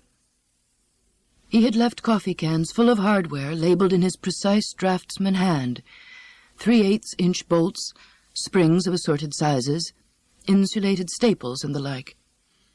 I would move the hardware from place to place and would pick up the tools, the purposes of which were unknown to me, and put them down again, depressed and defeated by my own ignorance, wondering yet again what I was doing, trying to live out here by myself, when I didn't even know how to use what might possibly be called a ratchet wrench. After a long time, I piled all the tools that I did not understand on the upper two shelves of the tool cabinet, boldly scrawled below them, mysterious tools, and felt the better for it. Occasionally, one or another of them loses its mystery, and, comfortably useful, takes its place on my workbench. I had already sorted through the unlabeled boxes of hardware and filled coffee cans of my own, and marked them round things, things that fasten other things together in unusual ways, and other categories that served me, if no one else. Erman came over and helped me sort through all the old Chevy parts in the barn, telling me which to save for repairs and which to scrap. He is a dark and moody man, a skilled mechanic who works on my truck and those of others when he has a mind to. He's brilliant and easily bored, and turns down routine repair jobs. He is said to have a bad temper, but he's always been gentle and patient with me. He is said to be undependable, but I know better.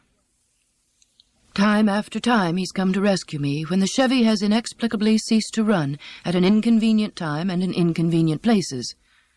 He can always be counted on in a real emergency.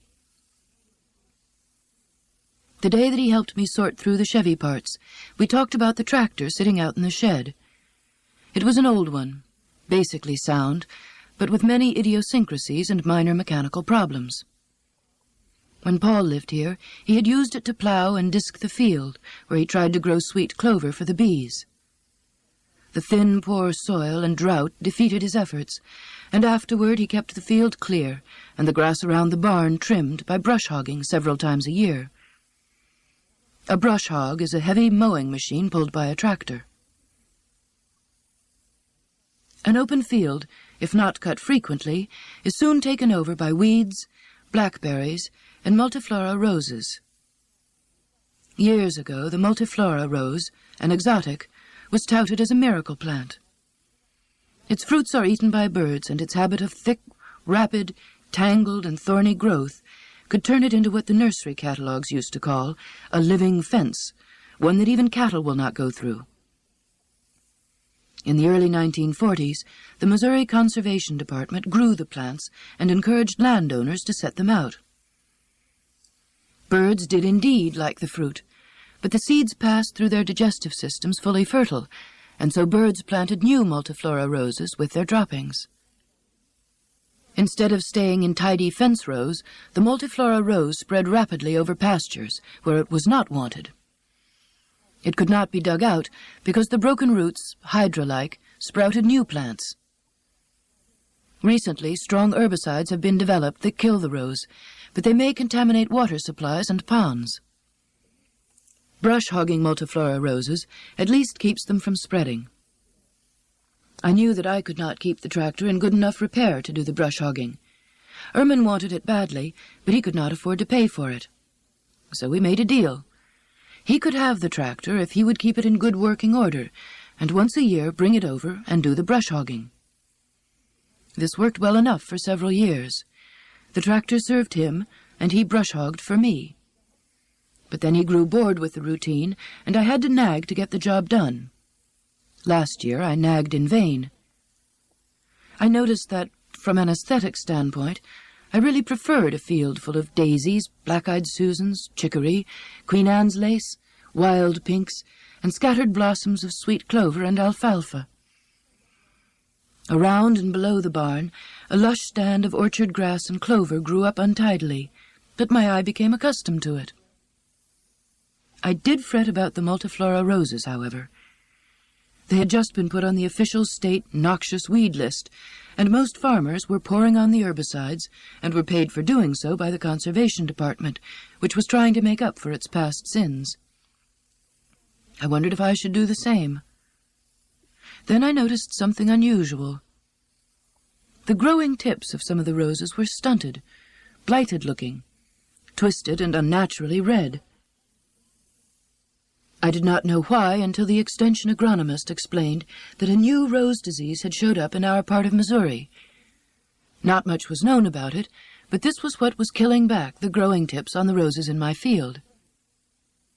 State pathologists were studying it, but for now all they could tell us was that the disease was believed to be caused by a virus spread by mites. They suspected it would only affect weaker plants, but they had no idea what would really happen. That the balance of nature should be restored right then and there, while I was having trouble persuading balky Erman to brush hog, seemed just a trifle too neat and pat, my own personal miracle for the control of the miracle plant. But although the timing may have been remarkable, what was happening was not. Multiflora roses are introduced exotics, and like other exotics, such as English sparrows, kudzu, and gypsy moths, they have spread aggressively, for they had no competition or checks to stop them. Now their very success has made them a dense and attractive habitat for the virus that has turned up. I kept watching the multiflora roses in my field, and found that almost all of them were affected. None of them died of the disease, but they did not thrive either.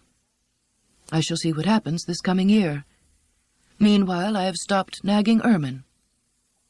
When he gets ready to brush hog, he will, and I will not ruin our friendship by harassing him. He tolerates my failings, I shall tolerate his. Another pleasant thing has happened, a benefit from living in an untrimmed state. One night, at the end of autumn, I'd been out to dinner with friends and returned home late. When I drove up in front of the barn, the night was full of eyes. Eyes floating in the night. Almond-shaped eyes everywhere, looking toward me. Golden, gleaming eyes. Eyes reflected in the headlights with no other body parts visible. Eyes surrounding me. Eyes. I turned off the headlights and quietly got out of the pickup. I was in the middle of a herd of deer. The night was moonless, but in the starlight their shapes were clear enough, and I could see them, no longer blinded by the headlights, relax and return to browsing in the thick, still green orchard grass and clover that had grown up around and below the barn. This winter is a harsh one. Ice, snow, and bitter cold has made it hard for wild animals to find enough to eat. Each evening the deer have returned to feed. They have grown easy now and feed close to the cabin. In the mornings I find their hoof prints and the bare patches of lawn where they have scraped away the snow to crop the grass. I still do not know the use of the ratchet wrench.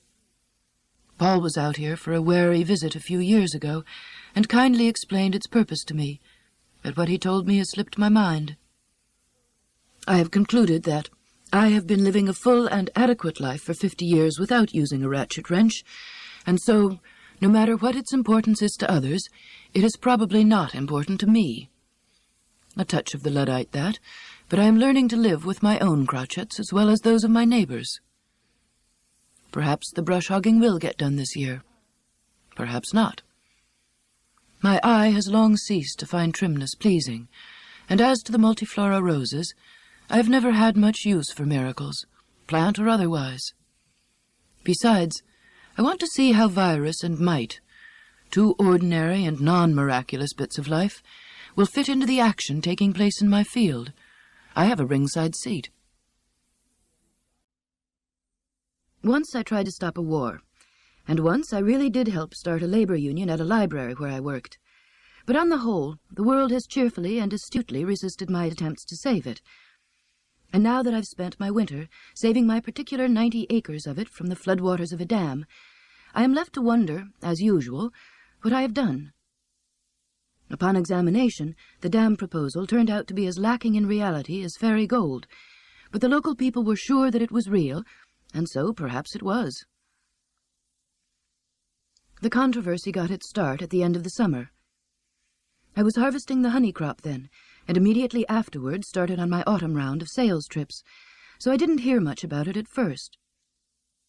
But an item in the local newspaper explained that a Lakes and Dams Association had been formed to promote the damming of the river, to create a recreational lake a few river miles downstream from my farm, just inside the strip of land along the banks of the river that the U.S. Park Service owns and supervises. The officers of the association were 2 men who work in the feed room at the general store. The news item amused me. It seemed a piece of folly that local people would laugh off. But then, home from a sales trip a month later, it took me 3 hours to walk 2 blocks in town because people kept stopping me to ask what I thought about the dam. I didn't know anything about it, but I was given my questioner's full, colorful, and highly charged opinion. In the cafe there was talk of nothing else. A petition was being circulated asking the local conservative congressman to initiate a feasibility study for the dam's construction, and several thousand people had already signed it. I went back on the road to sell honey, and when I returned again, an anti-dam group had formed, Citizens for a Free-Flowin' River. Aside from having a fine and ripply name, they caught my attention by issuing a map of the recreational lake, which showed several portions of my farm under water. I promised myself that when I got off the road for the winter, I would spend some time figuring out what was going on. From the beginning, both dam and anti-dam were innocent of grubby reality. No one knew how dams got built or why. No trustworthy figures or facts were available from either side. But that was all right, because the argument took place over what was of value in this part of the Ozarks, and expectations for the future. Matters quite independent of reality, facts, figures, or even a dam for that matter. The people who wanted a dam were those who thought that it would be good to turn the town into the sort of place that had a McDonald's. Those who opposed it thought this would not be good at all. The dam was almost beside the point, and the eventual victory of the anti-dam forces was just a tiny rearguard action. People who want to exploit and change the Ozarks are still here, and will continue to suggest other plans for development. Since 1909, proposals to dam this river have been made with varying degrees of seriousness. The 2 men in the feed room who had dusted off the plan came from families who had been involved in some of those earlier attempts. Once they started talking up a dam, others interested in development found reasons for it, and the movement was born. The dam, it was said, could generate cheap electricity for the town. It would prevent damage from floods. Its construction would bring jobs to the area, and so would the businesses that a recreational lake would support. Land values would rise. Indeed, property owners near the river immediately doubled the asking price for the land they had for sale. The president of the local chamber of commerce was caught on television film, his eyes rolled heavenward, saying, "All I can see is dollar signs before my eyes."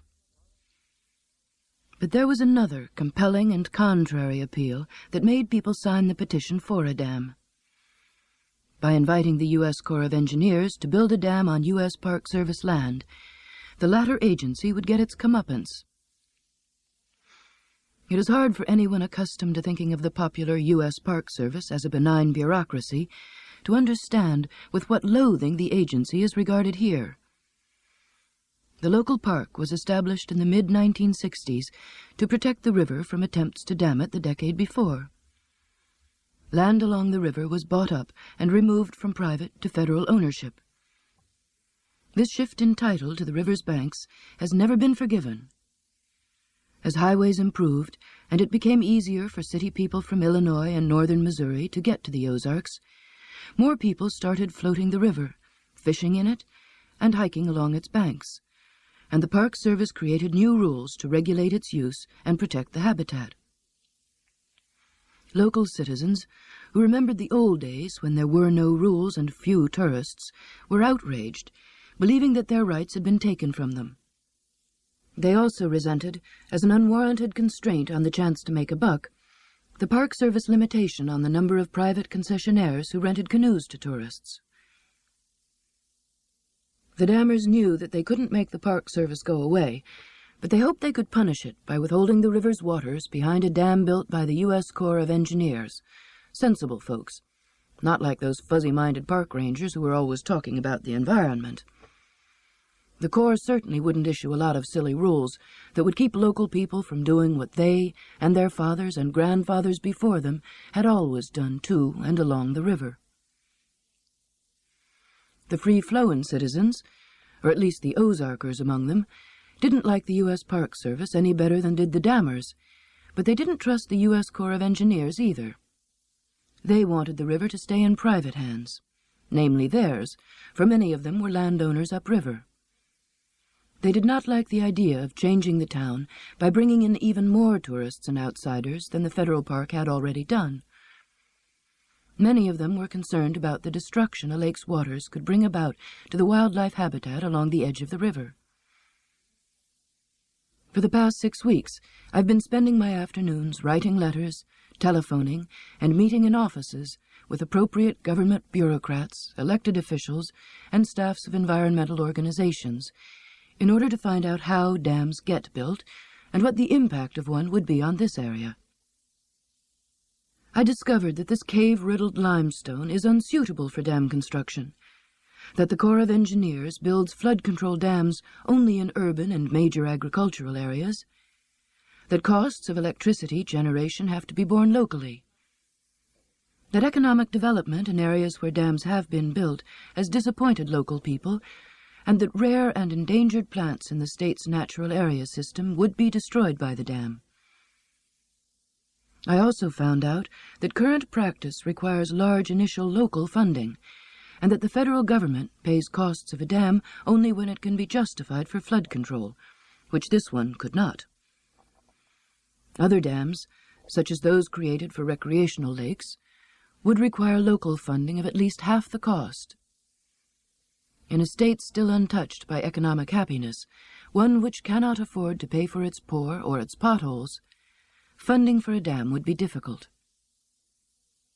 I also found out that since the federal government had established the park in response to earlier efforts to dam the river, it had spelled out in the first sentence of the charter that the river must remain a free-flowing stream. Those responsible for attempts to dam it in or above U.S. Park Service land would be taken to court by the Department of the Interior. Attempts to change the charter would not meet with favor in Congress at this time. In addition, the District Corps of Engineers, in response to local talk, had reviewed the earlier proposals to dam the river, and in light of current political and economic realities, had concluded that a dam on the river was unthinkable. However, some people I talked to reminded me that the politics of the pork barrel is a queer business, and that economic policies change. I also learned that the Corps of Engineers had been forced by budget pressures to lay off personnel it could not justify, and might have an interest in keeping staffers busy with a dam proposal, if there was enough public support for one. So I met with the free-flowing citizens and told them what I had learned. The information cheered them. They wrote letters to their state and federal representatives. They began holding forth at the cafe and on street corners. They printed up their own petition opposing the dam and began gathering signatures. I asked a man I knew, a forceful public speaker who did not live on the river but who owned property on it that would have been flooded by a dam, if he would be the featured speaker at a public meeting the free-flowing citizens wanted to hold. He agreed, and the meeting was held. Public opinion had already begun to shift away from support of a dam, and the meeting saw it disappear. The dammers brought several advocates to speak at the meeting, but they were no match for the anti-dam speaker, a man who has made a career, both public and private, of his persuasive personality. He carried the day, explaining the free-flowing arguments in a winning manner. I had staged a bit of guerrilla theater, nostalgia for an old activist. Ever since that meeting, the dam as a topic of conversation is greeted with embarrassed silence. The issue has disappeared as though it never was. In the cafe now, they are talking about how hard the present cold snap is on the new calves being born in the pastures, and when I went in to buy feed today, the most fiery of the dam's advocates wanted to show me pictures of his new baby.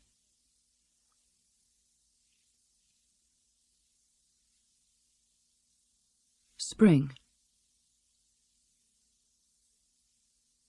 I had missed the morning weather forecast, so when I stopped in at the post office, I asked my friend there if he had heard one. "Supposed to be sunny today and tomorrow," he said, and then added, "Of course, I just heard that on one of them little bitty import radios, so I don't know whether to believe it or not." We were, all of us, rural mail carriers as much as anyone, looking for a good rain to settle the mud. This is mud time. After a severe winter, when the ground was frozen a foot or more deep, the days suddenly have been warm and sunny, and the ground has thawed quickly. The clay soil has yielded up its ice crystals to water, and in places on the back roads, which lack solid stone or gravel base, the clay has turned into something resembling chocolate pudding. We say that the bottom has gone out of the roads. What we need is a good rain to settle the mud. I remember how strange that sounded the first year I lived here, and heard it was what was required. I'm still not certain of all the chemistry involved, but a steady, driving rain stabilizes the roads and turns the patches of chocolate pudding into a hard surface. In mud time, the rural mail carriers have to skip part of their routes, and some people are as cut off as surely as if snowbound. I have been eager to get started on the spring bee work, but I have to put it off until we have rain, for many of my bee yards are on the other sides of mud holes, and I would not be able to drive through some of the pastures. Even my old Chevy pickup, press on regardless, with a set of mud tires on the rear wheels and weight and back for traction, would not be able to get through, although, as pickups go, it is good in mud and snow, and cheerfully wallows through places that would mire down my 3/4-ton truck. Except for moving some hives last autumn, I haven't had anything to do with bees since the honey harvest at the end of summer. I had seen no weak hives that needed care during the harvest, and after that the snow asters had bloomed for so long and in such profusion that the bees made plenty of honey for themselves for the winter and did not need feeding. Nobody but beekeepers seems to know about snow asters, and they call them by many names: frost asters, Michaelmas daisies, farewell summer, white rosemary, and frost flower. Aster ericoides is the botanic name, and it describes the plant well. Aster means star, and ericoides means with leaves like erica or heather. The plant, a bushy 3 feet or so in height, with tiny rayed blossoms like stars and fine, neat leaves, covers waste places throughout the Ozarks, blooming extravagantly from August until it is killed by a hard frost in October or November. But because snow asters are such common weeds, no one but beekeepers and bees get excited about them. Beekeepers think snow asters are beautiful. The blossoms secrete a strongly scented nectar during their flowering months, and the bees gather it in such quantity that their hives reek with the odor. I have never tasted the honey, but it is dark and supposed to be strong. Because of weather conditions, the aster bloom occasionally fails, and then, even though I'm very conservative about the amount of honey I take from the bees in August, I have to feed them in the autumn to get them through the winter. But last year the hives were heavy with aster honey by October, 75 pounds or more, and I did not have to feed. As the weather becomes cooler in the autumn, the bees chink up every crack in their hives with propolis, a gummy, resinous material they gather from buds and bark to seal out the wind and cold. If there is anything a bee hates, it is a draught. Opening a hive in the late autumn or winter breaks those seals and can harm the bees, so I try to leave them alone as much as possible in cold weather. It has been a long time since I've been with the bees, and I miss them and wonder how they're doing. Yesterday afternoon, I took a cup of coffee out behind the barn to a spot protected from the wind and drank it in the sunshine. The bees discovered me there. One settled on the back of my hand and walked daintily along my fingers to inspect the contents of my cup. Finding it unsatisfactory, she flew away. The bees are active and flying and ready to get on with the new year, and so am I.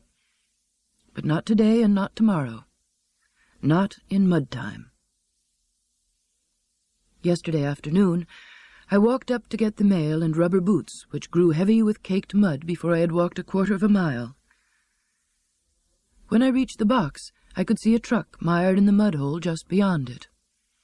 Its owner, Bob, a man who lives on the other side of town, was spattered with thawed, cold mud and sorely out of temper. Those of us who drive the road regularly know a detour around it, but Bob was unfamiliar with the road and had tried to drive his 1-ton flatbed truck through it. By the time I got there, very little of the rear wheels could still be seen, and the mud was up over the differential. A couple of neighbors and the mailman were also there helping. One neighbor with a jeep had tried to pull out Bob's truck, but the powerful gooey mud and the weight of the truck had defeated his attempt. Another neighbor had brought a shovel, and when I got there, Bob had just started to dig. Everyone thought that if he could dig down under the differential, we could pile enough rocks under it to give a footing for a jack, and could then jack the truck up out of the mud hole. I helped gather rocks from the edge of the pasture next to the road. I had just dropped a load into one part of the hole when Bob shifted position to start digging in a new spot, and his boot refused to follow his foot. The mud had seized it, and he stood poised, one bare pink foot in the air, and a look of indecision on his face. "Shit fire!" he bellowed. Shitfire is an Ozark expletive, extraordinarily relieving and satisfying if correctly pronounced. Bob grinned and squelched his naked foot down in the cold mud. We rock carriers cheered. After a while, we had enough stones in place to give a base for the jack, and Bob retrieved his mud-filled boot. He jacked up the truck, freed the differential, and the neighbor's jeep was able to pull him out. The mailman handed me my mail. I handed him back an advertising flyer, and he used it to wipe clean the mud from his hands. Then I walked home. There was a day last winter when I badly needed springtime, and since it did not appear that spring was going to come to me, I went to it. One of the good things about living here is that the lay of the land between river and creek and the steepness of the terrain create different climates and seasons all over the place. No matter what the calendar says, a few sunbeams bring springtime to the south face of the creek hollow, and so on that sunny winter day I went there. I bundled up in insulated coveralls, insulated boots, scarf, woolen hat, and 2 pairs of gloves, and set off with the dogs across the snow-covered field toward the southeast to the high rocky point where the creek and the river join. Overhead, a rough-legged hawk was quartering the field, hunting in vain for mice. By the calendar's springtime, he would be in Canada on the way to his northern breeding grounds. So would the golden-crowned kinglets I discovered at the edge of the field in the cedar and pine trees. Tiny, cheerful, gray-green birds with a patch of brilliant yellow on the top of their heads, the flock of kinglets were inspecting twigs for insect eggs with such keenness that I bothered them not at all as I stood and watched. The cold began to seep in at my feet, however, so I walked on through the woods, breaking a path in the crusty snow. The soil is poorer and thinner here on the narrowing strip of land sloping southward.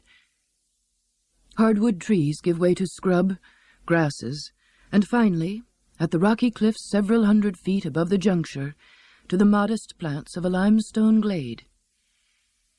The view from this rocky point is spectacular, and the walk to it is one of my favorites in the winter. With the leaves off the trees, the structure of cliffs along the river and creek and the hills beyond are visible. All the foundations of this beautiful land are there to see.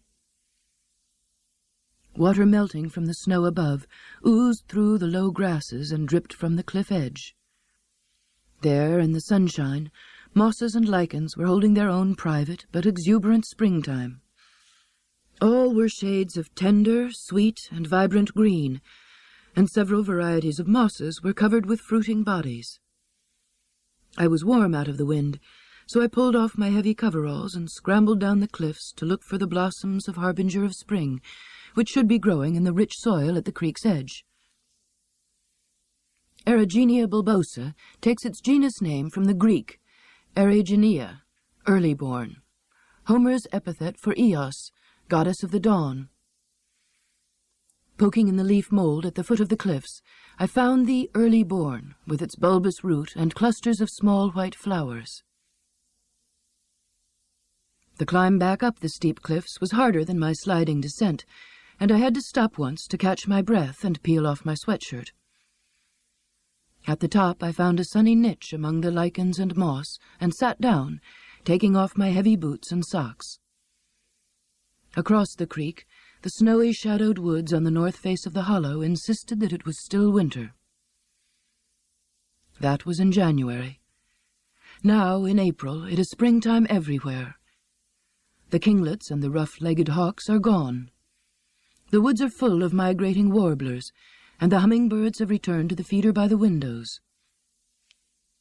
There are wildflowers everywhere, even on the north face of the river's gorge, on Pigeon Hawk Bluff, where spring comes last and most grudgingly of all.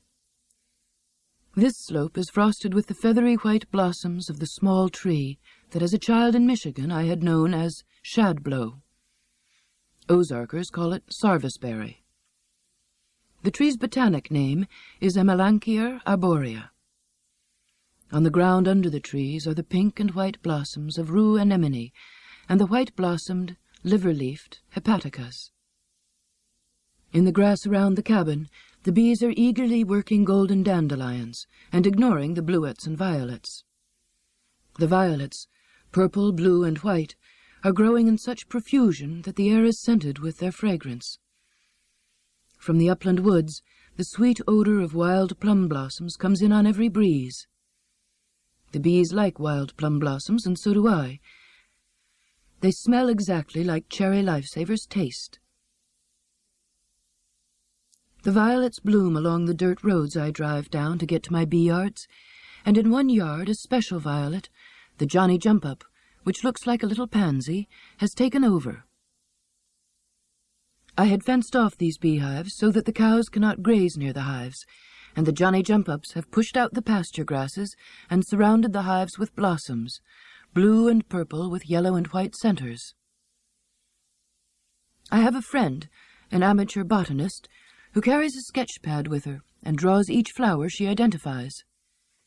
There is no surer way, she tells me, of learning a plant, simply because of the painstaking observation needed to put it on paper. She is right, and some day, when I have fewer bees and more time, I would like to do this too. But now I'm so occupied with the bees that I have not even had time to walk back to the point at the juncture of the hollow and the river where I first found springtime. The season is well advanced there, and I know what I should find, for I have seen it in other years. The wildflower whose common name I like best of all, hundred-acre. Puccoon is an Indian word. I do not know its meaning, but I like its sound. There are other puccoons, hairy and narrow-leaved, but mine, the hoary, has thick clusters of yellowish-orange blossoms. They are as pretty and showy as any cultivated flowers in a formal garden, and make the rocky glade overlooking the river and creek beautiful beyond telling. This afternoon, when I got back from the bee yards, Nancy was waiting for me. It was Thursday, she pointed out. Nancy works in the office of a small factory in town, and because she is competent, she takes her job seriously, and finds it hard to leave it behind when she locks the office door. Once, a few years ago, I was listening to her complaints about office politics, and pointed out to her that she was always in a bad mood by Thursday. I could remember what Thursday was like in an office. Friday is still ahead, and by Thursday work deadlines are overwhelming. Co-workers have called in sick, and the stupidity of the boss and one's own clear, crystalline good sense seem in sharpest contrast. I told her that a good thing about working in an Ivy League university had been that on Thursday there was always a sherry hour to be found somewhere on campus to help put things back in perspective. Nancy has not lived in university circles and did not know about sherry hours, so I introduced her to them. I now keep a bottle of sherry on hand. Word has gone round, and sometimes we are joined by others for a late afternoon Thursday sherry hour. But today she was the only one waiting for me, and we decided to walk down to the river first. She wanted to tell me about the really dumb thing the new vendor had done, the terrible mix-up with an invoice, what her supervisor had said to her, what she had said to the supervisor, and how irritating it was when the computer broke down for the third time. I nodded and said, I remember what it was like to work in an office, particularly in the springtime. Before we got to the river, we found patches of Dutchman's breeches, fern-leafed plants with pinkish-white blossoms shaped like a pair of tiny pantaloons. Nancy kneeled down to take a better look. The river's banks were covered with Mertensia virginica, one of the many wildflowers that are called bluebells. The clusters of sky-blue, bell-like flowers were growing so thickly that we could not walk among them without crushing them, so we simply stood and admired. Back at the cabin, we poured glasses of sherry and took lawn chairs to the deck of the barn loft. It is high up there, so we could still have sunshine. We drank a toast to springtime. The low rays of the sun spread golden light across the greening fields. The breeze was fragrant with wild plum blossoms and violets. There was no more talk of invoices. Instead, we sat silently, sipping sherry and watching the buds swell in the western woods until the sun went down behind them. Today's mail has a notice in it that my first spring shipment of queen bees will be here next Wednesday. I have them shipped each April in batches of 25, and there is always a lot of excitement in the post office when they arrive. They come by airmail from a honeybee breeder in Georgia, each queen in her own small wood and screen wire cage, with 3 or 4 attendant worker bees to feed and take care of her. She cannot take care of herself, for she is a specialist, an egg-layer and nothing more. Each cage has a plug of sugar candy at the end, which the bees use for feed. If the weather is too bad for me to put the queens out in the hives, I must coat the screen wire with water so that they will have something to drink, too. The cages are banded together, and the bees can be heard buzzing in a disturbed-sounding way inside. My mailman always calls me promptly when they come in, for he believes that they will somehow get out, and he's a little afraid of them. After I pick them up from the post office, I bring them home and pry apart the individual shipping cages to see that each queen, long and elegant, is alive. The bee breeder will replace any that arrive dead. I buy ordinary Italian queen bees, the usual commercial strain, but even these cost $7 each, so I can't afford to lose any. If I bought hybrid queens, as many amateur beekeepers do, the cost would be higher, and an artificially inseminated queen would be $35 or more. After I check each queen in her cage, I put the cage down carefully on the kitchen table. Queen bees are jealous and would kill one another if they could. Sensing the presence of the rest of the queens, they shriek in challenging, high-pitched voices, "Zeep! Zeep! Zeep!" There is murder in their hearts. If left to their own devices, the bees in my hives raise a new queen for themselves every few years, when the one that they have becomes too old to lay fertile eggs. To raise a new queen, the worker bees, females with atrophied sexual capacities, select a freshly laid fertile egg, one that would develop into a sister worker bee, and feed the larva that develops from it royal jelly, a glandular secretion of their own making that is rich in bee vitamins. It is this food, and this food alone, that creates a queen bee, who will emerge from pupation less than 2 weeks after the egg is laid. During most of their lives, queen bees shun the light. They run and hide when a hive is opened. But the newly emerged queen is a virgin and is attracted toward light. Urged on by the worker bees, she flies out of the hive high up in the air on her mating flight. Surrounded by drones, male bees, she will mate 10 or more times serially, securing a lifetime supply of spermatozoa, which she will use to fertilize the eggs she will lay. In mating, a drone everts his penis into the queen's sting chamber, where it remains as the drone pulls away and falls lifeless to the ground, his function in the bee colony completed. Drones are not physiologically suited to forage for nectar or pollen, nor do they have stingers with which to defend the colony. Their role is solely to mate with a nubile queen. After the spring and early summer mating season, drones are seldom to be found in a colony of bees. The workers bar them from the hive, and without its food stores, they starve. A colony of bees with a failing queen will tolerate drones for a much longer time, so that they will be available for mating. Drones are large, stout, furry bees with huge eyes, and are easy to distinguish at a glance. Their obvious presence late in the summer or during the fall means that a colony has queen problems, is in trouble, and needs checking. I let most of my colonies of bees raise their own queens, believing that they are a better judge of when they need a new queen than I am. The strains of bees that develop in such a manner are best suited for this area and this climate. I keep records on each hive, and as long as it produces an average amount of honey or better, I let the bees go their own way. But when a hive ceases to be productive, I investigate, and if it appears that the queen is a poor one, I mark the colony for re-queening during the following spring. Bees' aggressiveness, their quickness to sting, is a genetic characteristic, and often beekeepers, especially those with only a few hives in the backyard, re-queen colonies that have become aggressive. But I never re-queen a colony that makes lots of honey just because the bees are fast to sting me. They know how to make honey, and for that I am grateful. I will be extra gentle with them, use a bit more smoke from my bee smoker to quiet them when I open the hive, and accept a few more stings than usual. I also use the queen bees I buy to start new replacement colonies for ones that have died out during the previous year. To start a new hive, or to re-queen one, I follow the same procedure.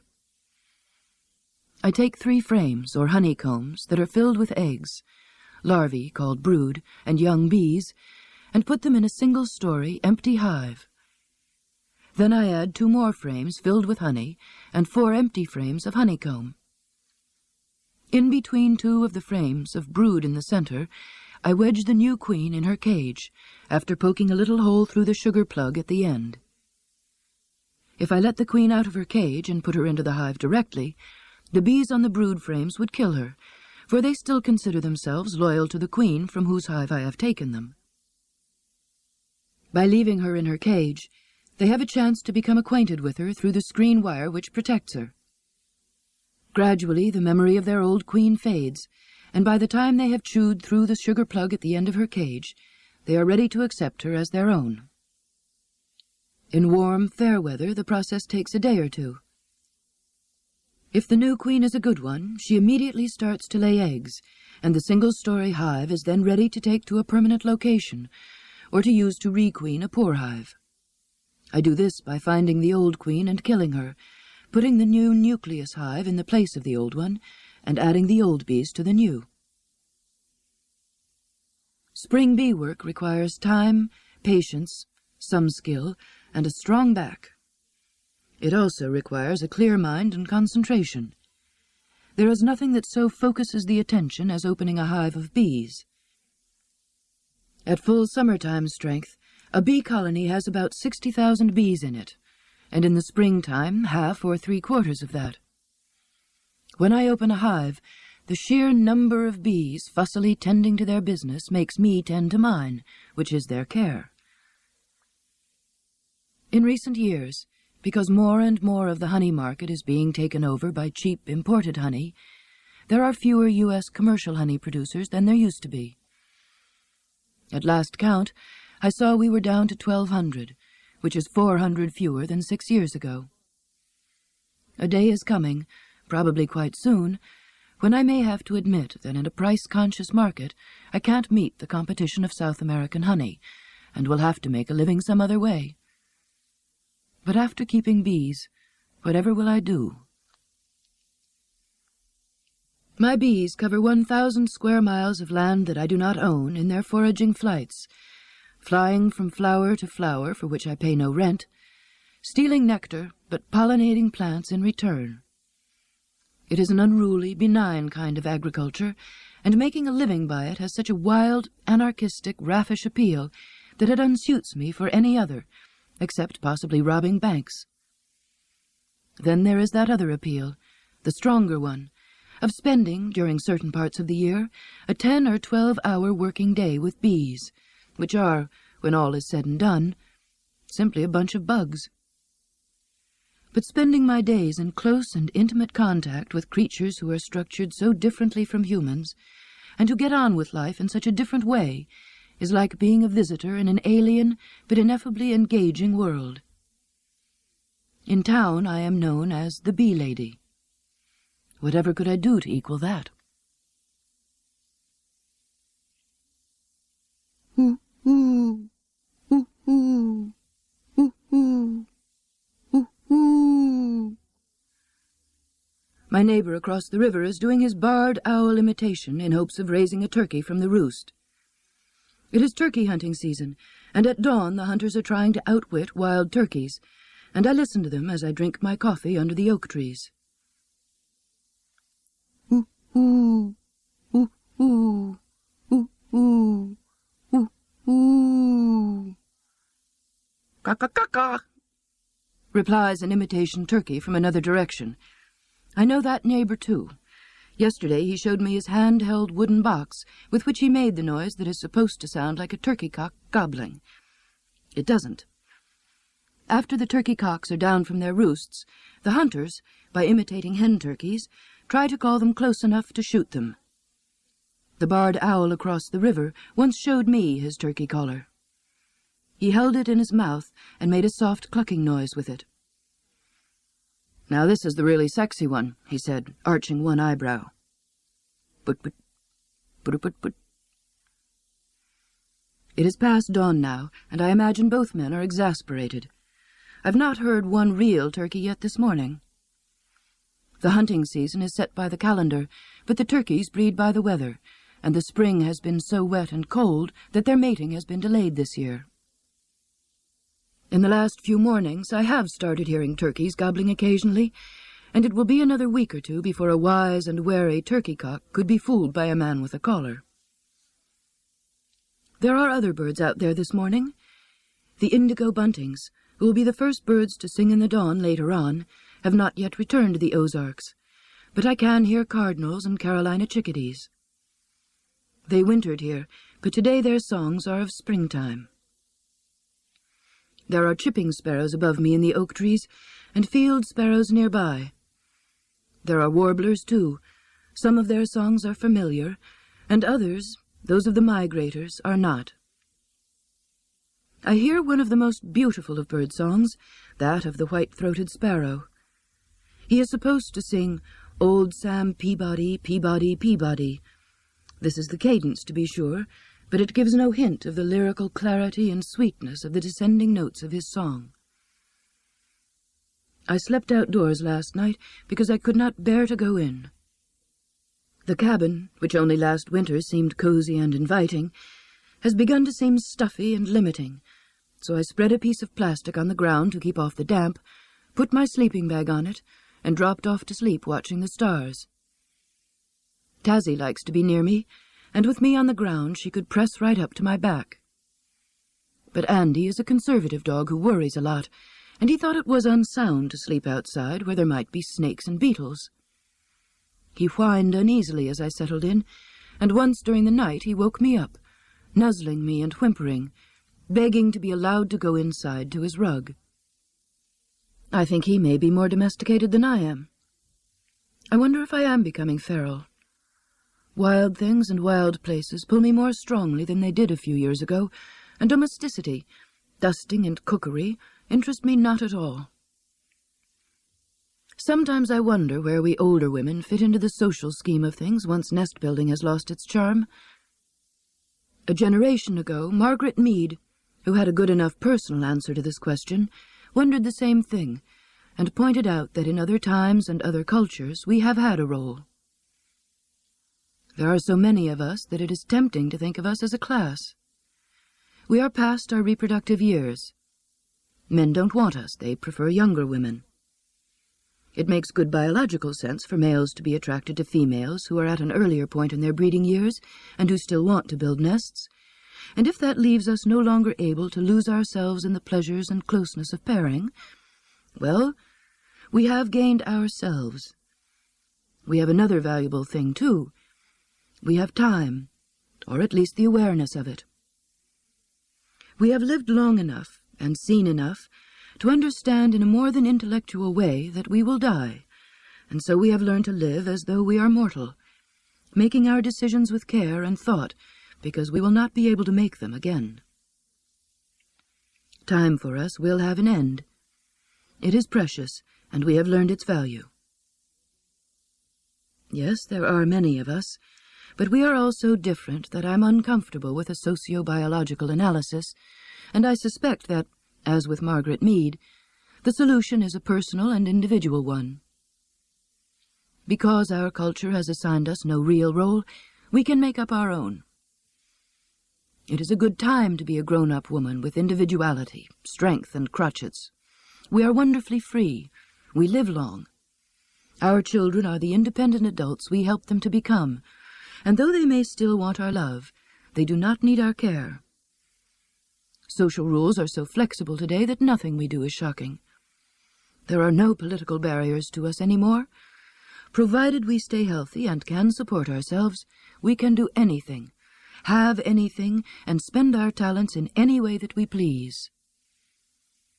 Hoo, hoo, hoo, hoo, hoo, hoo, hoo. The sun is up now, and it is too late for a barred owl. I know that man across the river, and I know he must be getting cross. He is probably sitting on a damp log, his feet and legs cold and cramped from keeping still.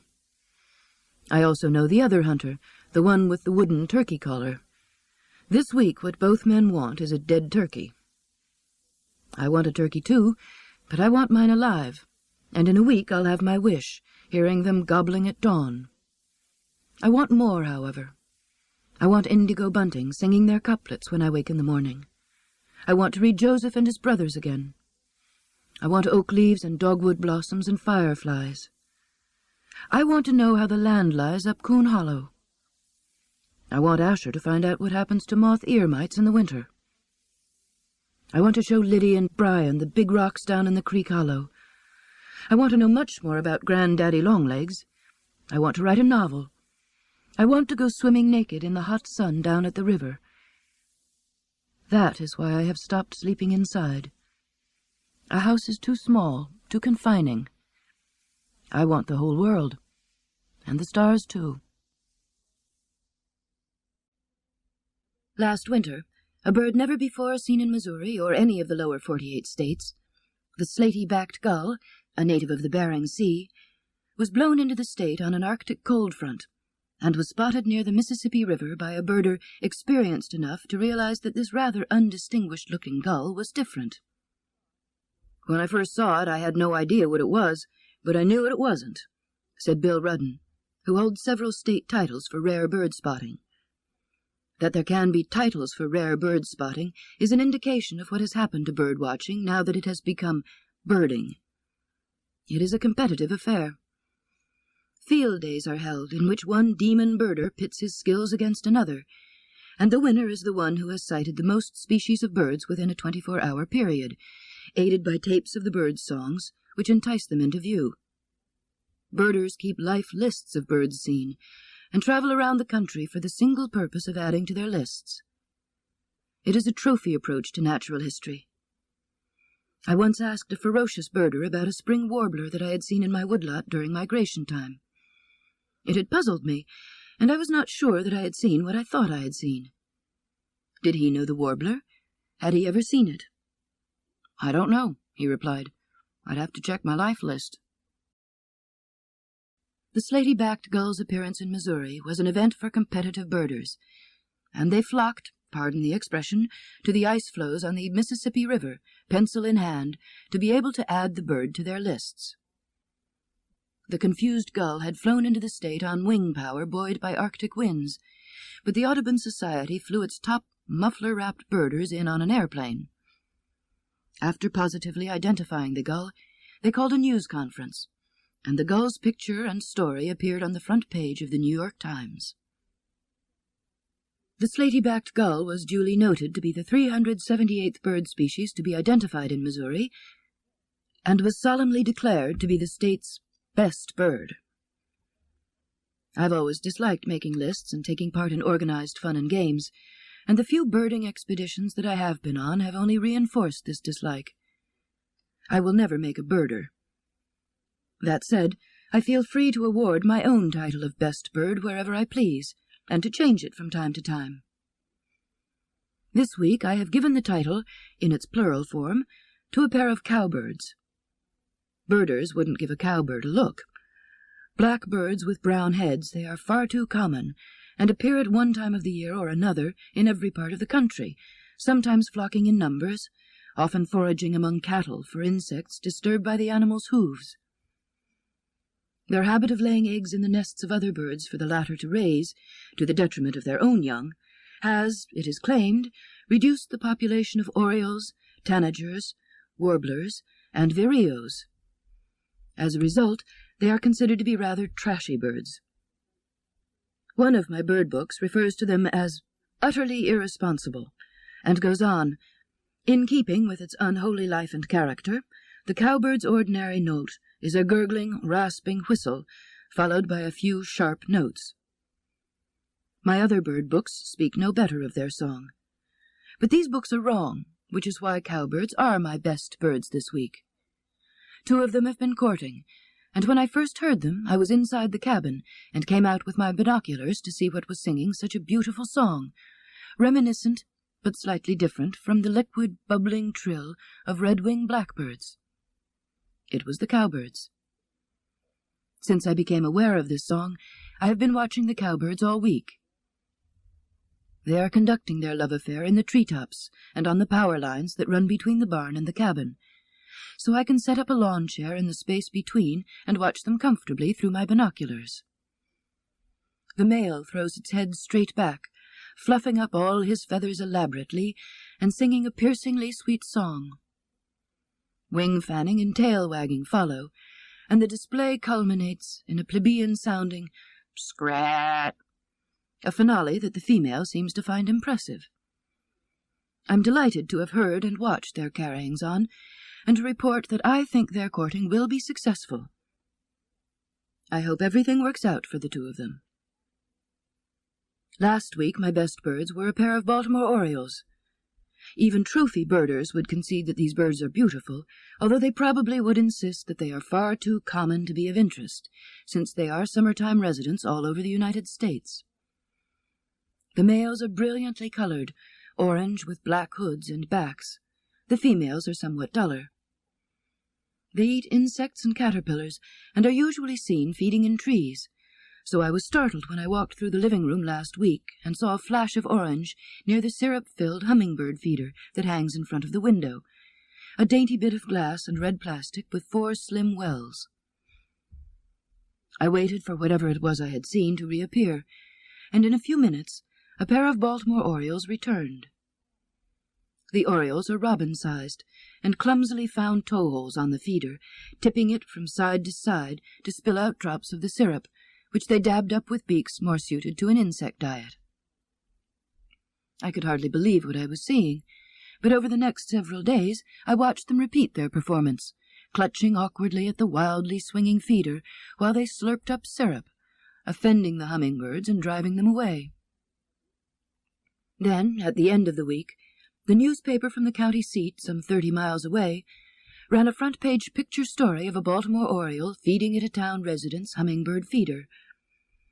The woman who owned the feeder had spotted an oriole there the same day I had first seen my pair. She telephoned the State Conservation Department's local office for an explanation of this bizarre behavior, and was dismissed by the agent, who assured her that a Baltimore oriole would not be at a hummingbird feeder, and that she had misidentified the bird. Annoyed, she telephoned the newspaper office, which sent out a photographer who took a series of pictures showing an oriole at his gymnastics. What had happened? Did Baltimore orioles all over the Ozarks just last week independently discover that those red plastic feeders had good stuff inside? Or did word go out that, though not as tasty as caterpillars, those red things were worthwhile if you tipped them just right? If so, how is this information passed around? I don't know the answers to those questions, but thinking about them beats the making of bird lists. My idea of bird watching is to stuff my pockets full of bird books, hang my binoculars around my neck, and go out with the dogs to sit quietly under a tree by the edge of the woods where there is both open and leafy habitat. My walk to the spot will have been noted by all the birds around, for their eyesight is keener than mine. For a time I'll neither see nor hear a bird. Andy will trot off to track rabbits, but Tazzy will sit beside me as close as she can get, and sigh. She knows bird-watching is a quiet and solitary business, and that if she is to be allowed to stay, she must be still. In half an hour the birds are no longer alarmed, and resume their usual affairs, and I am privileged to watch them, sometimes so close that I do not need my binoculars.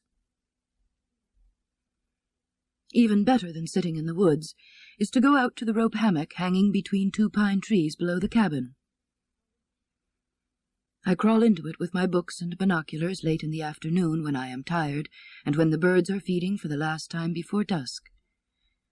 Just to one side of the pine trees is a patch of sumac and other low, wild, shrubby growth, and beyond that is the open field. Birds congregate all about me, common enough birds, to be sure, goldfinches, indigo buntings, hummingbirds, blue-winged warblers, prairie warblers, yellow-breasted chats, and all the rest of the warm-weather residents whose names, songs, and behavior I have become acquainted with over the years. They are like old friends to me. I enjoy seeing what they are up to, and listening to their end-of-the-day songs. Early this morning, before I left to work with the bees, I went to see how the rhubarb is coming along. My brother Bill and his wife Anne are going to be here for a visit soon, and I want to make them a rhubarb pie. It is Bill's favorite,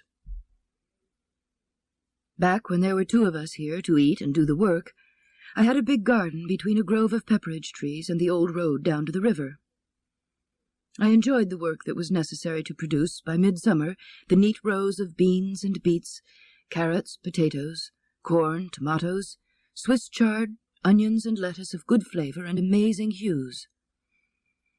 I mulched the plants with newspaper and straw to keep moisture in and weeds out. I planted peas along the inside of the garden fence. The plants blossomed and produced tender pods. And throughout the garden I had bright gold and orange marigolds. They help to protect the vegetables, because bugs dislike and avoid their flowers, avoiding the vegetables at the same time. For one person, a garden is not worth the work, which comes, for the most part, just when I am busiest with the bees. But sometimes I still clear away a little corner of the patch and plant a few tomatoes and lettuces for summer salads. This year, however, there are only the tough perennials that can hold their own against weeds. A few strawberries still grow, but the turtles will get the fruit before I do. Rhubarb, asparagus, and feisty elephant garlic are flourishing. The herbs, particularly mint, feral plants that they are spreading. The garden is being taken over by wildness. Shoots of pepperidge growing up in it from the roots of a nearby tree will become a new grove in a few years, and claim the garden as their own. Living even the modestly domestic life that I do in a wild place requires a constant balancing act. While I was out in the garden looking at the rhubarb, wild things were asserting their rights in the cabin. The termites were swarming up out of the floor in the old part which is my living room. They have done this for a 10 to 12-hour period in the springtime for the past several years, and today was their day. The living room is the original one-room cabin built here 50 years ago. Like many Ozark cabins, its underpinnings are a series of 2x4s balanced on paired rocks on the bare ground. It is protected, damp and warm under there, a perfect habitat for termites, and they feast upon the 2x4s and probably on the floor itself. Our houses are only a minor source of food for termites, and if we humans did not have a penchant for building things out of wood, we would look upon them with kindness for the role they play in turning dead and fallen wood into soil. The soil provides the base and nutrient for new growing plants, and so the termites give the wheel of process an important turn. There are more than 2,000 species of termites, but in North America, not a favorable climate for them, there are a scant 41. Of these, the subterranean termites who belong to the family Rhinotermididae are the ones who most alarm human beings. Termites are social. Their eating habits make them so. Although some people call them flying ants, they are not related to ants but to cockroaches. Like some roaches, they contain within their gut microorganisms that process cellulose, transforming it into a food they pass between one termite and another by anal feeding. This makes social organization necessary. Most of the termites within a colony are sterile workers, and, in some species, soldiers, with big heads and jaws who protect the colony against enemies, usually ants.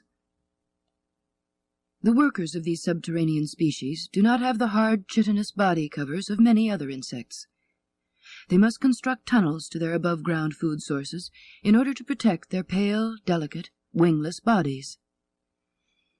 The tunnels are made of fecal pellets, a building material that also requires a cooperative social structure. These tunnels, scaling the face of a concrete foundation, are often the first sign we have that our houses are providing termite dinners. The termites I saw swarming out of my floor this morning were the reproductives, the alates, winged, unmated males and females who had emerged from the underground nests to establish new colonies. Their wings are weak and they cannot fly far. When they land, they break off their wings by pressing the tips to the floor. After a minimal courtship, the future king and queen of a new colony pair off, select a suitable spot for a nest, and begin excavating a burrow from which they will never again emerge. From the eggs that the queen lays, sterile offspring will appear to build up the colony and do its work. The mother queen lives for many years, and when she begins to fail, she is replaced by secondary reproductives, so it is possible for a termite colony to live as long as its food supply. The termites that eat our North American houses, members of the genus Reticulitermes, are regarded as fairly primitive species by entomologists. The tunnels that they build to their food supply free them only a little from their food sources. The most primitive of all are prisoners to their food, and must live within it, a happy circumstance for those who want to study them. Like the researcher I read about, who for years kept a prospering colony of primitive termites in a block of wood inside a bottle in his office. No special heat or humidity was required, and they needed no care or attention. The majority of the world's termites, however, belong to more evolutionarily advanced species than those minimalists, or even those who nibble away at our houses. They are found in tropical climates, and are diverse in form, social organization, and habits. The most advanced are found in the Old World tropics, and have managed to free themselves completely from dependence on existing wood. They raise their own food inside mounded nests on the ground, and build round combs in special chambers within their nests. On these they grow fungus gardens that serve as a food supply. Big populations are needed to build and maintain these complex nests. Approximately 2 million termites live within each of the huge mounds. I don't suppose there are that many of these less sophisticated termites under my floor, but even if there were, I wouldn't worry about them. Perhaps this is because I have never owned a television set, and am therefore spared what I hear are terrifying advertisements that depict termites and scare homeowners into buying the services of pest control companies. But I also know that in temperate climates, it takes termites a long time to eat up something as big as my cabin.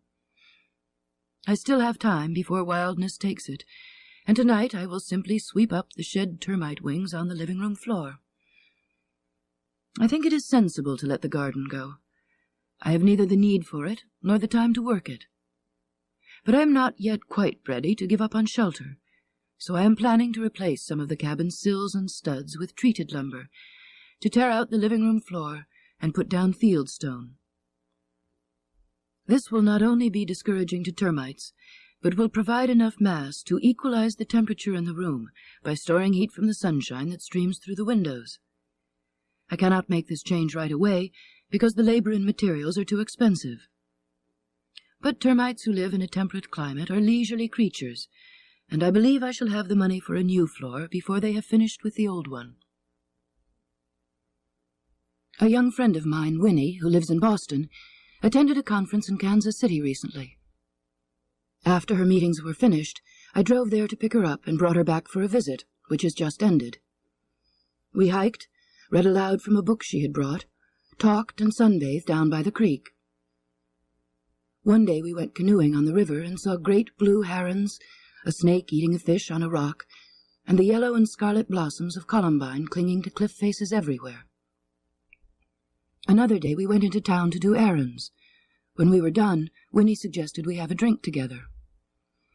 It is the sort of thing we do when I visit her in Boston. It is harder here in a dry town of 1,300 ostensible teetotalers. There is one bar outside the city limits, down by the sewage lagoon. It is dark, forbidding-looking, dreadful. A couple of years ago, a man who'd been drinking and shooting pool there picked several fights in succession, went out to his pickup, and returned to settle matters with his chainsaw running at full throttle. The crowd in the bar was badly frightened. A pool cue was sawed in two, and several people cut up before the man was stopped with a charge in his stomach from a 20-gauge shotgun another man had handy. It is not the sort of place where Winnie and I could enjoy a quiet drink. But when she proposed it, I remembered a restaurant also outside of town that had recently opened and had, tentatively and with considerable daring, advertised a happy hour on Friday afternoons. It was a Friday, and Winnie thought happy hour in the Ozarks was not to be missed, so we drove out there. Inside, we found the town yuppies, a small group who cling together with the pathetic tenacity of the pharmacist, doctor, government inspector, and schoolmaster in Russian novels about provincial life. I introduced Winnie, and we sat down. She looks younger than her 26 years, and when the waitress took her order, she asked for proof of age. Winnie handed over her Massachusetts driver's license, but the waitress shook her head. Not good enough. For a driver's license to be proof, it would have to be from Missouri or an adjacent state. Winnie looked disbelieving. But this is the show-me state, and those distant places, if they do indeed exist, might not know how to get their important facts straight. Winnie fumbled through her billfold, slightly embarrassed. "What about my Lord and Taylor charge card?" she joked. The waitress looked with awe at the piece of green plastic. "I'll take it to the manager and see," she said to our surprise. She returned a few minutes later. "He said it was acceptable," she reported solemnly. "If you can handle the responsibility of a Lord and Taylor charge card, then by golly you can drink a margarita in Missouri." The yuppies were impressed with the power of big city ways and asked Winnie all about Boston. She, in turn, liked them and asked them about their jobs and lives. They drank their margaritas, told lies, and had a good, civilized time. I have a lot of visitors in the spring and summer. Most of them I know and love, like Winnie, but over the years I have more and more visits from people I do not know. They're people who have grown weary of cities and who want to move here to live the simple life. Sometimes they would like me to tell them how to make a killing in bee farming. Some are just looking for an idle, a bucolic, simple life, never mind the bees, though of course they would like a hive or two. I find the hopeful bee agribusiness visitors touching and appealing. Many of them are young, and they bring out the mother in me. They're often working at dull jobs they do not like, and the idea of owning a bee farm in the country is a sustaining fantasy. I try not to discourage them, but sometimes I have to. Almost any kind of farming dooms newcomers to bankruptcy these days, particularly bee farming, because of the market conditions. About the only quicker way to go broke right now is to raise pigs. So when a man came to seek my advice a month ago and told me he was ready to spend 10 years' worth of savings from a factory job to buy a farm where he would raise bees and pigs, I had to admit it was the worst idea I had heard in a long time. He went away saddened. I don't know whether he bought the farm or not. The Ozarks, wild, undeveloped, inhospitable, keep being discovered. A lot of people who figured it was better to be poor in the country moved here during the 1930s. Others, richer, thought FDR was the devil incarnate and wanted to put their wealth in land before he could take it away from them. Since then, waves of people who find the cities too complicated have come here, meaning to lead lives of simplicity. What they have not yet discovered is that a life is as simple or as complicated as the person living it, and that people who have found life in the city overwhelming will find it even more so here, where it is much harder to make a living. When a person has money coming in regularly, his mistakes may make him unhappy, but they do not threaten his survival. Here, where there is little money, every decision counts, and there is no room for mistakes. The people who live here have been idealized by the back-to-the-landers while they still lived in cities, but they are not simple people at all.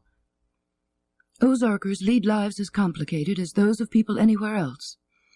However, they are competent and resourceful about living in these hills. They're quiet about it too, so it looks easy and simple. Ozarkers are of mixed mind about the newcomers.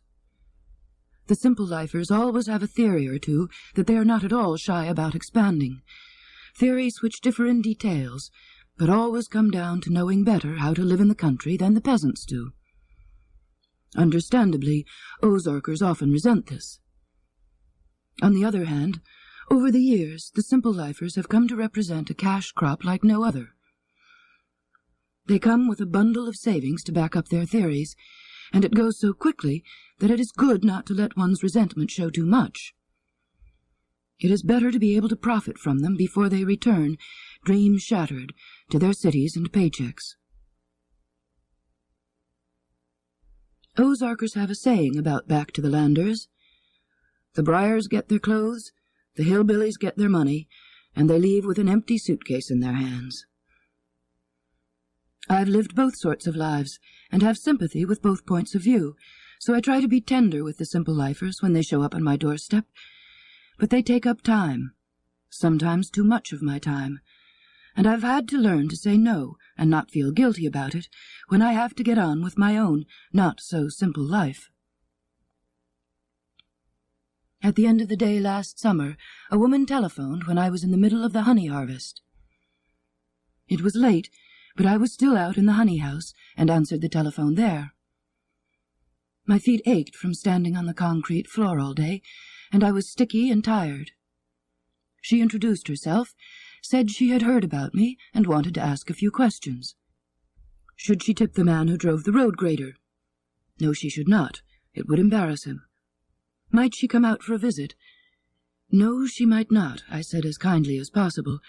I was just too busy. She sounded so lonely that I asked a few friendly questions.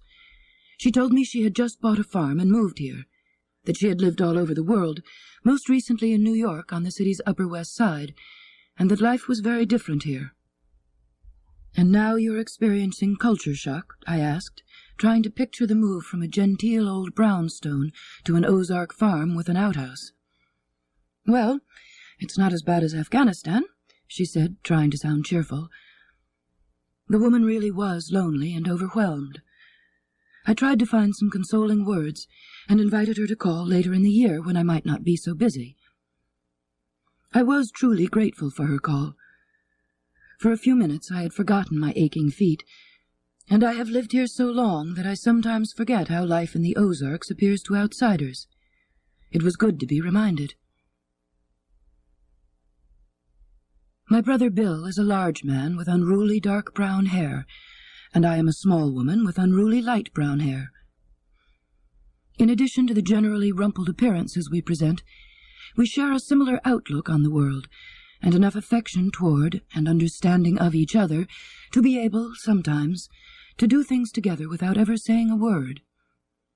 Yesterday, while we were going down to the river to look at some ferns, we acted in instant and silent cooperation to save a newborn fawn.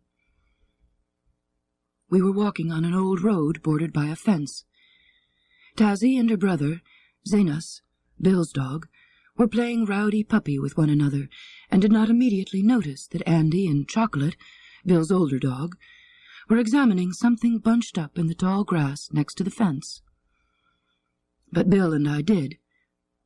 We identified it, faster than the dogs did, as a recently born fawn, his absolute motionlessness his only defense. The dogs were on the brink of understanding that this dappled something was potential excitement. There's no way to know whether this understanding was complicated and classificatory. Aha! Here we have the small specimen of that larger creature whom it is so delightful to chase, or whether it was simply, ah, what have we here? I do believe this small spotted object might be roused, run to the ground, and torn to bits. Whatever the process, Bill and I knew that whichever conclusion the four dissimilar dogs arrived at, it would change them into a murderous pack. In the fraction of a second before this understanding was reached, Bill and I spoke sharply enough to our dogs to divert their attention to obedience, and I hustled them on down the road while Bill scooped up the fawn and unceremoniously stuffed him through the woven wire fence, the fawn's gangly, fragile legs getting in the way everywhere. On the other side of the fence he was safe from the dogs, and he ran off unsteadily. He was the youngest fawn Bill or I had ever seen in the wild. He may have weighed 10 pounds, but probably not more. His glossy reddish-brown coat was freshly spotted with white. He was a newcomer to the world.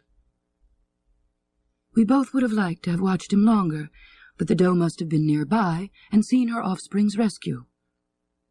Although she was invisible to us, she would not long be so to the dogs, and we wanted to hurry them away before they discovered her, or recollected and understood the fawn, so we walked briskly on down the road to the limestone ledge where the ferns grow. This peninsula is home to a number of natural rarities. A seldom-seen wild orchid grows here. Pileated woodpeckers, large prehistoric-looking birds with big red crests, are common here and uncommon elsewhere. And walking ferns, scarce in many places, grow here in thick, matted profusion. The walking fern, Camptosaurus rhizophilus, is the only species on the American continent of this small genus. It is a curious little fern in other ways, too. All true ferns reproduce by spores, alternating asexual and sexual generations. But the walking fern has discovered a second means of reproduction, a shortcut to proliferation. It is low-growing, and when its long, narrow, fine, pointed, arched leaves touch the ground, new plants spring up from their ends, plants which, in turn, sprout more plants on their leaf tips. Old established parent ferns are often surrounded by several generations of attached plants walking away from the center. There was this sort of colony of walking ferns at the place where Bill and I were going. They grow under the trees near the river, in cool shade where underground water seeps, keeping the rocks moist. The trees and undergrowth screen them from the view of anyone floating by in a boat or canoe, but the evergreen, leathery-leafed ferns are not likely to attract notice anyway, among the mosses and lichens that also grow on the rocks where the ferns find roothold. Bill and I scrambled down the cliffs. Bill lit a cigarette and talked about ferns, while the dogs raced on ahead to the river, splashing about, chasing each other and fish, real and imaginary. Walking ferns, like other true ferns, bear sori, or fruit dots, on the underside of their leaves. The sori contain sporangia, and the sporangia contain spores. When they are ripe and the surrounding air dry enough, the spores burst forth and disperse on air currents. A spore lucky enough to settle in a shady, moist spot puts down a root-like hair to hold it in place, while cell after cell of green plant tissue grows from the spore. On this tiny gametophyte sprout separate male and female organs containing sperm and eggs. Moisture breaks open the mature male antheridium. At the same time, the female archegonium opens and exudes a chemical attractive to the sperm, which swim toward the egg. From the fertilized egg, a new fern grows. In this manner, ferns reproduce without seeds, clinging to a more ancient way of duplication, worked out even before the Devonian days, when the first fossil fern records appear, and long before there were flowering plants with seeds. In Europe, in the Middle Ages, the reproduction of flowering plants by seeds was understood, but thought to be universal for all plants. No one, of course, had ever seen the seed of a fern plant, but in those days, when magic could explain all, this simply meant that fern seed was invisible. As a result, by a neat transfer of properties, it was held that fern seed could convey invisibility. It was a custom to spread linen cloth upon the ground on the eve of midsummer night to catch fern seed, for there are any number of occasions on which invisibility could have its advantages. As late as Shakespeare's day, Gadshill, laying the groundwork for Hal's comic robbery in Henry IV, Part 1, boasted, "We steal as in a castle, cocksure. We have the receipt of fern seed, we walk invisible." To which the inn's chamberlain scornfully replies, "Nay, by my faith, I think you are more beholding to the night than to fern seed for your walking invisible." Our talk, Bill's and mine, turned to other plants, and as we walked down to the gravel bar on the river, Bill began telling me about the trees of New Zealand. He was just back from there, having collected material for a magazine article, and was full of his unwritten story. Bill has a compelling personality. He is a good talker and even better storyteller, and while he talked and smoked, the banks of the river disappeared, and we were, in truth, in New Zealand. I sat and listened to him tell of exotic trees, and of the people whom he had met, who held them in sacred awe, and of others who found them of commercial interest. At last his stories were told, and we sat in silence. Bill smoked one more cigarette, and we both watched a pair of kingfishers flying in Union Blue formation, quartering the river looking for minnows, their rattling call sounding as though it were a necessary mechanical part of their synchronized flight. At last we whistled up our dogs and walked back up to the cabin. We stopped by the fence where the fawn had been, but there was no sign of the youngster or his mother. The bent grasses where he had lain had sprung back, and even his scent must have been gone, for the dogs waiting near us, quiet and tired, took no notice. A year ago, on an afternoon late in springtime, I was walking on the dirt road that cuts across the field to the beehives. I noticed a light-colored, brownish, dappled something or other stretched across the roadway ahead of me, and decided that it was a snakeskin. I often find them, crumple husks shed by snakes as they grow. They are fragile and delicate, perfect but empty replicas of the snakes that once inhabited them. I started to turn it over with the toe of my boot, but stopped suddenly, toe in air, for the flecked, crumpled-looking empty snakeskin was moving. It gave me quite a start, and I was amused at my own reaction, remembering that Ronald Furbank wrote somewhere that the essence of evil was the ordinary become unnatural, the stone in the garden path that suddenly begins to move. I squatted down to see what queer thing I had here, and found that my supposed snakeskin was a mass of maggoty-like caterpillars, each one no more than half an inch long. They were hairless, with creamy white smooth skin, black heads, and brown stripes along their backs.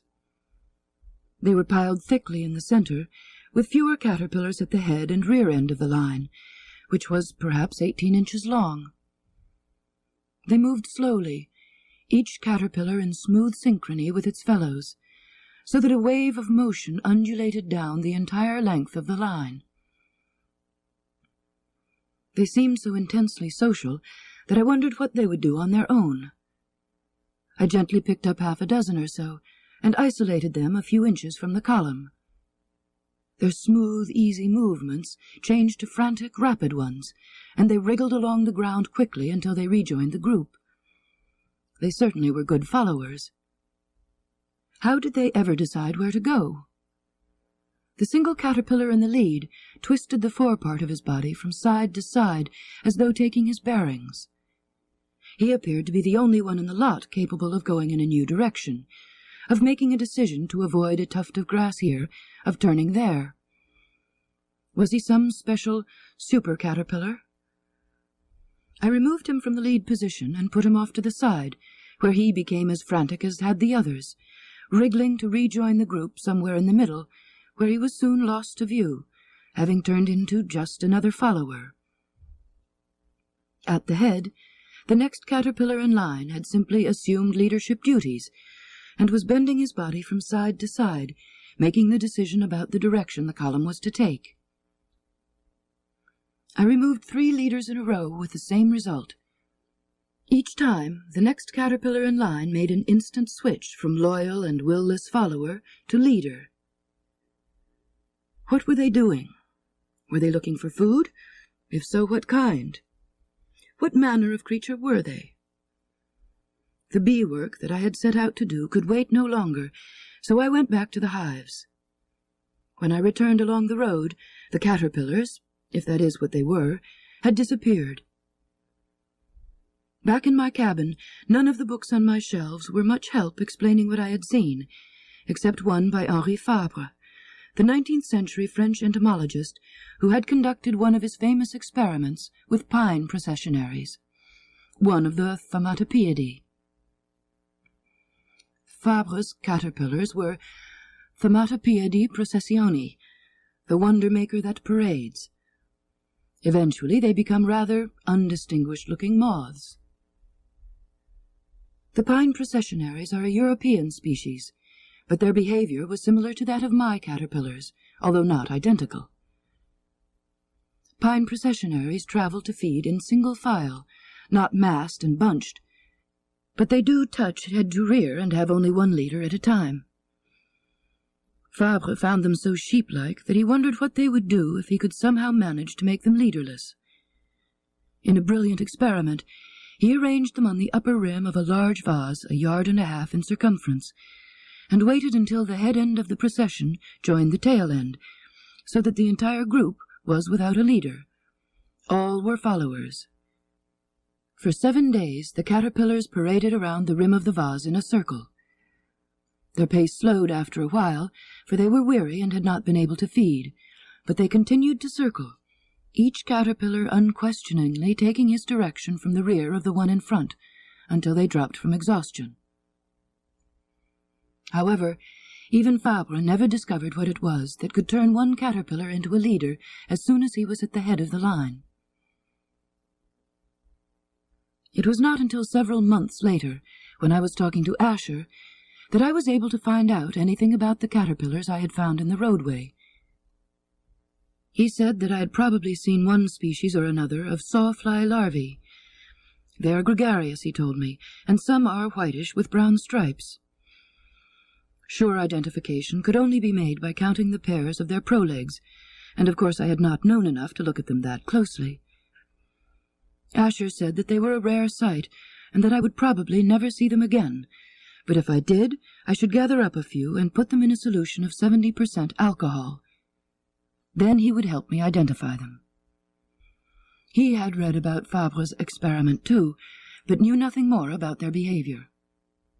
He added, "If you ever find out what makes processionary caterpillars process, please enlighten me. Maybe it's the same thing that makes people drive in Sunday traffic, or watch TV, or vote Republican." It is springtime again.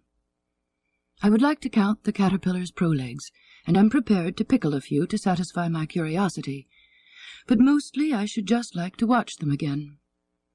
This time I should let the bee-work go. I should like to know where these caterpillars go, and what it is they are looking for. I wonder if I could divide them up into several small columns that would move along independently side by side. I have more questions about them than when I first saw them. This spring I often walk along, eyes to the ground, looking for them. There may have been nobler quests, white whales and holy grails, and although the Ahabs and Percivals of my acquaintance are some of my most entertaining friends, I am cut of other stuff and amuse myself in other ways. The search for what may or may not be sawfly larvae seems quite a good one this springtime.